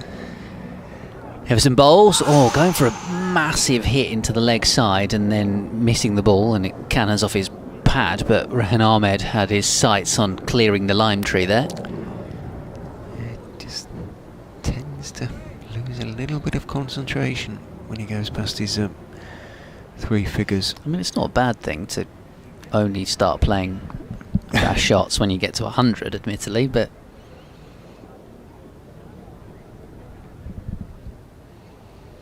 here he comes. Ooh, attempted little late dab, which has been taken well by Harry Finch standing up to the stumps. It almost becomes a sort of shot a ball, doesn't it, though, and just needs to settle back down again and build a really big one. I mean, people are taking note of his runs, and I'm sure the England selectors are, and every chance you would have thought of at least a Lions. Oh, 100%. Tour. Yeah, you'd have thought so. He'd be a shoo-in for that in the winter. There was some bowling to him. Yeah, if he's not part of the full squad, you'd have thought he'll be on that trip in some capacity. Well, it mirrors it, doesn't it, to the first part of it, the England trip down under. Yeah, the Lions sort of are there as a backup almost in a funny sort of way. You feel. In fact, they're playing them, aren't they? England. Yeah, playing England Lions as their warm-up game, sort of thing. So he could have a huge part to play Yeah, I over was the winter. listening to Test Match Special the other day, and they were discussing the pros and cons of that in terms of not actually playing an Australian team as a warm-up to the Ashes. It's an odd one, isn't it? Clipped away out towards mid-wicket. Yeah, Jonathan Agnew was saying back in his day they'd be out there for 6 weeks before the first test, whereas these days they want to keep the tour as short as possible, and I guess that's a knock-on effect from COVID, kind of the intra-squad type pre-season or pre-series feel. So 2-5-1 for 4 at the end of the over. This ball 57 overs old now. Parkinson 2 for 43. Everson has given Kent that control they were looking for from the Nackington Road end. Just going at around 3 and a bit and over. In goes Parkinson and bowls. Holland pokes forward, bat a long way in front of his front pad. For the American-born, Australian-raised, English. Well, he's got 3 passports in Holland. In goes Parkinson, tosses it up nicely. Nice loop to the delivery. Man of the world. Absolutely. Holland just drives it back down the pitch to him. Tosses the ball from hand to hand. Steps in, bounces in almost and bowls. Oh, Holland with a pre-selected reverse sweep, and given it was a yard outside leg stump. Is he going to give a wide? Ben Debenham. Yes, he is, to Parkinson's horror, dismay. And, well, maybe he saw Holland shaping to play the reverse sweep and fired it wide down the leg side, or what become the offside. It was all very messy. Holland didn't get anything on it because he couldn't reach it, essentially. But Parkinson, he and Ben Debenham are not seeing eye to eye at the moment, are they? It's just the fact that they had a long conversation before the wire was given. In goes Parkinson. That looked like the googly to me. And forward, it was just over pitched a little bit, so he could get to the pitch of the ball, Holland, and smother it out towards mid-wicket. It was like a good again, 10 going on, isn't seconds it? before he actually gave the wide. Yeah, they are having a real back and forth. He went outside like stump. He should have played reverse. I'll ball it wide. Keep the umpire on side is always a good idea. Parkinson is in, and a conventional sweep, very nicely played by Ian Holland. That's going to be 4. Well, I'm not sure, but that could be the first conventional sweep to the leg spinner bowling around the wicket. You would have thought you'd have seen quite a few of them, but both Ahmed and Holland have tried to play reverse sweeps and haven't come off. He plays the perfectly normal coaching manual sweep, getting to the pitch of the ball and hitting it very cleanly out to long leg for 4. Holland into double figures onto 10, 256 for 4. Profiler did describe Parkinson as a chirpy leg spinner. In goes Parkinson, bowls on leg stump. Holland looks to nibble it around the corner. Don't think got anything on it, and that is running behind Finch down to the almost long stop boundary. Ahmed wants a third bye. Is it going to be a... Oh, it's another... Is it? It's another wide. Parkinson's shoulders slump in disbelief. Why is that wide? How was that wide? It was nowhere near Parkinson kicks at the ground and remarks his ground. I think he's saying it's negative bowling. Yeah, I think so. But that's harsh. That is harsh.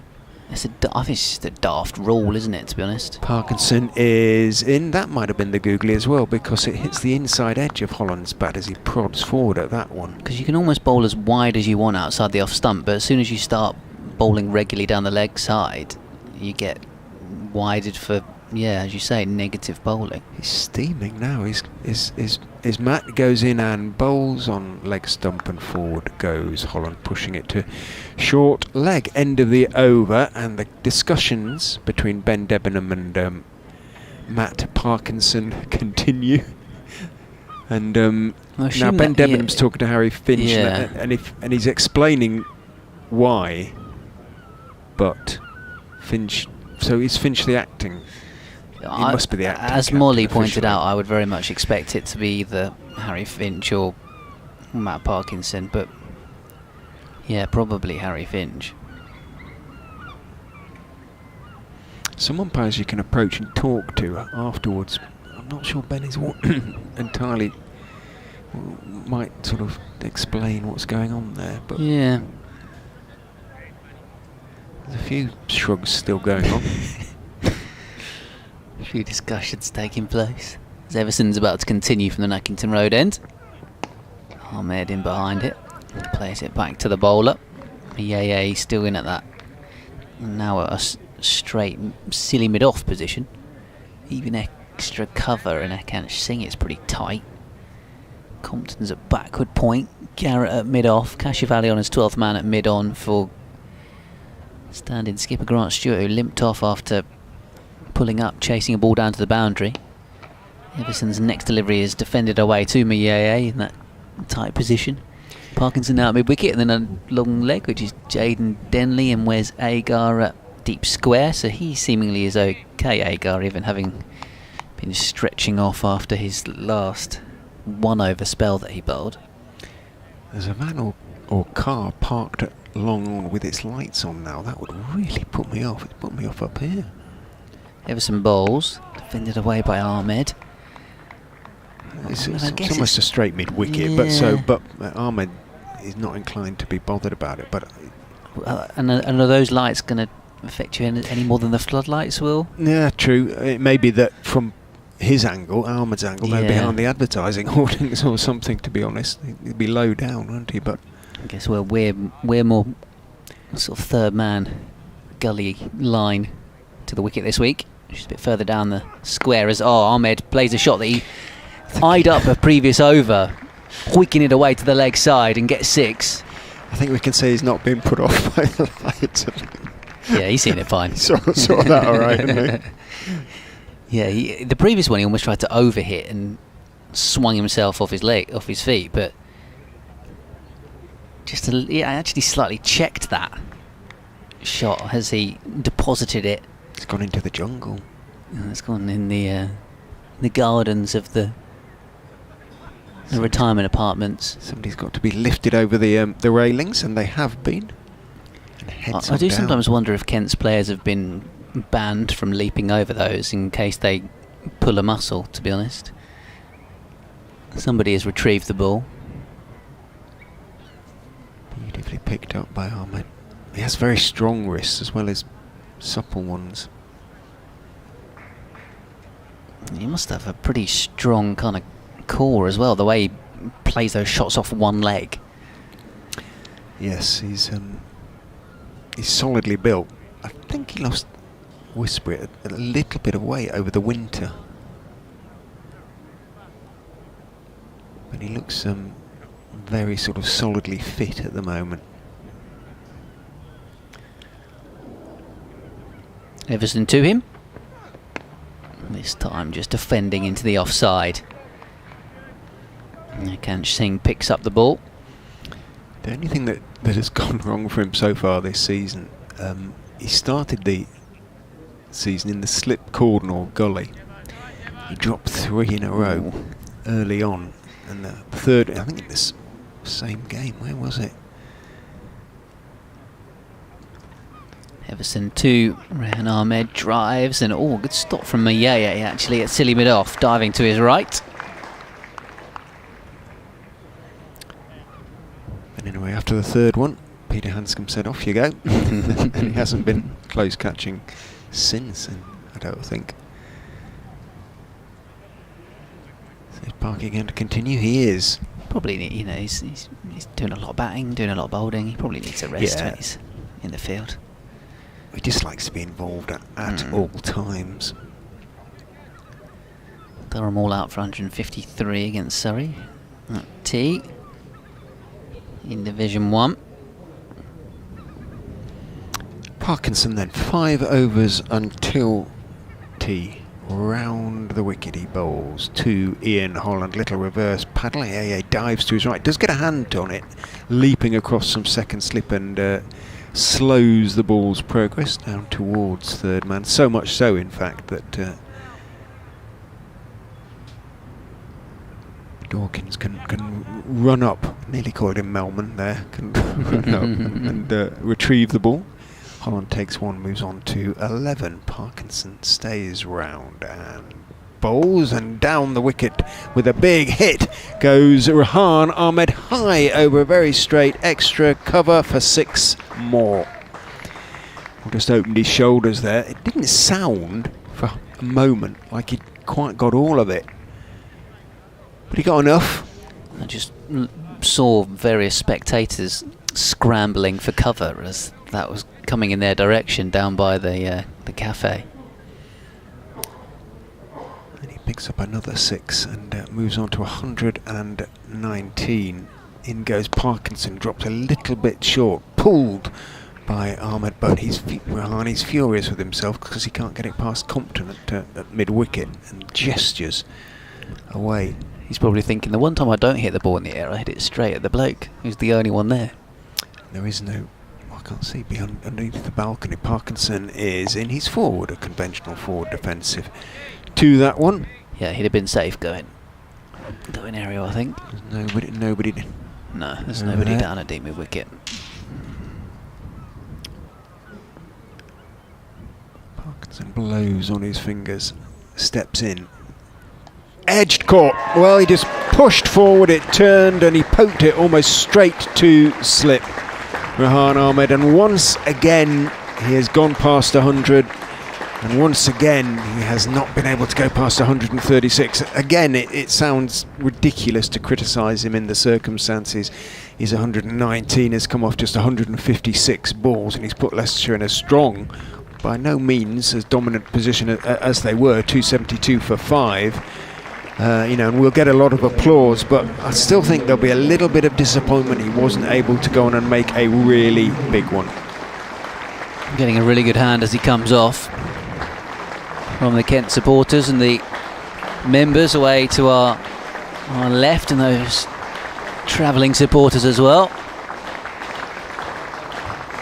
Acknowledges the crowd, but doesn't take off his helmet. You can tell, as you say, that there's a little bit of disappointment there that he's fenced at that one from Parkinson and just spooned a pretty straightforward slip chance to Undermiyeye. 155 balls, 17 fours and 3 sixes. Yeah, good innings to watch, that's for sure. And a continuation of some brilliant form this season for Rahan Ahmed, but also a outpouring of celebration for Matt Parkinson after getting his wicket. Yeah, despite he will feel some harsh treatment at the hands of the umpire. Kent have fought back well, as we've stressed in this session. There've been loads of runs in it. That's 152 runs in the session already, but 4 wickets as well. So they'll say it's at the very least level, if not better, if you take 4 wickets in a session. 272 for 5 is decent on the part of Leicestershire, but as I say, by no means dominating at the moment, and Kent can think, well, if we can get them for 350. Yeah, Leicestershire got plenty of seam bowling, don't they, in this lineup, but if they want someone to do what Matt Parkinson's doing right now, it's going to be that man again, Rahan Ahmed, to come and bowl a fair few overs. It'll be interesting to see what Louis Kimber makes of Matty Parkinson. He's a big hitter, Kimber, but he's maybe a touch fortunate still to be involved in the red ball side. He can dominate an attack. He's the T20 captain. As Parkinson goes in and bowls to him, he rather squirts it with slightly cross bat out towards mid-on, and that is a dot ball. Applause for Matty Parkinson, though, who now has 3 for 58 from 12, which is a very decent return for the Lancastrian. Of course, it was it Sussex game last season that everyone was tuning into the live stream to watch Louis Kimber as he was flailing the ball to all parts in that really tense conclusion. Yeah, it was an astonishing day. 243 he made that day, off about 140, 150 deliveries. All sorts of records tumbling not quite the result. Wasn't quite able to get them over the line. Jaden Denley is going to replace Joey Everson at the Nackington Road end. So spin from both ends from Kent now. Harry Finch does very much appear to be directing traffic, along with Matt Parkinson out there at the moment, with Grant Stewart off the field as Jaden Denley bowls and Holland pushes out towards cover. There's a slip in play, but other than that, extra cover probably the next nearest fielder as it's defended away by Holland. Deep square, deep man on the offside as well. Mid on a mid off for up.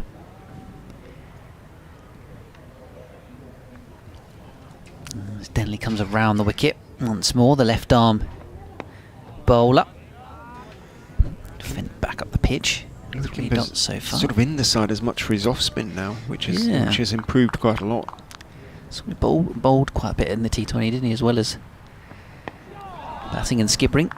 He's pushed away here by Holland. Basically just a team of all-rounders. Well, that can be a criticism as well, can't it? In a way, sort of. Denley bowls again. Once more on the front foot defending. Holland. Some people say all-rounders, some people sort of say bits and pieces, don't they? And Denley once more. Defended away by Holland. Last year, in the One Day Cup in particular, maiden over there from Jaden Denley, Kent picked a lot of all-rounders, or, you know, had a number of players that could bowl, almost up to kind of 9-10 at times, and it just made it, I think it just made it really tough for the captain, because he had no clue who to bowl at what point of time, because he just had so many options. But yeah, even the batters in this team, you've got Hill can keep wicket, can't he? So yeah, hasn't kept wicket for a good few years now. Hilly, knees would creak, I suspect, a little bit. In goes Parkinson and bowls to Kimber, who's sort of massively forward. When I say massively, I don't mean a huge stride. It's just sort of all width and shoulders. They're big old units, some of these boys. And Louis is a solidly built young man.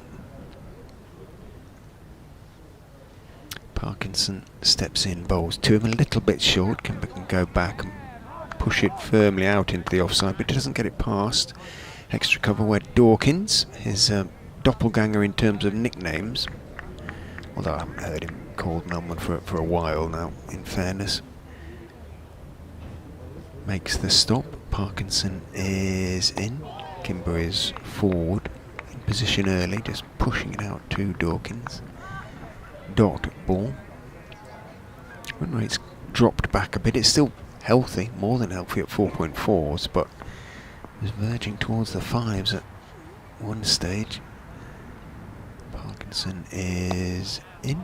Bowls on off stump. Kimber pokes it out to Dawkins again. Finch waves at something. Maybe on the balcony. Then hands on knees goes down as Parkinson is in. He's driving in the air and it's only a few feet short of Agar at mid-off. Quite get fully on top of it.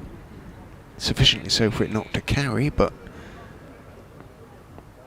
still a little bit of hope for Parkinson as he steps in and bowls, drops short, and down on one knee goes Kimber and gets away with it to some extent, Parkinson, because deep backward square is out on the boundary and makes the stop. Kimber takes one and keeps the strike. End of Parkinson's 13th over, 3 for 59.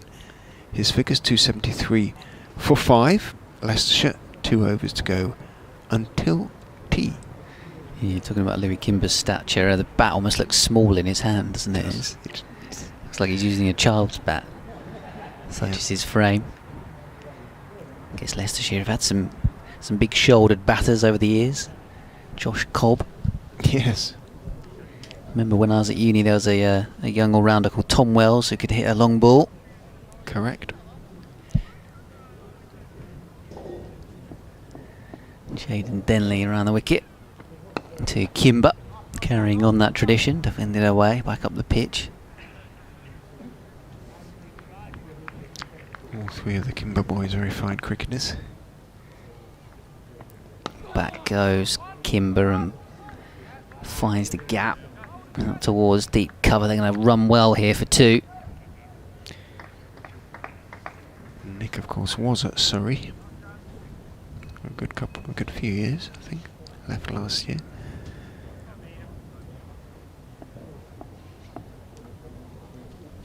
Kimber on strike again. Jaden Denley to him. Drives forcefully once more out towards the sweep on the offside, which is George Garrett. Bring Holland back on strike. 2-7-6 for 5.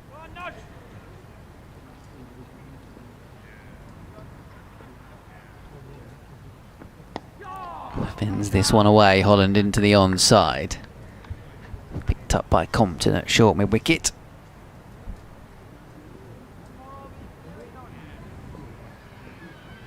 Denley quickly into bowl once again, and Holland right on the front foot, just playing this back up the pitch.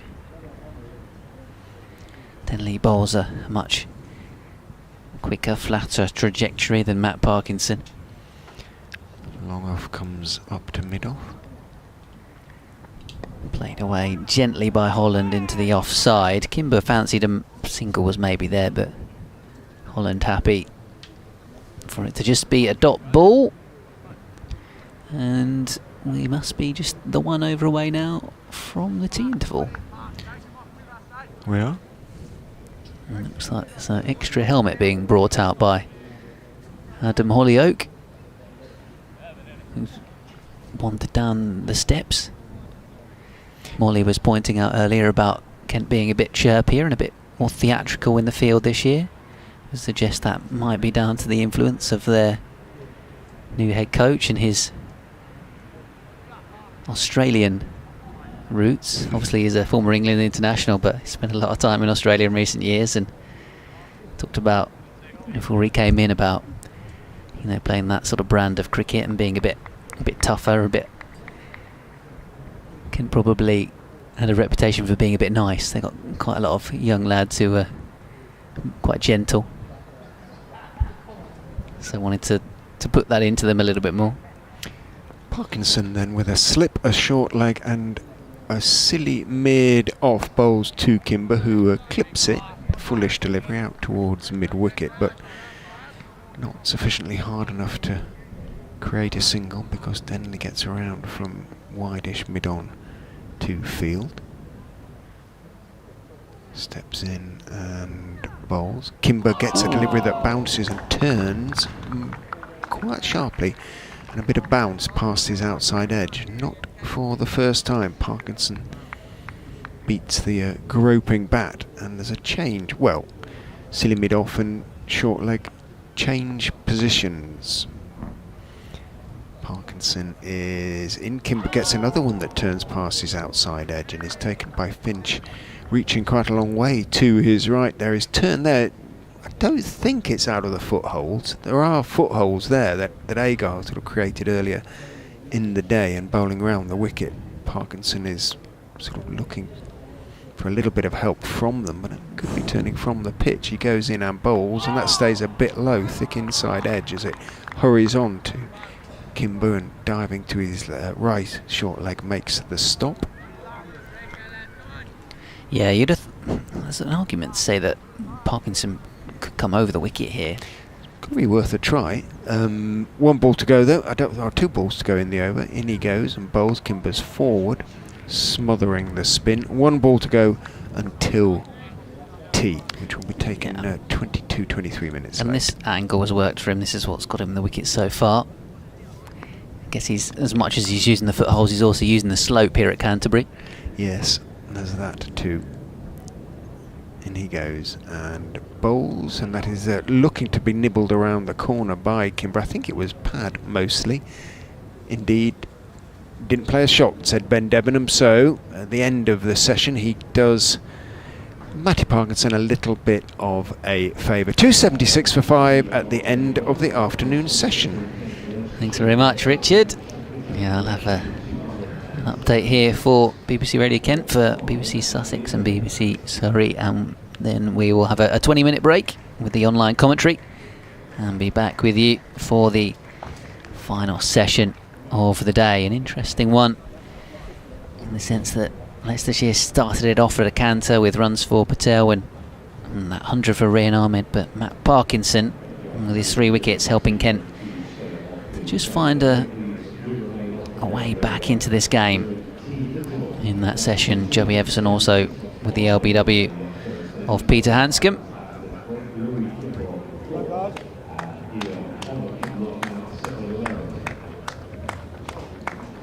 Yes, the players just going off for tea here. Leicestershire 276 for 5. So a good session from a Kent point of view in terms of wickets. 3 of them coming from Matt Parkinson, who's found a little bit of turn from around the wicket. He had Patel stumped by Finch for 85 after a partnership of 163 with Rahan Ahmed.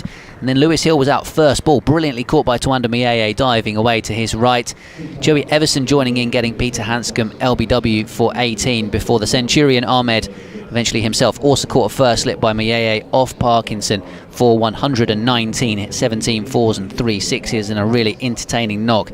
That's put Leicestershire, the Division 2 leaders, in control of the game, but Kent will feel like they've fought their way back into this one thanks to the efforts of Matt Parkinson in that session. Or elsewhere in Division 1, Surrey are 9 for 1, having earlier bowled Durham out for 153, and then Sussex 149 for 6 against Yorkshire at Scarborough, trying to battle on, of course, Kookaburra Ball Week as well. So some low-ish scores in Division 1. Leicestershire putting on some runs here, but Kent fighting back in the afternoon session. We'll have online commentary of all of those matches as they resume after tea in around about 15-20 minutes time.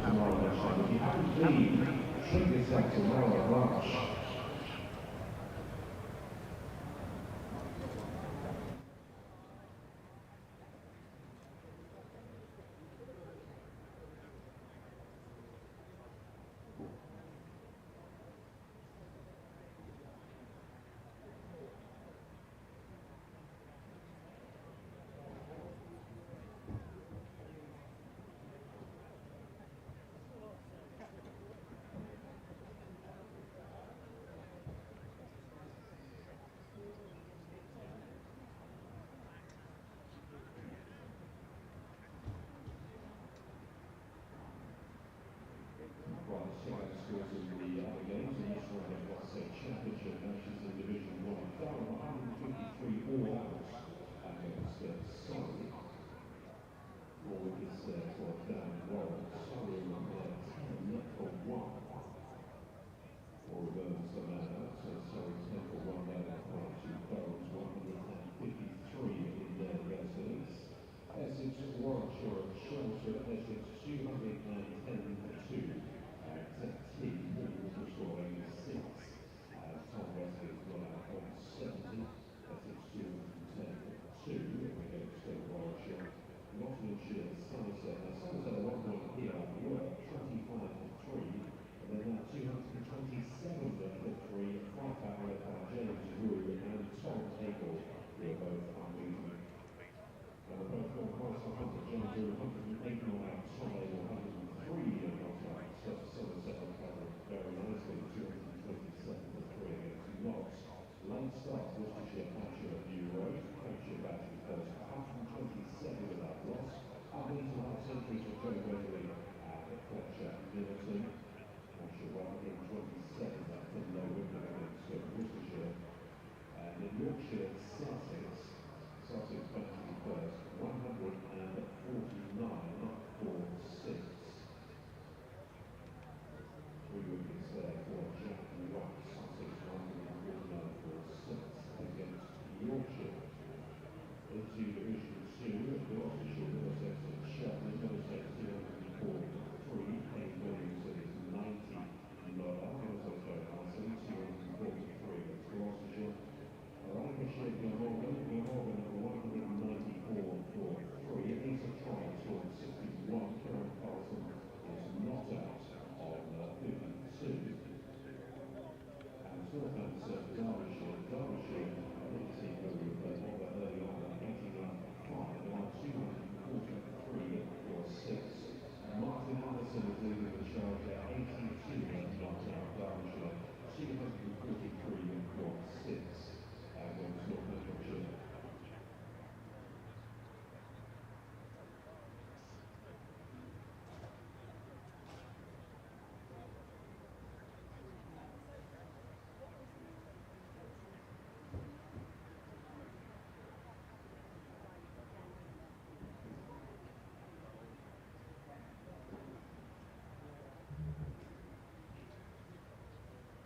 Steve.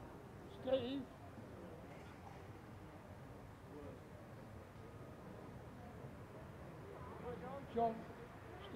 John Deere's coming back in the morning. I saw in the chat. Brown will be very happy. When he's hard back, he'll be a happy boy.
Welcome back to Canterbury, final session of the day. About to break out. Ian Holland and Louis Kimber heading out to the middle. Kent without their standing skipper, Grant Stewart. Preparing to try and look for some more wickets. Matt Parkinson having a good session with his 3-for. Rahan Ahmed's going through to 119 before he was caught by me at slip. Patel out for 85. Hanscom making 18 and Hill out first ball. It's really hard to predict what the score might be at the close of play here. And we've had 120 for 1 and 156 for 4. If they continue to try and be positive, it could easily be sort of 400 all out. What do you reckon? It definitely could be something like that, couldn't it? I think, if Kent found themselves batting tomorrow, I don't think I'd feel like it's a success to a degree. As you say, the Leicestershire run rate has been good. I'm going to see Ekansh Singh start from the Nackington Road end, seemingly. Well, these could be tough overs, couldn't they, with the very old ball, until we get through to the new one. Yeah, so far 13 overs for Wes Agar, 12 for Stewart. Both of those, one more severely than the other, seemingly, with Agar out there. But did have a bit of a hamstring twinge, possibly. He was stretching off after a 1 over spell, and then Stewart pulled up with an injury. And we bowled 13 overs, 12 overs each, and then others like Garrett and Everson. And the spinners have been joining in. So here's Ekansh Singh bowling his medium pace. Holland drives off the back foot out towards Jaden Denley for a single. So 10 overs for Garrett, but it's gone at over 6 and over run rate wise. Everson's been tidy for his 12 overs, taking a wicket, and he's been going at 3.5 and over. Denley's 3 overs, no wickets for him, and then Parkinson 14 overs for his 3 wickets. So the overs have been shared around by Kent. Now another slightly different bowler for the Leicestershire batters to have a look at. The England under-19 primarily batter, but hopeful all-rounder. Certainly does bowl his medium pace for the youth team, youth test team. Got 100 the other week. It's lively with the old soft ball, but just keeping the batters honest. Yeah, slightly thankless task, but if you do a good job with it, then maybe next time you bowl you'll get a slightly newer ball. Here he comes again, hurrying in. Nice quick approach down the slope. Potentially quite a skiddy bowler. Would he have bowled if Stewart had been fit? Probably not so much. But he might have. Yeah, maybe. Might have turned to him. Maybe. Hard work. It's funny with Kimber, there's a nicer and more laid-back individual you could not wish to meet, but some would say that score, what he did at Sussex, probably hasn't done him too many favours in a way. Yeah. terms of his reputation. He cuts hard into the ground. Sort of set a precedent for something that he's it raised not going to be able expectations to reach. Yeah. massively, you know, on him. And he expected to sort of break records thereafter, and just isn't that sort of individual really. And I think it's really hard to tell, as I say, because he is so laid back sometimes what he's thinking. I can't see bowling to Holland. A little bit of a leading edge into the offside. Picked up by Ben Compton in there. One ball to come in the air. I was actually in the club shop talking to a couple of people, and they're pointing out about the fact that there's effectively a Pakistan A team, is it equivalent of? I'm not quite sure, but playing against the a select professional county cricketers select 11, which includes Rocky Flintoff, Will Smead, Tom Clark from Sussex, Luke Benkenstein of Essex is captaining that team as it's cut away by Holland for a single, and like Casey Aldridge, Tom Ruse keeping wicket, Nathan Gilchrist is playing for them and has picked up a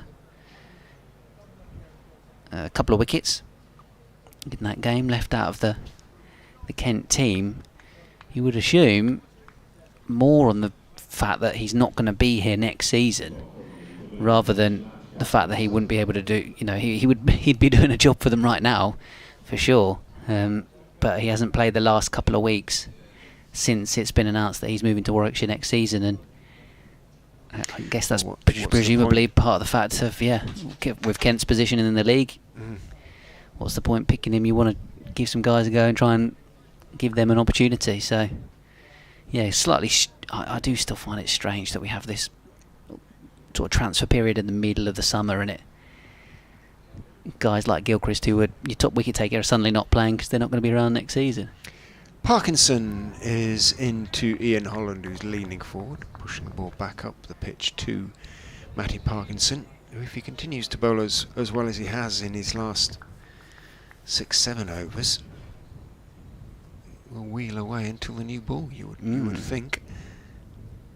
Steps past umpire Debenham and bowls in attempted reverse sweep. Where's that gone? I think that came off the wicketkeeper's helmet. It bounced up and hit him on the helmet and bounces out behind him. So, well, now he's going to bowl? He's going to wide him for negative bowling, I think. Hang on. There's a long discussion going on. He is. How can you widen when it's almost like turned and hit leg stump? Parkinson can't believe it. Well, he went for the reverse sweep, trying to fetch it from outside leg stump. I think he missed it. It bounced up. It bounced quickly and clipped the helmet. For me, it clipped the helmet. So yeah, I think so. Doesn't the helmet have to be examined? I think it does. Yeah. So the umpires are saying, "Yeah, come on, bring on the physio." It took a long time to get to this stage, and this is when Championship cricket, county cricket, can become a little bit frustrating when there's a certain amount of lack of obvious communication as to what is going on out there. First of all, we had the issue with the quote-unquote negative bowling, which umpire Debenham continuing. You'd have thought they could have sorted this out during the tea interval a little bit. Perhaps the umpires could have spoken to Parkinson. And there, again, we've been through this now. What seems like 3 times at least, when the explanation from the umpires has gone on. Parkinson has made his thoughts clear and said that the batters are moving or attempting to place shots, and he's really frustrated, Matt Parkinson. It feels to me like the umpires are kind of sticking to the letter of the law, and Parkinson saying surely there is a context element here. He's down on one knee at the moment, while the physio is come out to make sure that Harry Finch is his senses are not scrambled. They're clearly not. He seems to be okay. I still don't know why Parkinson. I still think he could come over the wicket here. Yeah, I agree. I mean, the slope is the slope, isn't it? I mean, so you should get a bit of help. I can only think it's the footholds. But he isn't half making life tricky for himself at the moment, and both with the negative bowling issue and the lack of leg before. Exactly. You go over the wicket, you can, even if it's not going to turn as much, you bring LBW into the game. However, after all that, what was it, a bye? Oh, it was just the wide, wasn't it? In goes Parkinson and bowls to Kimber, who leans forward and strokes it out to mid-off. There is no run. Well, it was a wide and a bye, wasn't it? Wide +1, yes. +1. Can't have come off. Yeah, it should be a wide plus a bye, shouldn't it? Can't have Well, come two. off. Oh no, I guess it is 2 wides. Can't have. Forward goes Kimber there and defends. I mean, +1 implies it came off the bat and it was a chance, but then it couldn't have been a wide, could it? But Yeah, I think that's a weird that's way of wrong, saying it's isn't it? 2 wides, effectively. okay, Yeah. right. Parkinson is in. Kimber sweeps massively and strongly out to the man at deep backward square / wide long leg and takes 1. At the same time, should it not be dead ball after it hits the keeper in the lid?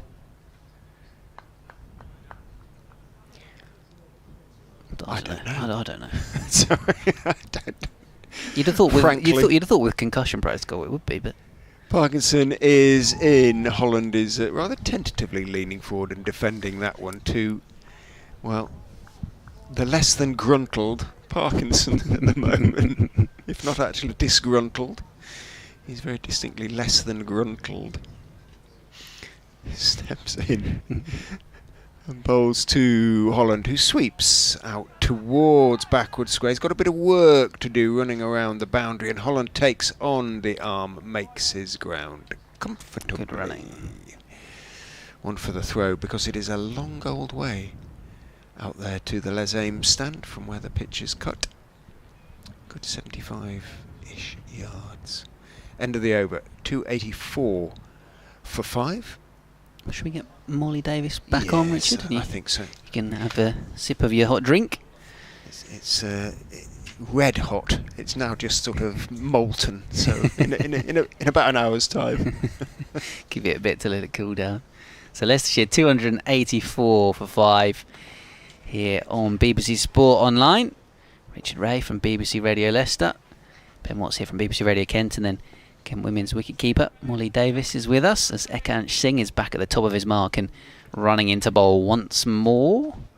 Defended away by Kimber off the back foot. If you want to get in touch with us, kentcricket@bbc.co.uk via email. Use your social media handles as well, at BBC Kent Sport on Twitter or X. Still call it Twitter. So 6 for Kimber, 15 for Holland. Still overcast skies. It felt like it was getting brighter earlier on today, but it's got cloudy again. Floodlights are on. Singh bowls a full delivery, which Kimber tries to drive and skews into the onside. Yeah, the lights have sort of been on for most of the day, actually, haven't they? I almost feel like I should be wearing sunglasses. The glare is so bright. And we have the reflection off our windows in the commentary box. I find myself squinting. Even though it's completely cloudy. This one's driven away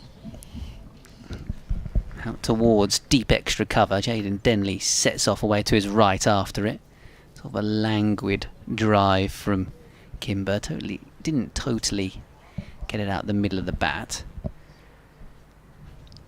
But he moves on to 8. Bit of width there from Ekansh Singh. He's certainly running in hard for the team. Running in with youthful enthusiasm. Well, they've got that silly mid-on position back as well. As Singh bowls. Pulled away hard into the onside for 4. Past mid-on. And down towards the little teepees, if you will, that have been used as some media and commentary positions throughout the blast. Yeah, it was latched onto by Kimber.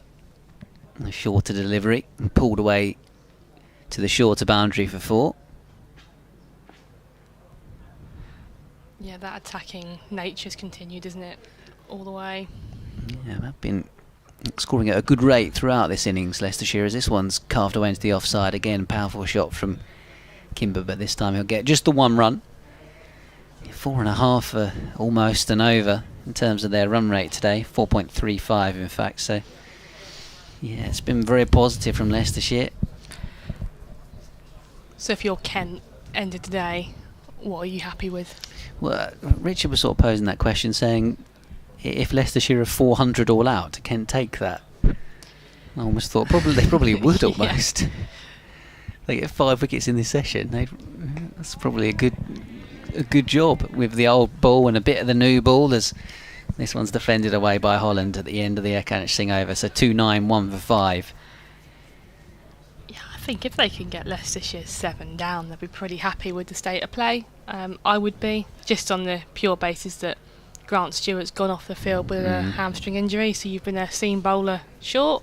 So you are relying on the likes of Wes Aysgar, George Garrett and Joe Everson.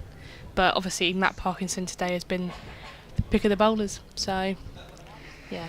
Yeah, it'll be interesting to see the extent of that injury for Grant Stewart and whether or not he can still play a part in the game. We saw Joe Denley bat in the second innings at Cardiff last week with his calf strain, but he didn't bat in the first innings, did he? I'd be minded if I were Ken and with Grant Stewart that strap up that hamstring, get him to stand there and deliver.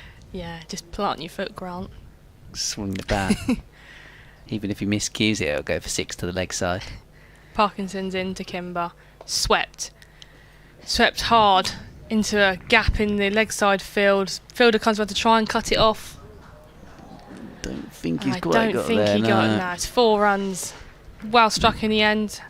Picked the gap. Lovely. Yeah, it was Jaden Denley. I think maybe I'll do him a bit of a disservice here, but I don't think he quite meant to hit it that much in front of square. Yeah, it looked like he wanted to hit it squarer. Yeah, didn't it was he? almost just hit quite low on the bat. Yeah. And ended up as it was. I think if he'd hit it out the middle, it probably would have gone that bit finer, and Jaden Denley might have been able to cut it off. This one, batters struck the ball hard, high up in the air, and it's caught. Kashif Ali comes round from mid-off, takes a comfortable catch, and that is the end of Kimber. And that is exactly what Kent needed right now. Another one to their wicket total, and as we were just saying, again, big session here for Kent. Sort of asks the question, did Kimber need to do that? Did he need to come down and try and take on sort of the close field when he just hit a 4 out to square, well, to mid-wicket?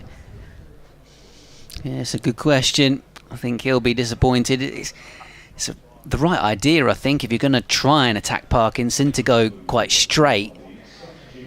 But the bat almost turned in his hand as he hit it, just looking at the replay, and that's meant he skewed it up in the air. And Kashif Ali had to make good ground. I at first wasn't sure if he was going to be able to get across and get to the ball, but as you say, in the end he made it look quite comfortable. So yeah, always a bit of extra pressure when you're on as the sub fielder to hold on to a catch and play your part. So yeah, fair play to Kashif Ali, and it brings Matt Parkinson a 4th wicket. And 5 is on for Matt. He is indeed. He's trying to book himself in for a chat with myself after the day's play later. He's this brings Green out to the middle to join Holland. The experience again just seems to continue down the order. Number 8 comes in, and it's a T20 Blast winner with Somerset, Ben Green, the man who's on loan in the County Championship. I know some county cricket fans find the loan system a little bit farcical, how you have guys like Ben Green who plays T20 cricket for one county and 4-day cricket for another. Casey Aldridge, another example of that. I guess it's mostly Somerset players who are good enough to get in other teams but don't get in Somerset's first 11, have to go play cricket elsewhere in certain formats. I don't mind it as much. I think in my opinion, it gives them cricket to play. If they're not going to play 4-day cricket for their home county, why not? Otherwise, when it comes back and they've got to play in the Blast and haven't had bat on ball for quite a while, yeah, I don't mind it. But as Parkinson's in again, swept, hit him on the pad, big appeal, and that is out. The new batter Green has hit the ball onto his foot, and that is a sharp catch taken at a short, it's probably catching silly mid, close point potentially.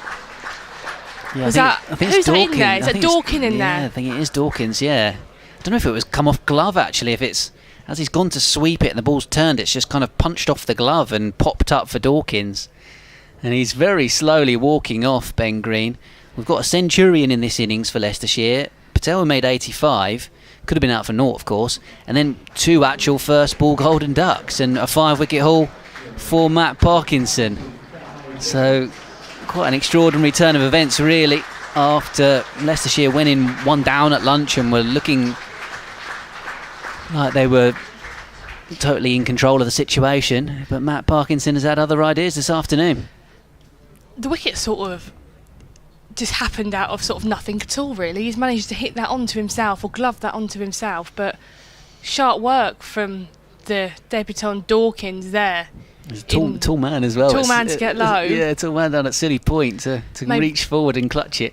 that keeping background's obviously helping him. But yeah, like I said, in that close catching position with the helmet and pads on, good bit of work from Kent. And I mean, we can't take credit, but we were also on comms together when Matt Parkinson took the 2 I for see, 2 that's what it is. That's earlier what on it in the is. day. So maybe we'll claim it as Kent's good luck charm. Dare we say it? For the second time today, Matt Parkinson is on. He is on a hat-trick On a again, hat-trick. yeah. Right then, so out comes Logan van Beek, the Netherlands international, to face said hat-trick ball. Again, leg slip, first slip, short catcher in the offside with the helmet on. We've also got potentially Ekaj Singh coming into a gully-ish region. Ben Compton walking up to a catching cover. Is a catching mid-wicket. The batsman is surrounded by Kent players. Matt Parkinson already has 5 to his name. Can he make it 6 with a hat-trick? Van Beek takes his mark. Parkinson in. Just defended comfortably back to Matt Parkinson. That was a solid no run. I'm not getting out to this. I'm not letting you have a hat-trick. Yeah, well dealt with. Oohs and ahs from the crowd. Parkinson's in again. Swept. Fine. Looks like I might pick up 2 as Jaden Denley races around the field to collect that. Does cut off the boundary. And it will just be 2 in the end. It's been a brilliant day for Matt Parkinson. I'm sure he'll be chuffed when he leaves the ground later today. And Kent aren't going to be too disappointed, as I was saying earlier. 7 down. Obviously, now taking the last 3 is definitely on the cards for Kent. Parkinson's back in. Again, that's worked fine, I believe. Should be a couple. I wasn't Just sure the if one he in the even end. hit this one. Heard something. It could have been thigh pad. Oh no, dead ball. Didn't hear anything, obviously. No, maybe did it brush off pad or something, but umpires, mate, it's the second time the umpire's done that. Yeah. To me, the batter's offered a shot at that. He surely just tried to nibble it round the corner. Yeah, I don't think it's a no shot offered kind of No, situation. I don't think so He just either. missed it. He just missed it. Yeah. But that, at the end of the over, Leicestershire are 297 for 7. Holland is on 15 and Van Beek is on 2. Matt Parkinson is currently 5 wickets to his name, 70 runs off of 16 overs. And possibly as well, stand-in leadership captain potentially. So he's had a full day of cricket and busy tasks for Matt Parkinson and potentially Harry Finch.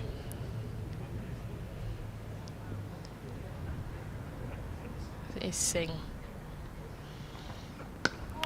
Nice delivery on the stumps, defended or pushed away by Holland.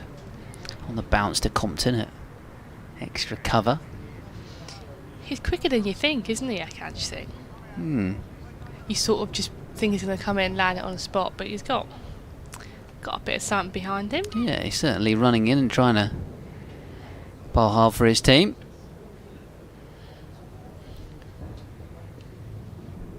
Here he comes again. Oh, a little bouncer pulled away out towards Dawkins in the deep, who's now taken his cap off and got that shock of blonde hair on show.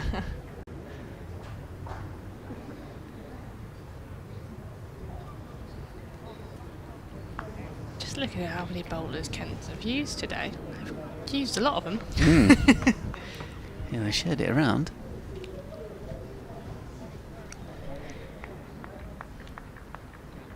Yeah, in at slip then for the new batter, Van Beek. And you've got, is it Parkinson in that sealing it off as seeing he's defended away here towards mid-on.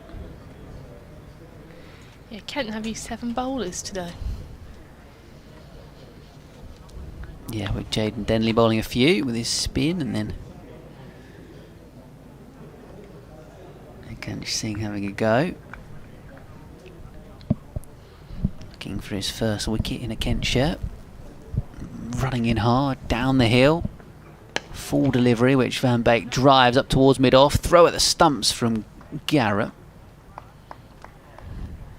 Fielded by Ben Dawkins. Yeah, showing he's got a potential extra string to his bow here, Akash Singh, with the bit of energy running in and bowling a decent line and length with the older ball. Sending an extra man out to the leg side boundary, so there's a long leg, a deep square and a deep mid wicket. And he's tried to dig that in a little bit shorter, and it's been cut away on the offside, where Jaden Denley is patrolling the boundary, and the 300 comes up for Leicestershire. So despite the Kent fight back, the runs and the run rate still has Leicestershire in a good position in the game. 300 on the board for the loss of 301 now for the loss of 7 wickets. Well, after the 2 in 2, I think Kent might have to re-examine their aims. They'll be hoping for a few more now between now and stumps. That's driven away nicely. Garrett gets a hand on it, a wide mid-off. A scamper back for a second, and Holland's even going to come back for a third here. So really good running from the Leicestershire pair. And the end of the over, 304 for 7. 69 overs bowled by Kent. I guess it'll be perhaps an awkward situation whereby they get to 80 overs, and if Parkinson's still the most likely wicket threat, do you take the new ball? But it's going to be a conversation, isn't it? Between him and Finch, seemingly. Yeah. Who are the ones out there currently in a leadership currently, currently trying to work out how Kent are going to plot for some more wickets here. I don't think it's a bad effort at all. I think Kent are going to be looking at now closing off the day with Leicestershire all out. I need 3 wickets now to achieve that goal, and obviously Matt Parkinson has 5 of them already. Yeah, we get through this partnership. We got Scriven and Josh Holt to come. Parkinson's in there, just push back to him from Holland. If you're Leicestershire, how are you approaching the back end of the day? I think Holland seems to be playing it pretty sensibly, to be honest. His strike rate's at 56, so he's 21 from 37. Parkinson shorter this time, hit through the covers. It will beat the close fielders, and it will run away for 4 to that short boundary down by the flats of the cafe. Yeah, so that short boundary is still, you know, in that kind of situation when it's a little bit shorter, offering a potential boundary. And then Holland and Van Beek so far have ran well between the wickets. These two will still feel like they can put a substantial partnership together. In again, this time just placed into the leg side, but Matt Parkinson will clip that comfortably. Yeah, that short boundary's played such a sort of a part today. It's short anyway, down the hill. No sort of margin for error for these bowlers to give them any width, because you will be punished. As Matt Parkinson's back into Holland from the pavilion end. Again a bit shorter, he's hit that straight to cover, collected nicely by Ben Compton. Probably stops 4 there, I'd say, as no one's out on that offside boundary. Yeah, Ben like you say. Yeah. I think they've got it either side of that fielder. Probably 4, isn't it? Parkinson. Ooh. Again flighted. That has just been pressed forward, dropping short of Ben Dorkin in close with the helmet on. Good bit of work in the end to put it back in. That's a really good bit of work there from the debutant. Yeah, it wasn't far away from carrying to him, was it? Parkinson again has been placed into the offside, just to the right hand side of Ben Compton, so they will get a single. And that is, Yeah, it really wasn't far away from carrying to Dawkins it there. wasn't good effort to get a hand to it. I think that keeping background's helping him in there. But at the end of the over, Leicestershire are 309 for 7, and it looks like it will be a canching to continue from the Nackington Road end. Looks a bit like a debrief happening in the middle between Wes Agar, Matt Parkinson and Harry Finch to what happens next.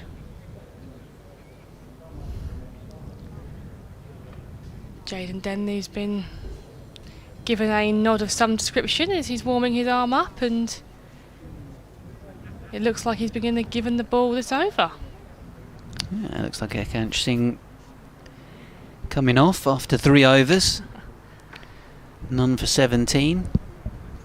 Maybe a little bit more expensive in that previous one. Probably a little bit unlucky to be withdrawn from the attack, but I guess when Kent are finding that Parkinson's making something happen from one end, why not give Jaden Denley a go from the other? Yeah, I think if they can try and tie up both ends here in respect of bowling spin from both of them. Yeah, you say to Jaden Denley, you got 5 over spell with the old ball here. Yeah. See what you can do. Maybe the overrate's been discussed as well, potentially. Slightly. Level at the moment, it says on the scoreboard over on the far side, just You're underneath the time.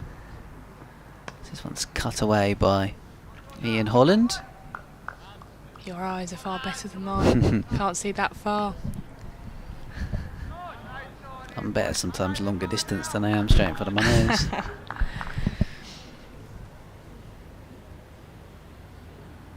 This one's cut away through point. Richard Ray was talking earlier on about the manual scoreboard that they have at Leicestershire. We're calling this the manual scoreboard derby these days, Kent v Leicestershire.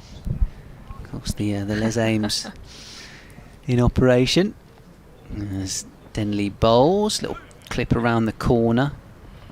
They're going to come back for 2 here, so runs still coming pretty freely from this end.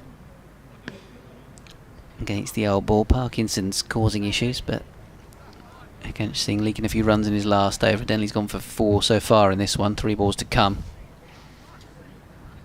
Still difficult to provide that control to an extent against this softer, older Kookaburra ball.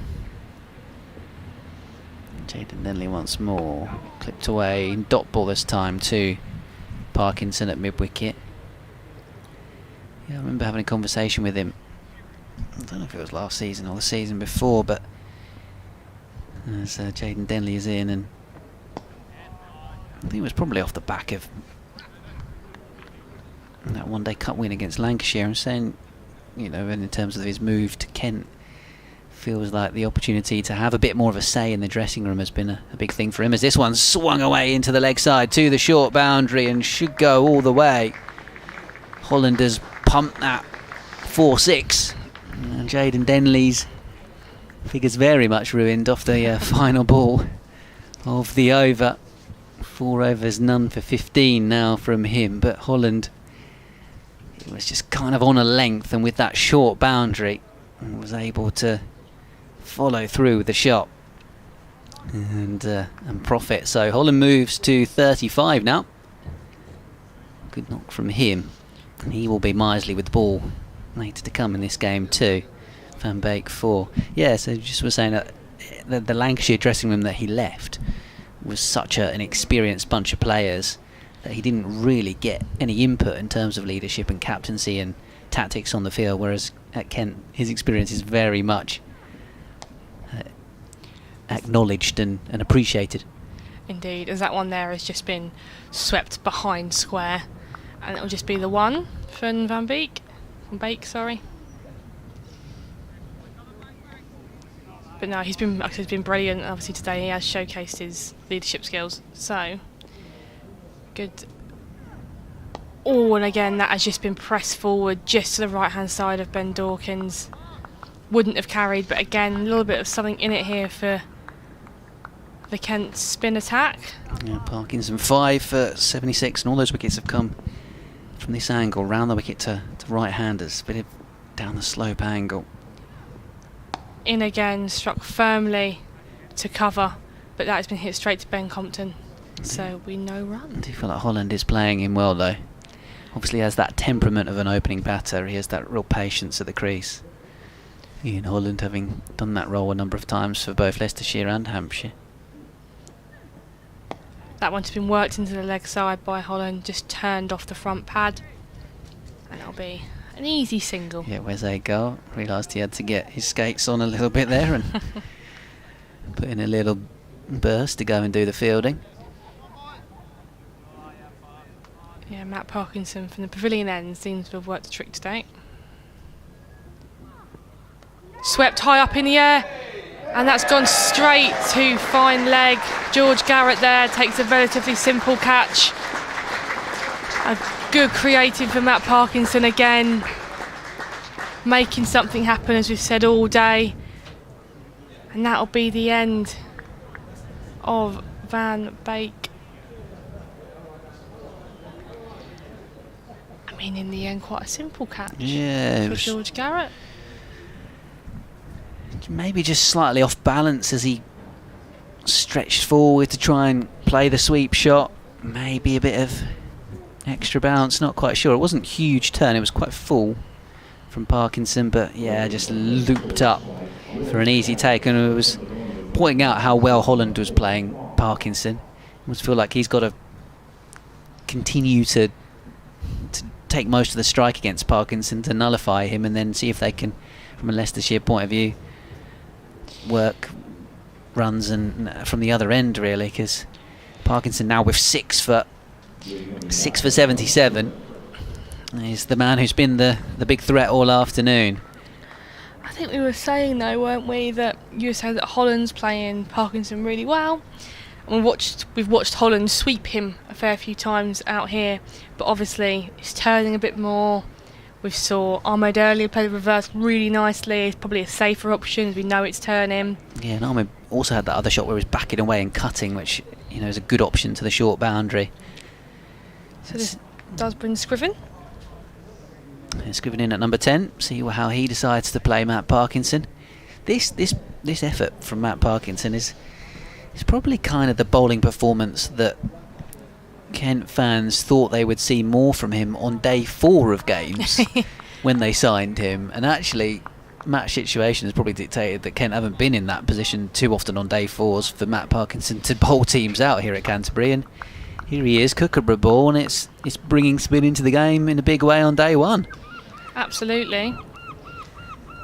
I'm sure Scriven's trying to put out of his mind what's happened the last 2 times a new batter has walked out to the crease after the wicket's fallen. Not another 2 in 2, surely. Could it be? Parkinson in, and that is pressed back to Matt Parkinson very confidently by Scriven. Brilliant over again by Matt Parkinson. Again, something that we've just come to expect, probably wrongly, but again, big contributions today, and I'm sure he'll be wanting the last 2 wickets to his tally to end the day with 8. Yeah, he's all for career best figures for Kent here, isn't he? Matt Parkinson. Just looking at some of the scores elsewhere. I'll have an update in a moment for BBC Radio Kent and Sussex and Surrey for our shared drive show. Essex 2-7-4 for 2 against Warwickshire. Somerset 2-8-6 for 3 against Notts. A bit of rain delay as Hampshire 127 without loss at Worcestershire. It's all in Division 1 as Denley bowls to Holland and he pushes it back to Jaden Denley. Sussex 168 for 9 at Scarborough against Yorkshire. Surrey 46 for 3, having bowled Durham out earlier on for 153. That game's not going to last 4 days. This one's cut away by Holland for a single. That's the man on the offside boundary. Rain delaying proceedings at Cheltenham. Gloucestershire against Middlesex, the visitors 2-3-2 for 3. Glamorgan 229 for 7, and Chris Green's got 6 for in that one, so wickets to spin in that game for Lancashire. Then Derbyshire 300 for 7 away to Northants. Just changing the field here for Scriven, bringing Dawkins into a leg slip. So they've got an orthodox slip and a leg slip. Jaden Denley is defended away here by Tom Scriven. It's always, I feel, one of the hardest places to field, leg slip. Not something I've ever enjoyed. Oh, that goes past the outside edge from Denley. Good angle and line there to Scriven. Yeah, it's always, I guess it's a debate whether you have a leg slip or a sort of short, like a backward short leg behind square, as this one is an LBW appeal as he prods forward, and there was a bit of pad involved from Scriven, kind of judging where the ball might pop up. There was a little bit of turn actually up the slope for Denley, interestingly. He's not necessarily a big turner of the ball, more of a white ball bowler than a red ball one as such. So this one is driven up towards mid-on, almost inviting the single. And there is Ekansh Singh dropped back. I think Kent think this is the over, but there's actually a ball left. Are they miscounted? Yeah, I think they have here, to be honest. That would generally be me. I think umpire might have called over, unless he's double checking with the scorer here. I think there's a. Everybody seems to think that's over. I don't think there's one. Well, the scoreboard is showing one left. So that is being double checked at the moment. I think they're going to have to go back and. Nope, they've decided it is the over. So, end of the over. 3-2-3 for 8. And it will be Matt Parkinson to continue. Yeah, and it will be Scriven on strike now, having taken that single. There's no surprise to anyone watching, listening at home. Matt Parkinson will be continuing. Yeah, absolutely. As Richard referred to earlier on, it was probably set for a long spell up until the new ball's available, and Kent probably might even delay that at this rate, the way it's going for Matt Parkinson. Well, here comes the update as Parkinson is coming into bowl. Well, this game has certainly turned around from earlier proceedings where Division 2 leaders Leicestershire were very much dominating it, thanks to 85 from Rishi Patel and 119 from Rahan Ahmed. And they put on a 150 partnership for the second wicket as well. But it's spin that has turned the day, and it's the experience of the former England man Matt Parkinson who has managed to put Kent in a position where they're right back in this game. 323 for 8, 6 of those wickets coming to Matt Parkinson. 6 for 77 he has taken for Kent, picking up Van Beek with an attempted sweep shot that ballooned up to fine leg, and he got Ben Green out first ball, the second man he's got out first ball, as he was caught at silly point by Dawkins under the helmet after Kimber, the previous delivery, had tried to hit one straight down the ground, and it was caught by subfielder Kashif Ali. So Matt Parkinson 6 for has got Kent back in this game in Division 1.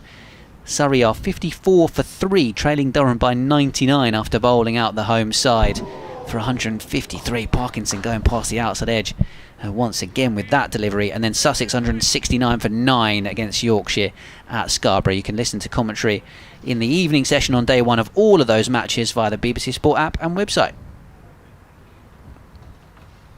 Here comes Parkinson again and defended away back up the pitch. Again, tidy over from Matt Parkinson. Oh yeah, that just in a replay of that one that went past the outside edge. That turned sharply. Seems to be enjoying himself out there, Matt Parkinson. He did have that one period where he was being very much frustrated by the umpire widening him for the leg side stuff.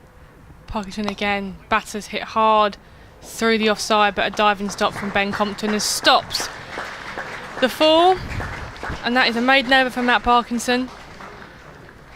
Had his bowled all day consistently and done a good turn for Kent.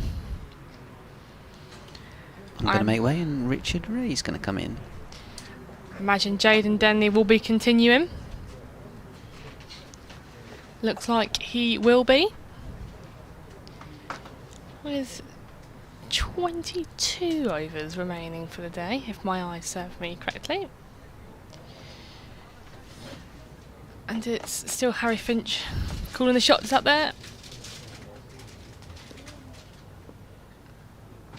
Denley's in.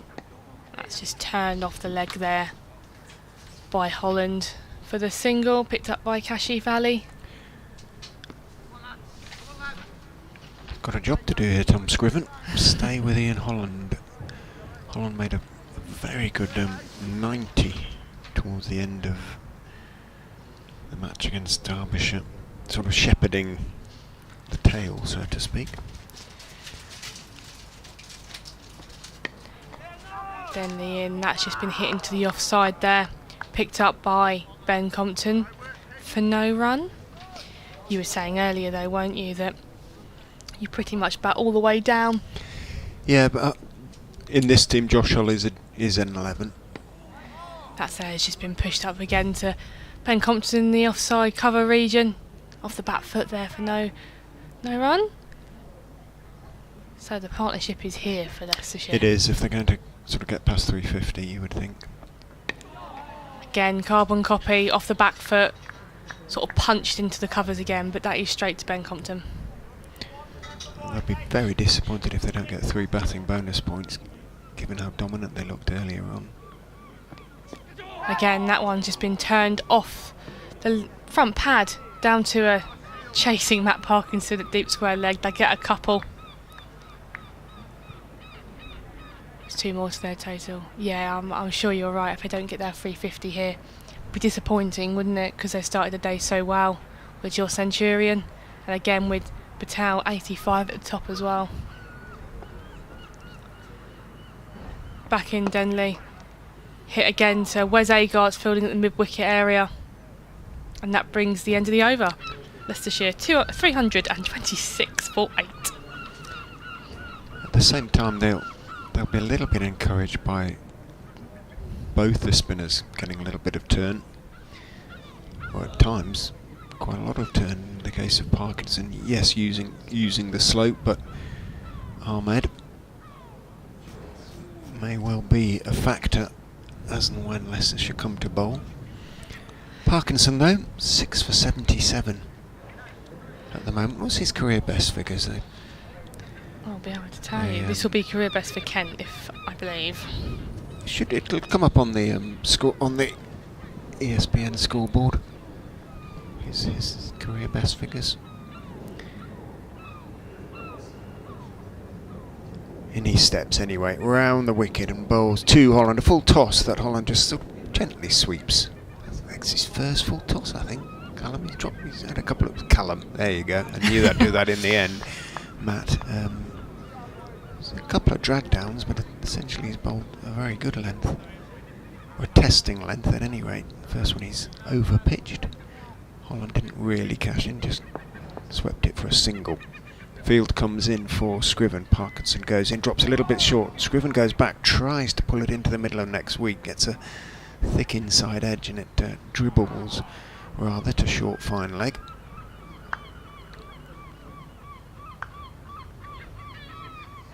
The goals squabble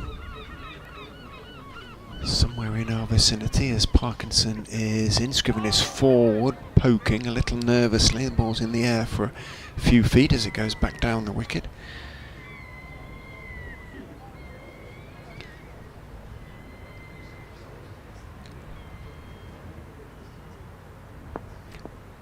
Parkinson steps in and bowls. Back goes Scriven, plays that one rather better and works it off the back foot out towards deep mid-wicket and takes a couple.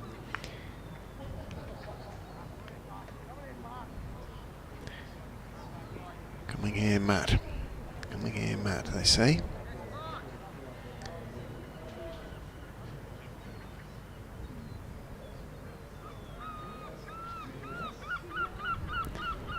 Parkinson is in. Scriven again staying on the back foot and probably wisely just blocks that back down the pitch. 7 for 126 his best figures.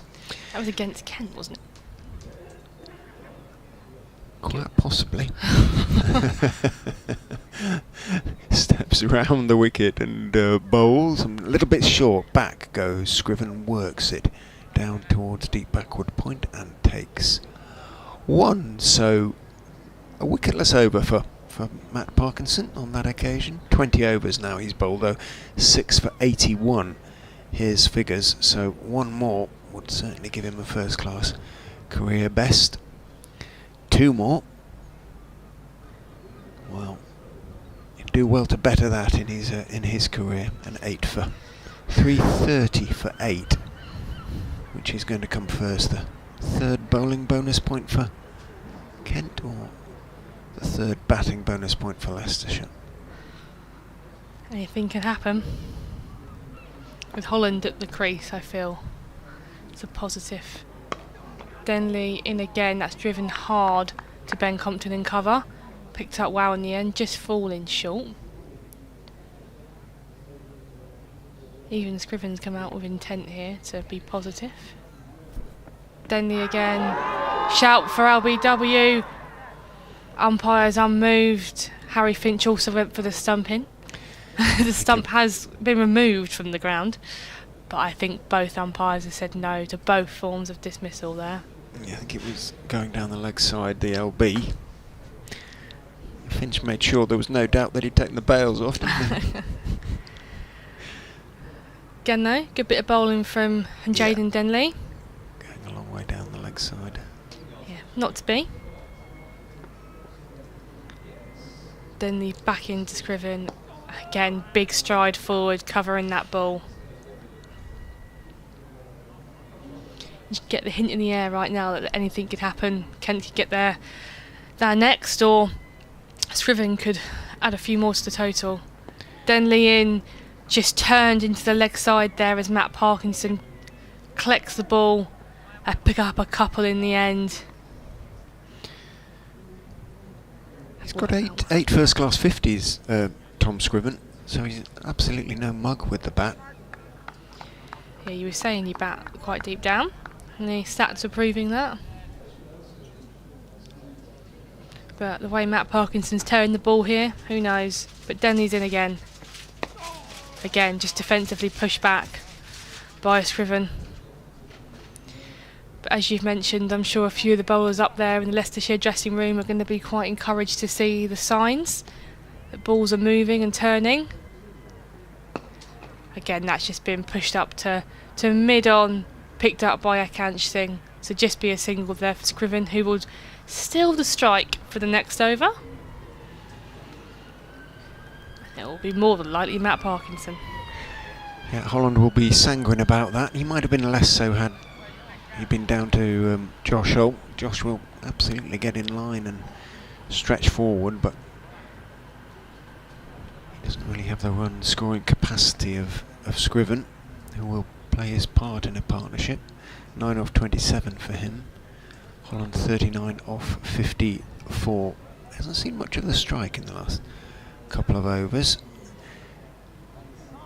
Was that an ambulance siren or a fire engine? It sounded a bit ambulance-y. Parkinson round the wicket to Scriven, who's forward. He tends to turn his wrists on his defensive shots, and it sometimes chips it up into the air. But at the moment he's getting away with it. Silly mid-off and a slip as Parkinson is in. Tosses it up and hit in the air just short of mid-on. Hands on heads everywhere. Parkinson sort of hopped across to his right, reaching for it, but he knew he wasn't going to get there, and it was short of Agar at mid-on. But again, Scriven hitting the ball unnecessarily in the air. Parkinson is in to him. He sweeps, doesn't get anything on it. Now, is it going to be wided? Yes, it is, for negative bowling.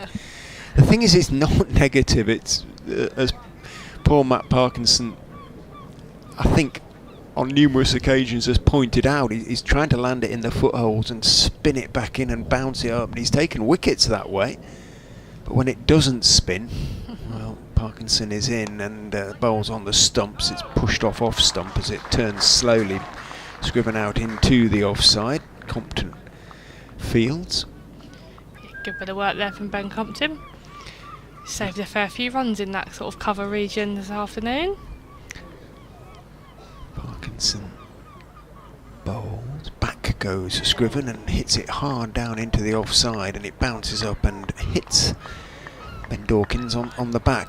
The tall mid-off, having turned his back on the ball wisely, hit him on the sort of back of the sort of calf stroke leg, I think, there in the end.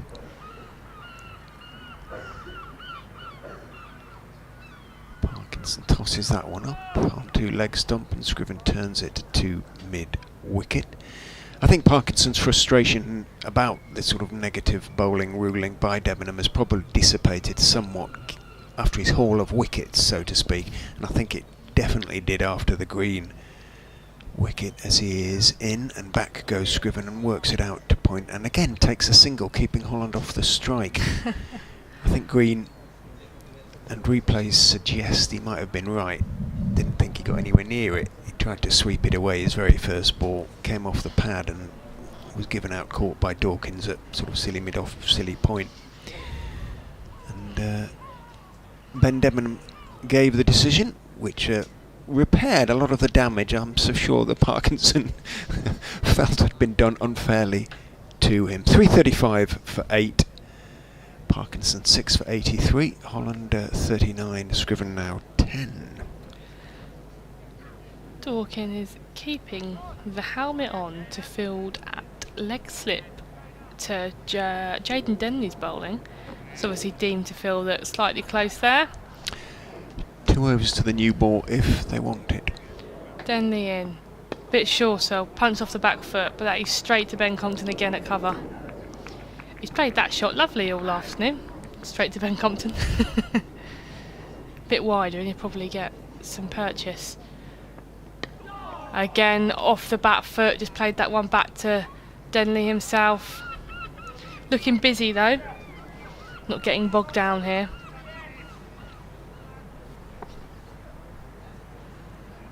Denley again. Shorter, hit over mid-wicket, and that will race away for 4. Bit punchy that, but same result. Too many drag downs really from Jaden Denley at the moment. Yeah, I think the honest observation is a lot of youth in the team, which is fantastic, but maybe missing that second experienced sort of part-time spinner in there to accompany Matt Parkinson. Again, Denley has punched off the back foot, gone through Ben Compton, but it'll be collected by George Garrett, so that will just be the single. That's what he was looking for earlier, wasn't it? Just wondering, Leicestershire might be regretting leaving out their front line left arm spinner Liam Travaskis, given that a couple from Denley have turned against the slope, but didn't have a great game at Derby last week. Denley in again. Again, punched off the back foot, but Denley's cut that off, so there will be no run. As you're right, Holland's shaping up to face some balls after being maybe somewhat startled to strike. Our partnership is 19, of which Scriven's got 15. Denley in shorter, that's hit through point. Will just be the single as it's collected by George Garrett. So Holland will still strike. A bit of payback for the last over. Denley cross with himself, staring up into the space. Just is that youth, I think, that bit of sort of experience they haven't got as of yet, understandably. Yeah, hasn't bowled much, has he, in his first class career to date, but he's got a nice action, and it's clearly worth Kent sort of working with him. Sort of predominantly a batsman, but always good to have a really useful second string to your bow. Indeed, and I think as well, obviously when you have two ends of the spectrum, you've got someone like Jaden Denley and someone like Matt Parkinson, who are very different ends of their career. Probably that guidance and experience is passed down from Matt Parkinson to a few of the younger spinners. I'm going to say that to Matt at the end. You're coming to the end. You're at the opposite end of your career. Oof, oof. I'm sure I'd take it in good spirits. Or not. Round the wicket he goes, and bowls to Ian Holland. Beauty that turns past the groping outside edge of Holland's bat and is taken by Finch, who demolishes the stumps. Hanscom does that always if the ball beats the bat and leads to unnecessary delay. Many keepers do it. If the ball... I'm pretty good. At not doing it. If I flick the bail off, I'll put it back on to save the umpire running back. Fair enough. Parkinson is in, bowls, back goes Holland. Rather elegantly steers it out to Compton at extra cover. No run. Will this be Parkinson's last over? Not if he takes another wicket, you wouldn't think. He might bowl with a new ball. In he goes and bowls very full and reached for it a little bit. It was a nice loop to the delivery. Holland initially drawn into it. He was kind of beaten in the flight and flicked it off an inside edge down towards backward square. And Holland takes one, moves on to 41. Leicestershire on to 342 for 8. 8 short of that third batting bonus point.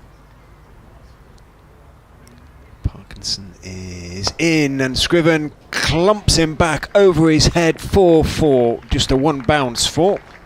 Hit straight, didn't really turn. It was a little bit in the slot from Parkinson, who probably is a little bit weary coming towards the end of his 22nd over, and with mid-on and mid-off both up, Scriven clearly feels he's been in long enough to be seeing it fairly well. And in fairness, he hit it pretty well. So if this new ball is taken by Kent here, obviously Wesay's guy will take it from one end. With Grant Stewart off the field, I wonder who will take it another end. Oh, that's sad. I'd be tempted to leave Parkinson on with the new ball as he goes in and bowls. Scriven is beaten on the outside edge because the seam is tolerably prominent, so it should bite a little bit more. The ball is hard, so it should bounce a little bit more. And I like a pace spin combo with the new ball. Sometimes it can work, especially against the tail. Leg spinners take wickets against the tail, always. In he goes, bowl, back goes Scriven, works it nicely out into the offside, and that could go for 4. It does go for 4, and Leicestershire have 350. Parkinson will be disappointed with the with that over. He went for 10 in it, I think, in the end. Certainly 2 4s in it. And Leicestershire's 350 has come off exactly 80 overs at 4.4 runs per over. So the game has moved on today. It has. I find this is not what we were expecting after the first session, with the top order from Leicestershire very much cashing in and batting very nicely. But the position we find ourselves in now is 350 for 8. Couple of conversations, umpires chatting in the middle. Are they taking the new ball? Yeah. Yes. Looks like it. So I imagine Wes Agar will probably make his way up to his run, Nackington Road end. If he doesn't, I'll be surprised, as Matt Parkinson just finishes over here. Or I think that, I mean, discussions between umpires at the moment, I assume, well, Jaden Denley's taking his cap off. They may be keeping the ball. They haven't shown it. No, they are. They're going to keep going, Kent, with the old ball. Interesting decision. It is. What is this partnership worth now? It's worth 29 for the 9th wicket. I think Wes Agar should come off the field. Just wondering whether the umpires have said the light isn't good enough to bowl pace, but I'd be a bit surprised. It looks alright to me. Yeah, floodlights are on. It's been like this all day, I'd say. I wouldn't say it's been a massive drastic change in light. It's not great, but it's not horrendous. Yeah. So it is Denley to continue to Holland. Again, scooped over Harry Finch. Matt Parkinson will give chase. It looks like it will be a comfortable 2 in the end. I think as well, obviously, all the players out there, vastly experienced, all leaders in their own right, but without having Daniel Bell-Drummond out there as the captain and losing Grant Stewart today through injury. 2 new people step up and are doing a brilliant job, but asking questions to them that they may not have been thinking about at the start of the day potentially as well. So a couple of changes. Dawkins looks like he's going to be coming into a short 45 region as Denley's back into Holland. That one there is clipped into the leg side out to a deep mid wicket. Well, there's nobody saving one in front of the wicket on the leg side, so I think that field was a bit... Well, you need somebody in there, just otherwise it's a little bit too easy. So Tawanda Mayeye has now come up, saving one. Ben Dawkins takes a few steps forward and ends up in the leg slip region as Jaden Denley comes in to Scriven. Again, big stride forward, smothers the ball, just pushes that one out to Tawanda Mayeye. Where's Agar's now back on the field? Not sure if anyone came on to replace him there. I think everyone's either out with an injury and with Kashi Valley already on the field. Denley again hits the pads, half-hearted appeal, but everyone's unmoved.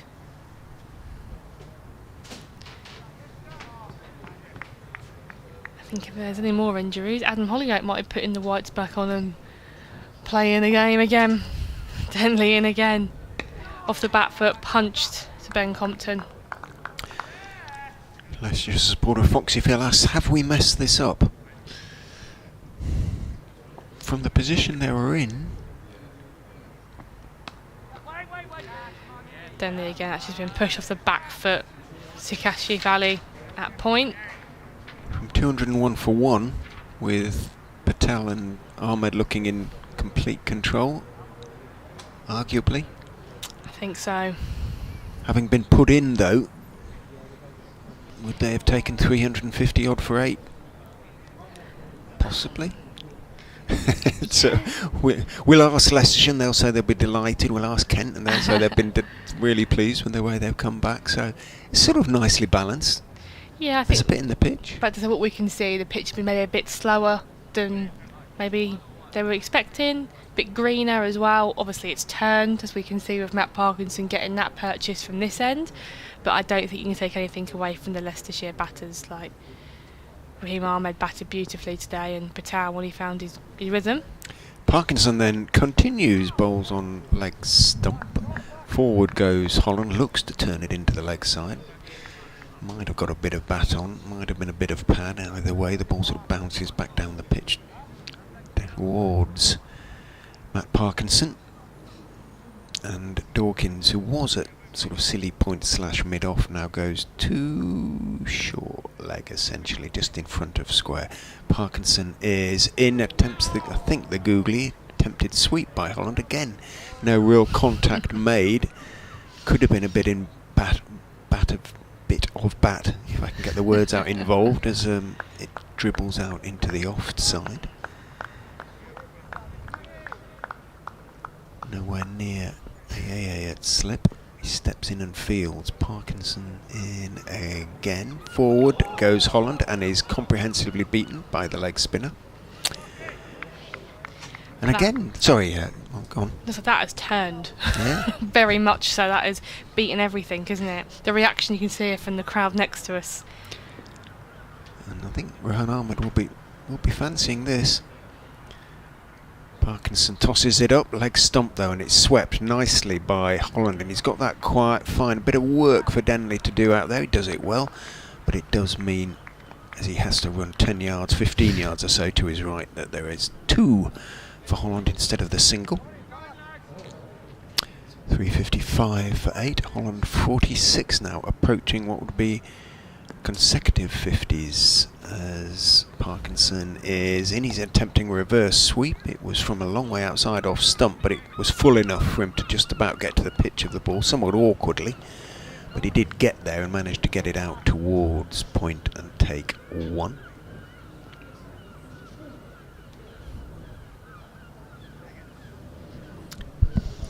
A little bit of a delay while the field changes slightly for Scriven.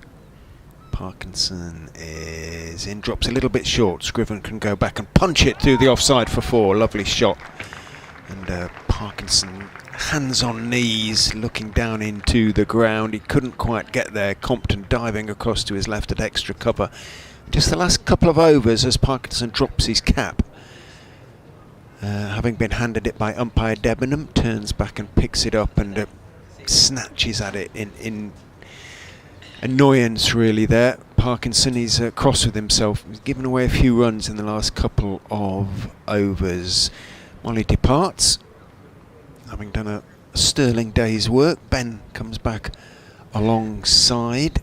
New ball not taken. No, Ben was. not taken. Are we a little bit surprised? I mean, is Agar got a problem, do you think? Potentially. Like you say, I think if he was fit, he'd have the new ball in hand right now, and Parkinson would probably just be carrying on from the other end. The fact that maybe Agar is struggling and Grant Stewart's off the field, Kent don't feel like they've got a pair of opening bowlers to hand a new ball to. And would rather keep going with Jaden Denley, as this one's driven out towards extra cover and stopped by Ben Compton. And of course, Matt Parkinson, who's on 6 for 99 at the moment. This partnership between Holland, who's on 47, and Scriven, who's batted really nicely for his 27 from number 10. Yeah, he's not a number 10. You know, he's batted at 7 and 6 in the past. Yeah, proving to be a little bit of push back to Kent's own resistance. And there's Denley after another dot ball, bowls to Holland once more. Goes for a hard sweep into the leg side. Hagar sort of tiptoeing around the boundary. Seems to be moving okay. Yeah, it doesn't... Yeah, I think he's okay. Which again makes you wonder whether Kent are doing the right thing by continuing with the old ball. I mean, it is very soft, but these two not having too many issues getting it away. I don't feel like light is an issue. Obviously the umpires did have a chat at one point. Oh, down the pitch comes Scriven and screws it off the inside edge into the onside for a single. That was my wondering whether they've been told, well, you can't bowl pace, but it doesn't feel that bad, really. No, I don't think it's that dark, is it, for that to be the case? Floodlights are on, but I don't think they've taken over. Jaden Denley bowls again to Holland, steers this in the gap for what will be just 1 to move to 49. Holland is Keep the strike too. showing his experience here. Yeah, very much so.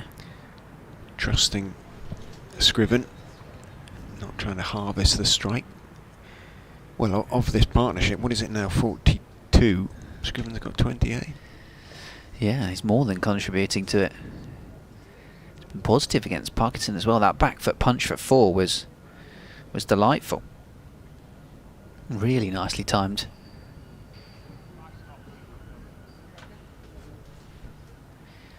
Day in the balance, really.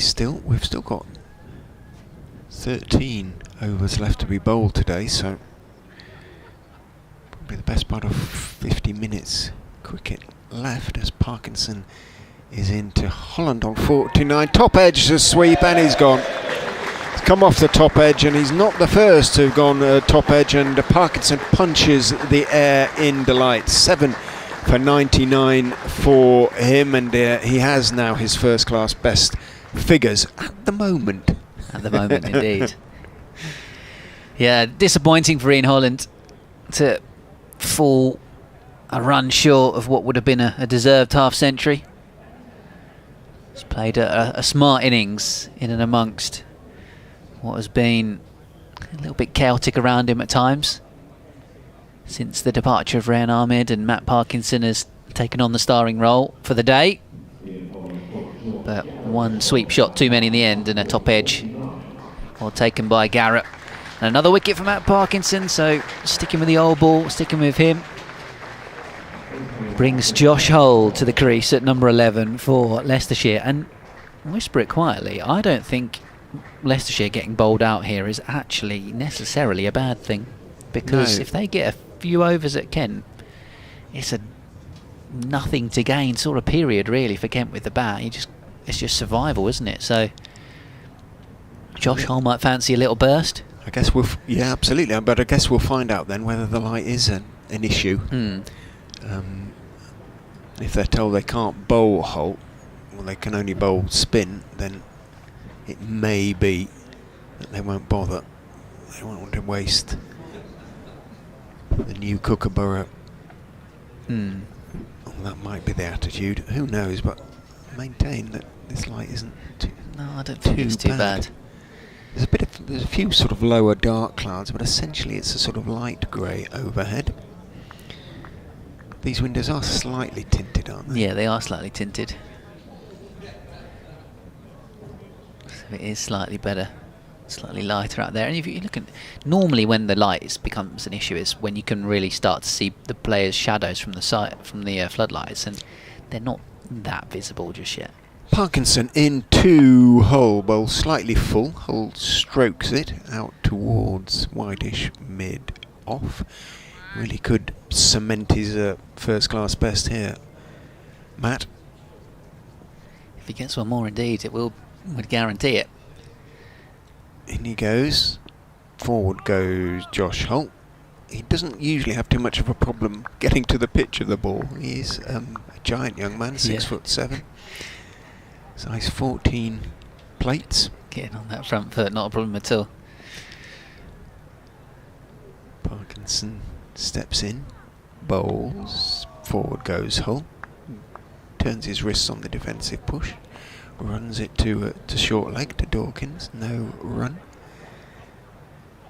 Wicket maiden ahoy for Matt Parkinson.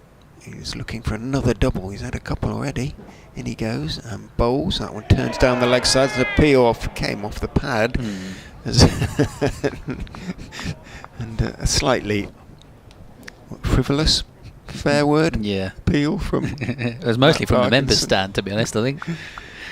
So he missed the bat by quite a long way. He has, in fairness, a smile on his face as he walks back and bowls, and Hull drives slightly in out, but he gets enough on it to push it out towards wideish mid off, and that is a wicket maiden for Callum Parkinson as the electronic scoreboard way over there on the Nackington Road sign of the ground tells us. So he's in danger of conceding 100, but I think 7 for 99 of 24 he would most definitely have taken at the start of play. What is his brother's career best? Callum, he's got an 8 for. Oh, has he? I remember him, for Leicestershire at Worcester. Ah. Good few years ago now. Interestingly, Wes Agar appears to have the ball in hand here. Okay, so it must be new ball time. One would assume so. Unless they just think he can blow the number 11 away. Possibly that too. How will Scriven go about this? Does he open up now? Does he try and farm the strike?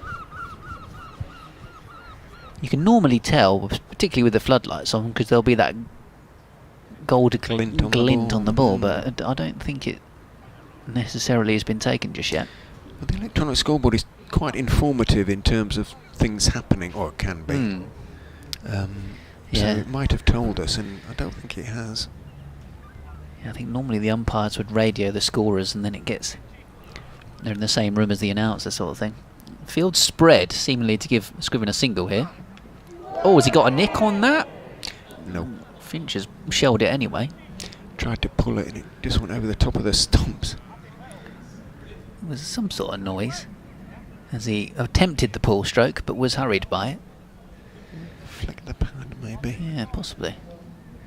Well, good to see that Agar is not inflicted in some way. But this does mean that the light isn't an issue, and that once this wicket... Oh, that didn't miss the stumps by much. If and when Leicestershire get a chance, then they get Could have a few overs, I think, Kent openers. Makes it tricky. Agar bowls. Scriven tickles it down towards long leg. Kashif-Ali, the sub-fielder down there. Takes his one, shows faith in Hull. Farming family, the Hulls, and Josh's brother is on the books of Northampton Saints and is a very good rugby player. He's a very good cricketer, in fact, as well, actually, and he had to make the choice, but he's gone down the rugby road. Put it this way, the farm animals don't stand much chance with those two lobbing them around.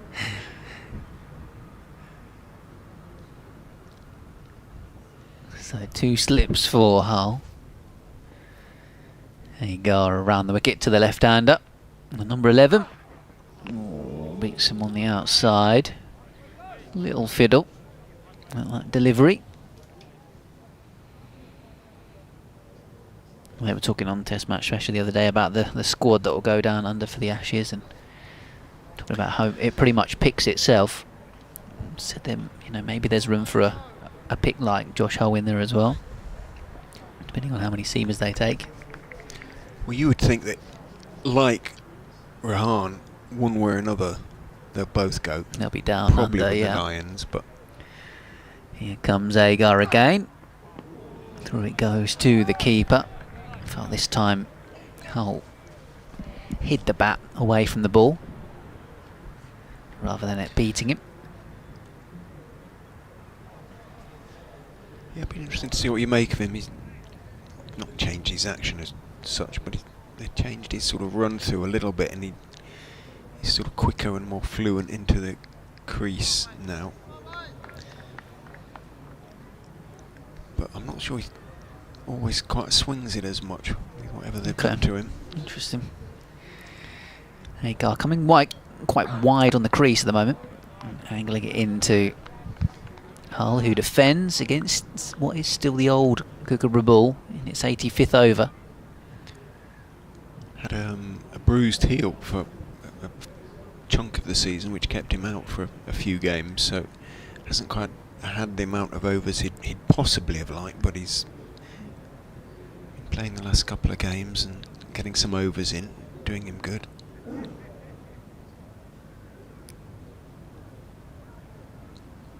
He's got one of those little sweatband arm guards on his front arm as he prepares to face Wes Agar here, and defensively plays it into the covers. Fielders had retreated to give him the single, but he opts against taking it.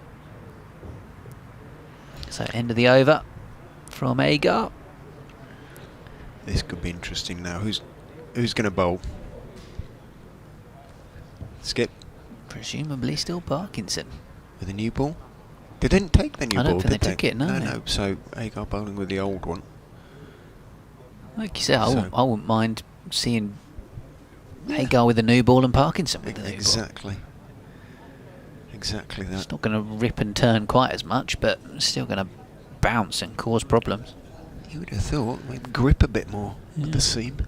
However, Parky looking to better his brother, I think. If he gets 8 for 99, and Callum's was 8 for a lot more than that, I seem to remember. Does Scriven chance the arm now? My guess is he does. Parkinson round the wicket with Agar about 10 yards inside the ropes at long on. Scriven looks to clip him down there, but bottom of the bat it rather squirts back down the pitch towards Matt P. Walks back to his mark. Steps in. Tosses it up nicely. Driven in the air. Hits Dawkins as he turns his bat back on it. Runs out towards deep backward point. No, says Scriven to Hull. There was a single there. Single everywhere, in fact. They'd like Scriven to take it. We could have one of those slightly frustrating periods, possibly for both sides, because as you said, Ben, I think Leicestershire wouldn't mind a few overs here. Parkinson is in. A reverse sweep and played nice and fine by Scriven. Should pick up 2 turns for the second, but a good throw. Good work down there on the boundary. And the man at point, is it Sheaf out there? Yes, quite possibly. Oh no, he's in Was it it- mid off. I think. Is it Ekanch out there? It is. And a good work by him to keep them 2-1. So all the field, with the exception of Ekanch Singh, come in. In fact, not with the exception of Ekanch. Yes, with the exception of Ekanch. And mid-wicket goes back out. Compton now, in case the big left-hander has a swing. And that brings up the Parkinson 100. Not that he'll mind that. Bowls to Hull, who drives, and Parkinson dives to his right and saves, actually probably 2, because it would have been a long chase back for Kashif from mid-on potentially, and indeed Agar goes a little bit straighter. He was at a sort of extra cover. He's now trying to cover both mid-off and extra. Parkinson over the wicket, whisper it, and he on the outside edge. No, he's not taken, says umpire Debenham. Indeed, Parkinson's appeal was delayed as that one bounced past the outside edge of Hull's bat. There was bounce. Parkinson is in. Hull is forward, getting to the pitch of the ball and pushing it out to a straight-ish mid-wicket. End of the over, just the single from it. Nice round figures now. 25 overs, 3 maidens, 7 for 100. From Matt Parkinson, Leicestershire 365 for 9. With, if the wicket were to fall in this over, they'd have 7 overs at the Kent Openers, potentially. Yeah, in a way, not taking the wicket right now is probably not the worst thing for Kent. No, I just wonder whether... I'd almost rather end the day with it. Yeah, whether Leicestershire might even think about a declaration. I think it'd be worth a shot. Rather than getting 1 and over for the next 3 or 4 Yeah. and the day's play petering out. They're quite a long way from another batting bonus point. Yeah, I think it's worth Scriven chancing his arm a little bit, really. Agar to him. Pulls it away hard into the leg side. Denley setting off away to his left, and they've only run 1. Don't think that was part of the plan for Tom Scriven. So it brings Josh Hull back onto strike. 366 for 9. Yeah, Leicestershire fans of our opinion. Give it a go and have a few overs at them. Yeah, it's just never fun as a batting team, having a few overs. The umpires are chatting as well.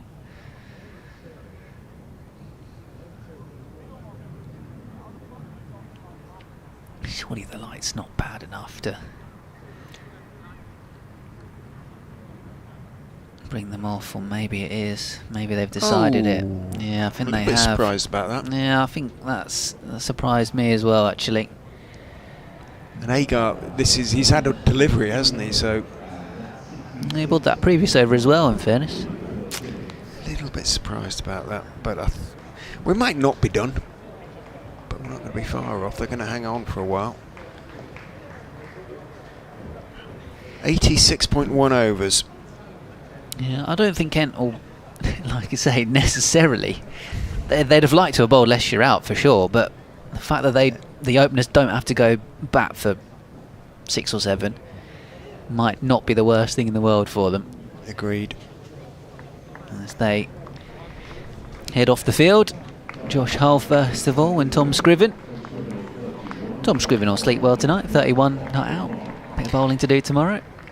Kent's players, I think rightly so, congratulating one another on a decent fight back this afternoon. Yeah, agreed. Look, they were looking down the barrel at 200 for 1, weren't they? Really, with Patel and Rahan Ahmed dominant. But since then, 8 wickets for 162 runs, and much applause for Matt Parkinson. The Kent faithful, many of whom are now leaving the ground, stand momentarily and applaud Matt Parkinson for his first-class best figures of 7 for 100. Whereas Agar 1 for 66. And who else was involved in wicket taking? That's it.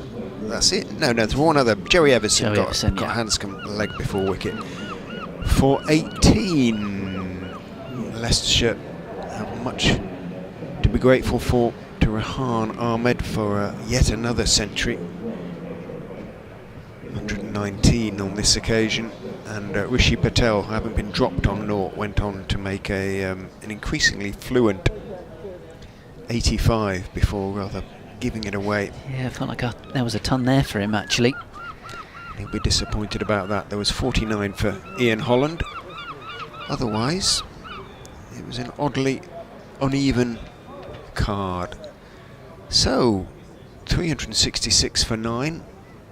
I suppose after you've been put in, you'd probably say, okay, 55-45 our day. I think Kent's fight back made it a reasonably balanced day. We shall see, potentially, I'm afraid, tomorrow. Indeed. Well, for now, we will leave you online, but if we're back before the stumps, you'll hear us on the feed. Until then, from myself, Ben Watts, from Richard Ray, from BBC Radio Leicester, BBC Radio Kent, from Molly Davis, we'll see you tomorrow morning at 11 o'clock for the resumption of play with Leicestershire 366 for 9. No. I think because at night time for the 2020 game, so they need a wider area because it gets dark in the day. They just all get white.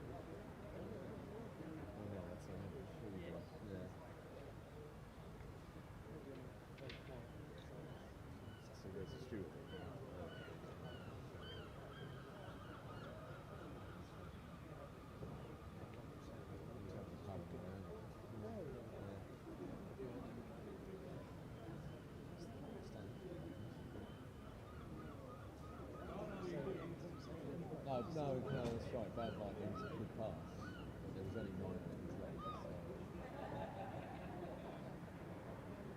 Give it 10 minutes. Does that mean the whole game is just lost 9 minutes? Yeah. So if they call it off now, we've lost 9 minutes. Yeah.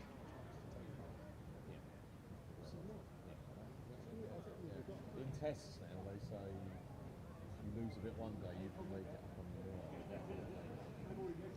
That's the frustration.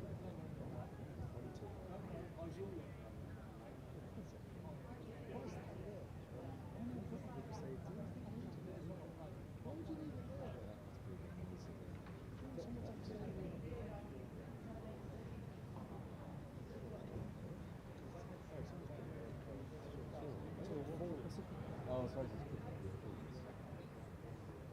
The effect of the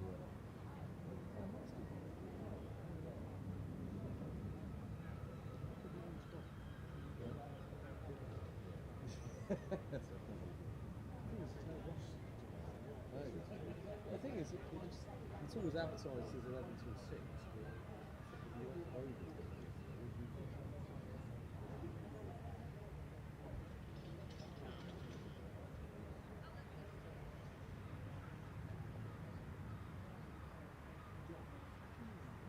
They were looking at ground notes, I think. Yes.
Right,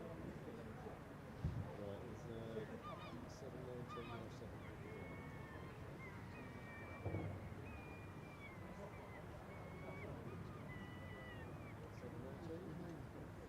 Well, they're already half an hour, I don't think.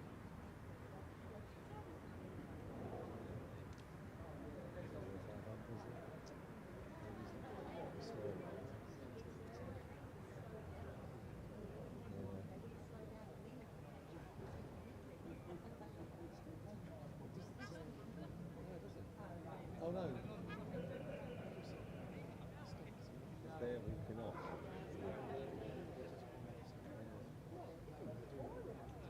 Yeah. What's the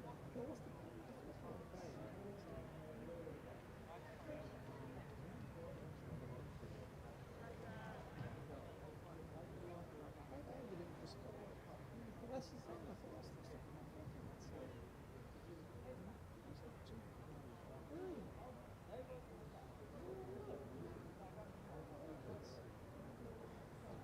So surely above the side screens where you want most lights, that's where the balls come down. That's perfect. It's directly above this, I think, don't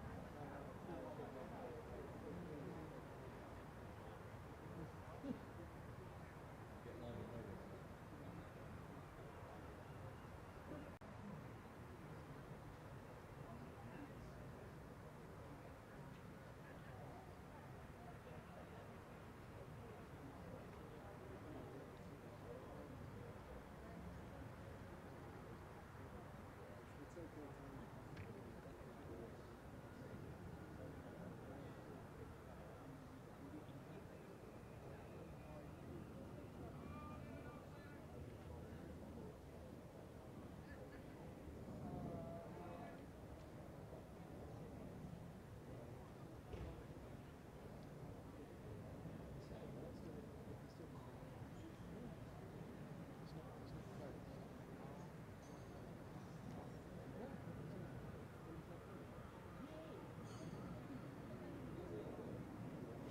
They come out through a reduced amount.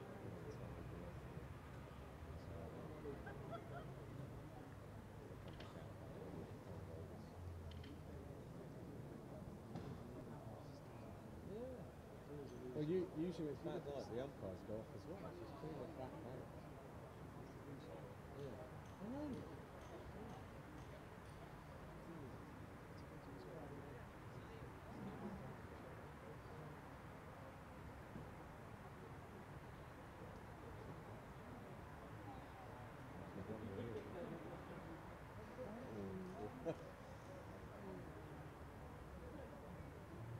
I'll put it this way. Yeah. Well, put 5 on the rule, and if they're back on, that's what I say. That's how they go to the rule and stuff. Yeah.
This is right. Yeah.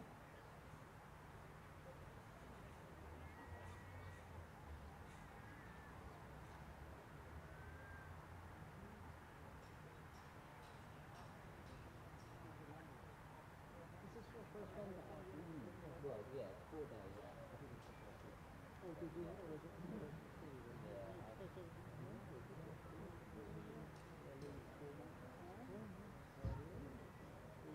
Doing good.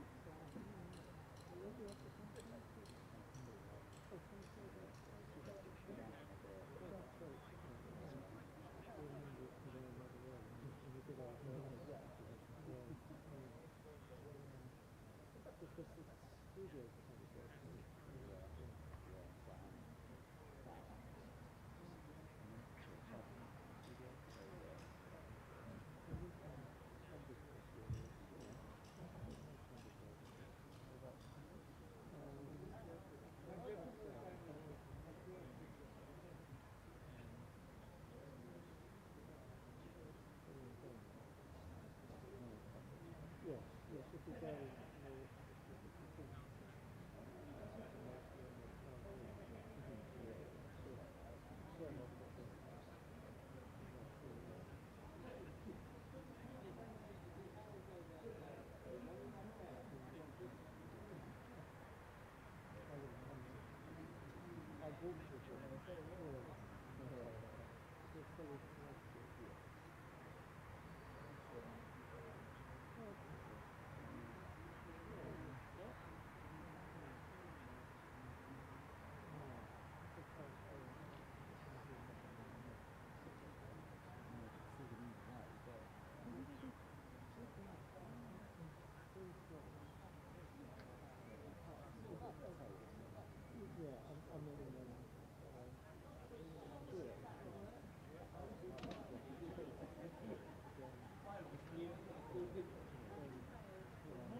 but it wouldn't. Although it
doesn't like it, because obviously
So that's a 4 England search here at 6:25 from now, and there are 5 overs and 5 balls left in the day's play, set to get going again at 5 against tonight.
Well, hello folks. Slightly to our surprise, we are back with you here at the Spitfire Ground in Canterbury for a very late resumption on day one of the Rothesay County Championship Division 2 match between Kent and Leicestershire. After a delay of about half an hour, the umpires have decided the light has improved. There is a bit of blue around now. The light has improved sufficiently for play to resume. So we've lost 4 overs by my calculations. We will have 5 overs and 5 more deliveries tonight. Leicestershire about to resume their first innings on 366 for 9. Commentary being brought to you by BBC Radio's Kent and Leicester, Ben Watts and Richard Ray. As I say, slightly surprised to be back with you here on the Spitfire Ground, and so too Spence laughs alongside a fairly deserted Spitfire Ground. Most people, I think, legged it for home, thinking that would be that, but Ben was insisting the light was improving, and the blue sky above us bears him out. It has indeed improved, and I make it we've lost 4 overs then, that's all. Okay. It was 86.1 overs, so 9.5 5 overs remaining, and we're going to have 5.5 overs. That's wrong. So that the says scoreboard is wrong. The scoreboard is saying on the 9.5, computers, isn't it? Yeah. it is 5.5. I'm sure that was the announcement twice. So there it has changed now. The scoreboard has changed to 5.5. So we've lost just the 4 overs for that half an hour's delay.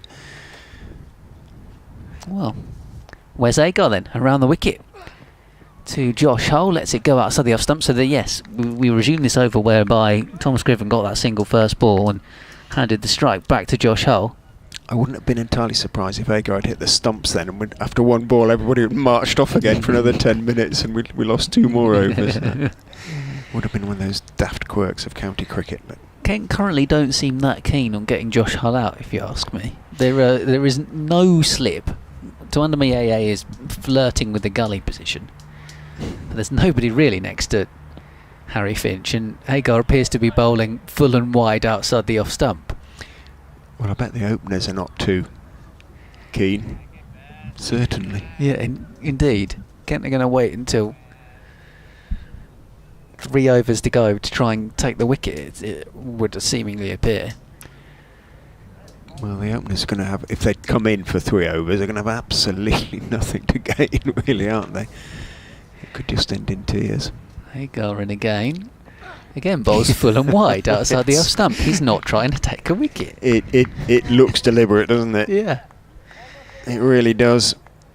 Kent do not want to bat for 3 overs. But the light's definitely fine. There is indeed even blue skies in between the cloud overhead.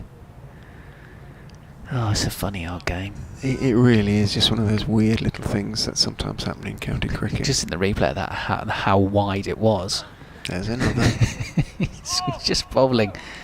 And there's Matt Parkinson getting wided for a negative line down the leg side. And Agar's...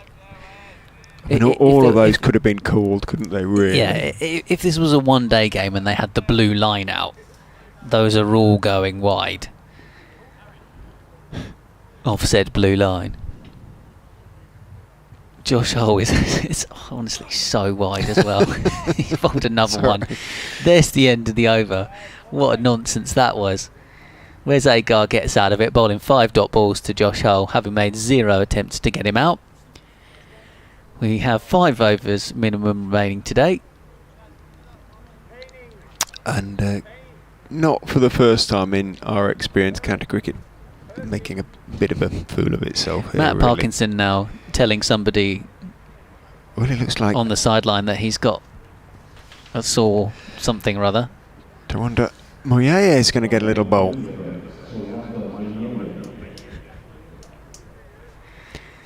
Oh with dear. The field out, with the exception of a mid-wicket, Jaden Denley and Wes Agar's at sort of short fine. There is a slip as well. What does Moyaya bowl? Well, he's going to go around the wicket, sort of off-spin. Back goes Scriven. It's straight at least, bless him. So Scriven just strokes it back down the pitch to him.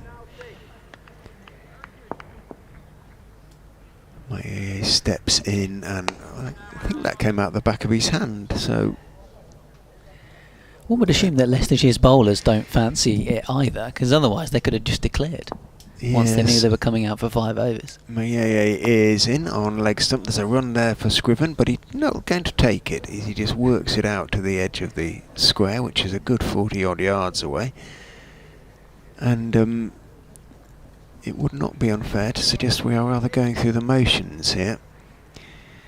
Moyaya is in. Scriven is... Well, he's going to take the run. So the scoreboard does at least change in that respect. He clips it out to long on.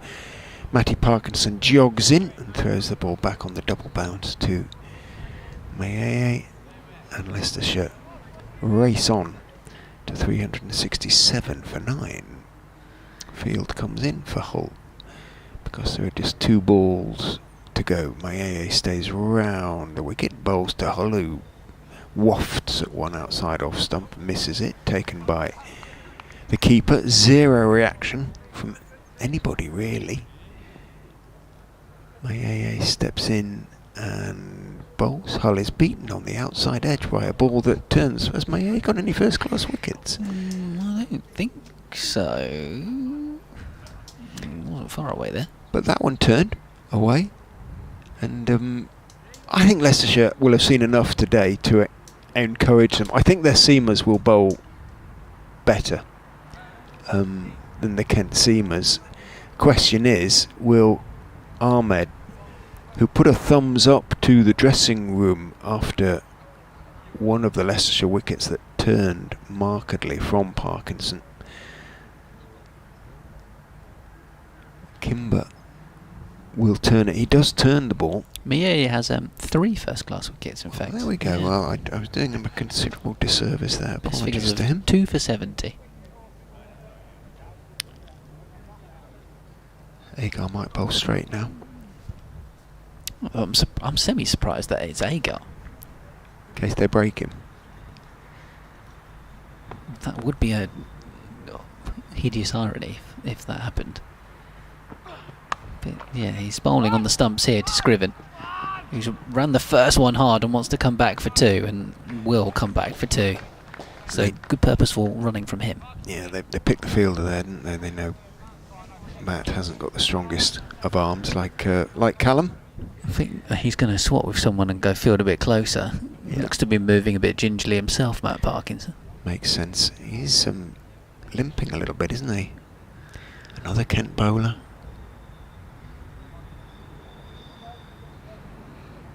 Yeah, he's limping, and then one we thought might be injured is running in and bowling with a bit of purpose. In was Agar.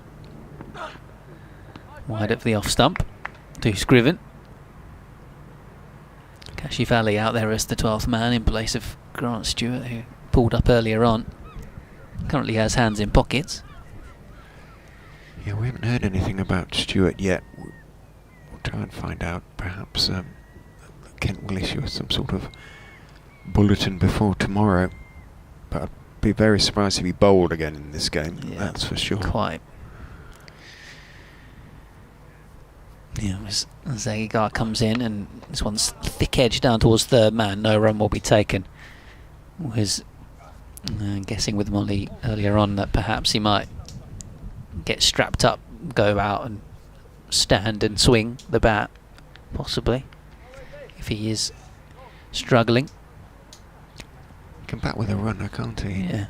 He hasn't been incurred in the game. He's not an old injury. Somebody pointed out on social media that he's played a lot of cricket recently, including for Italy. Yeah, indeed. He helped them qualify for the T20 World Cup. Another thick edge to Wes Agar down towards third man. They're going to take one this time. Yeah, I mean, Grant Stewart has had, plenty of injuries in the past, and actually this season has been generally pretty fit and available for Kent. So a real shame on the week and on the first day that he's named the stand-in skipper that he's picked up that muscle injury on the eve of the one-day cup. Agar's just put his right hand on his lower back, hoping there's no. Well, this is another thing that players have been sat down for half an hour and then they have to come out and perform again without any sort of real re-warm-up situation going on. Matt Parkinson now stretching off. Agar around the wicket to Hull, who edges this for 4 through the vacant slip area. So Leicestershire sneaking in some extra runs here before stumps after an improvement in the light.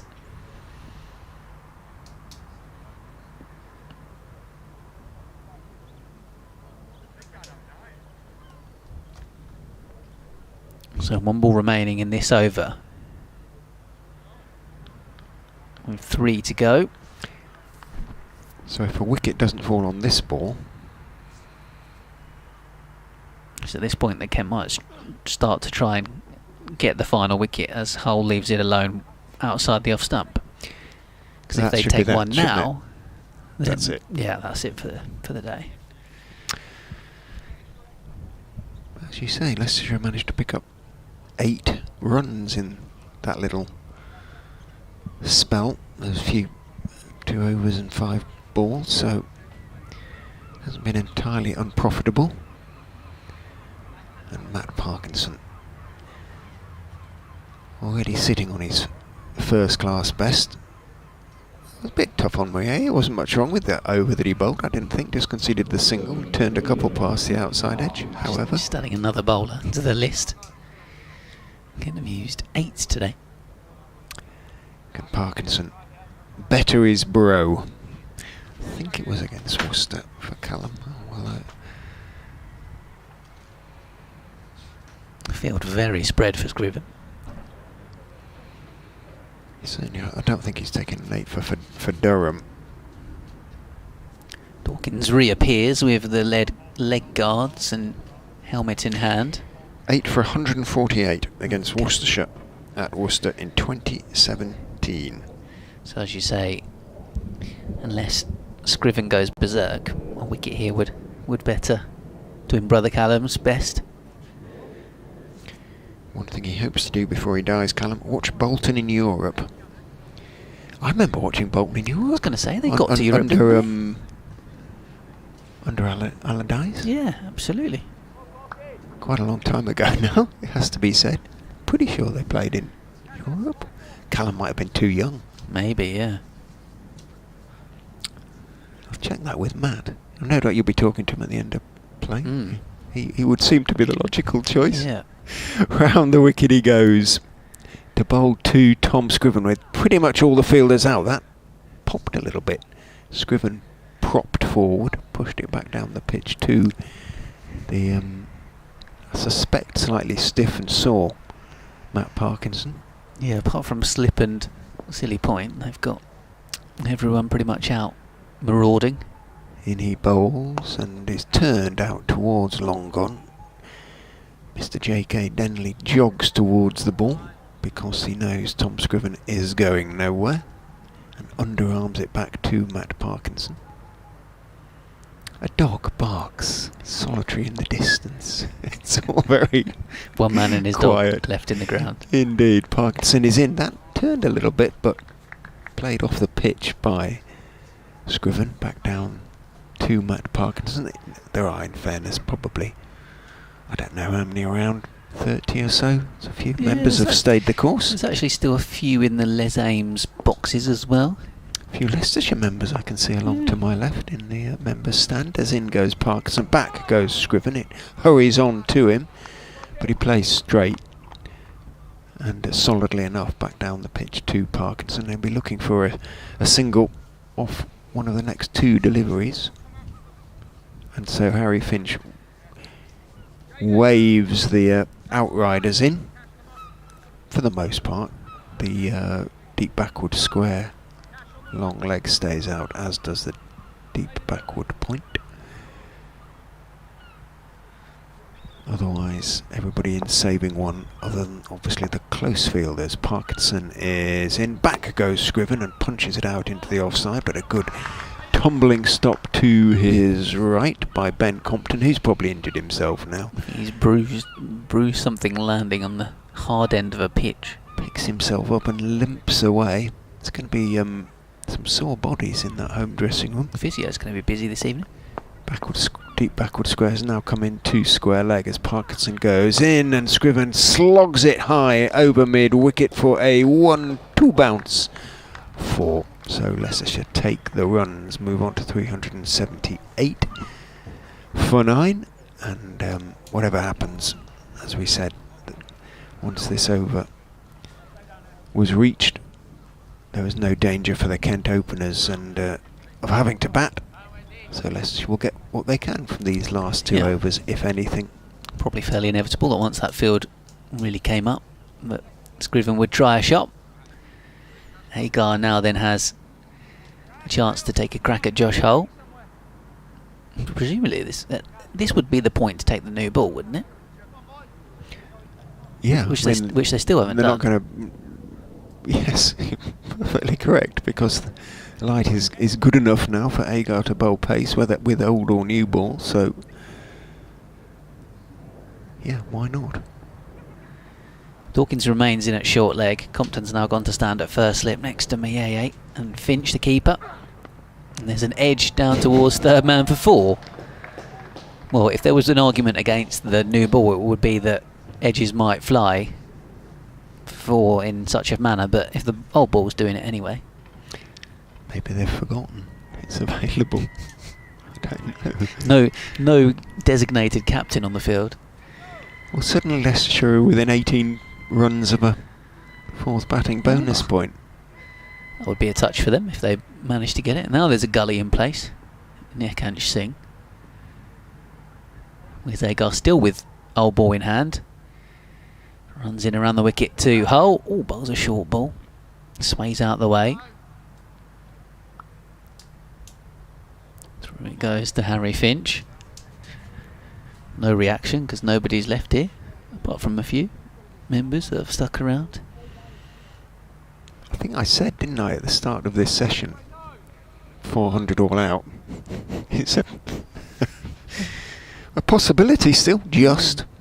Well, an unlikely one with 10 balls to go. Having seen a replay of that bouncer, it was nowhere near Josh Hull actually. As Agar is in again. Bowls on the stumps and it's defended away.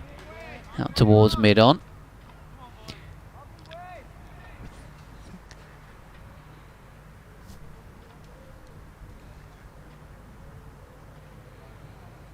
So 3 balls left for Agar to try and help Kent bowl Leicestershire out, having taken the first wicket of the day in Sol Budinger.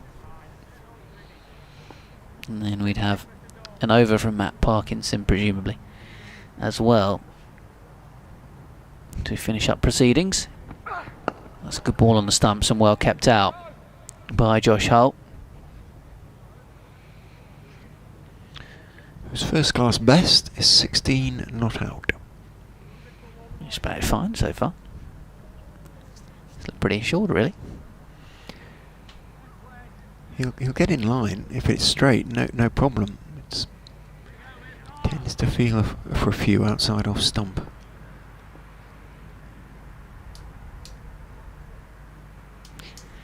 Where's Agar running in powerfully once again? Bowls the short ball, which this time he has to take greater evasive action than the short ball earlier on in the over that was actually quite a long way wide of him. It is bizarre how you're allowed to bowl quite so wide outside the off stump and anything repeatedly down the leg side gets penalised, but there we go. Matt Parkinson's frustrations for the day have been part of the spectacle. Yes. Agar, last ball of the day for him then. Into Hull. And that's come off pad or bat down towards fine leg, bat or glove, because it's going to be runs. So Hull moves himself on to 12 not out. And Leicestershire are 386 for 9 with an over to go. So they've added 20 in this little session. These two. Yeah, it is now, isn't it? Just 14 short of that fourth batting bonus point, which means that they'll bat on tomorrow morning. They won't declare overnight if Scriven survives this over. Hull played that nicely, in fact, in the replay. Quite a delicate and deft little flick past the keeper. So Parkinson going for the 8th to close out the day. I bet Callum's watching and listening. In goes Matt and bowls to Tom Scriven, who is forward, not at the pitch of the ball. And it just pops up for a foot or two on its way back towards Matt, who limps discernibly back towards his mark. Before stepping in and bowling to Scriven, who works it defensively back down the pitch on the onside. Dawkins, who was, I should say, at sort of silly point, now swaps to short leg. Parkinson bowls, back goes Scriven and clips it away around the corner, but he decided not to take the single. He will off the next ball, you would have thought, in the hope that he'll be facing tomorrow morning. But that's 3 dot balls. twiddles the bat in his hand. And Matt Parkinson's going to go over the wicket to Tom Scriven, saying, drive, have a drive. And he goes and drops very short. Scriven goes back and punches it out into the offside. Well, I thought he'd take one there. It is stopped at deep extra cover by a sliding Ben Compton. And Scriven doesn't take the run, so that's 4 dot balls. Maybe he thinks he can get at this ball. No change to the field, so maybe he can. As Parkinson goes in, tosses it up, he drives it up. Well, what's going on now? He's just going to decide he's taking it on himself to see out the day, I guess. I suppose so, but I suppose tomorrow is another day, etc., etc.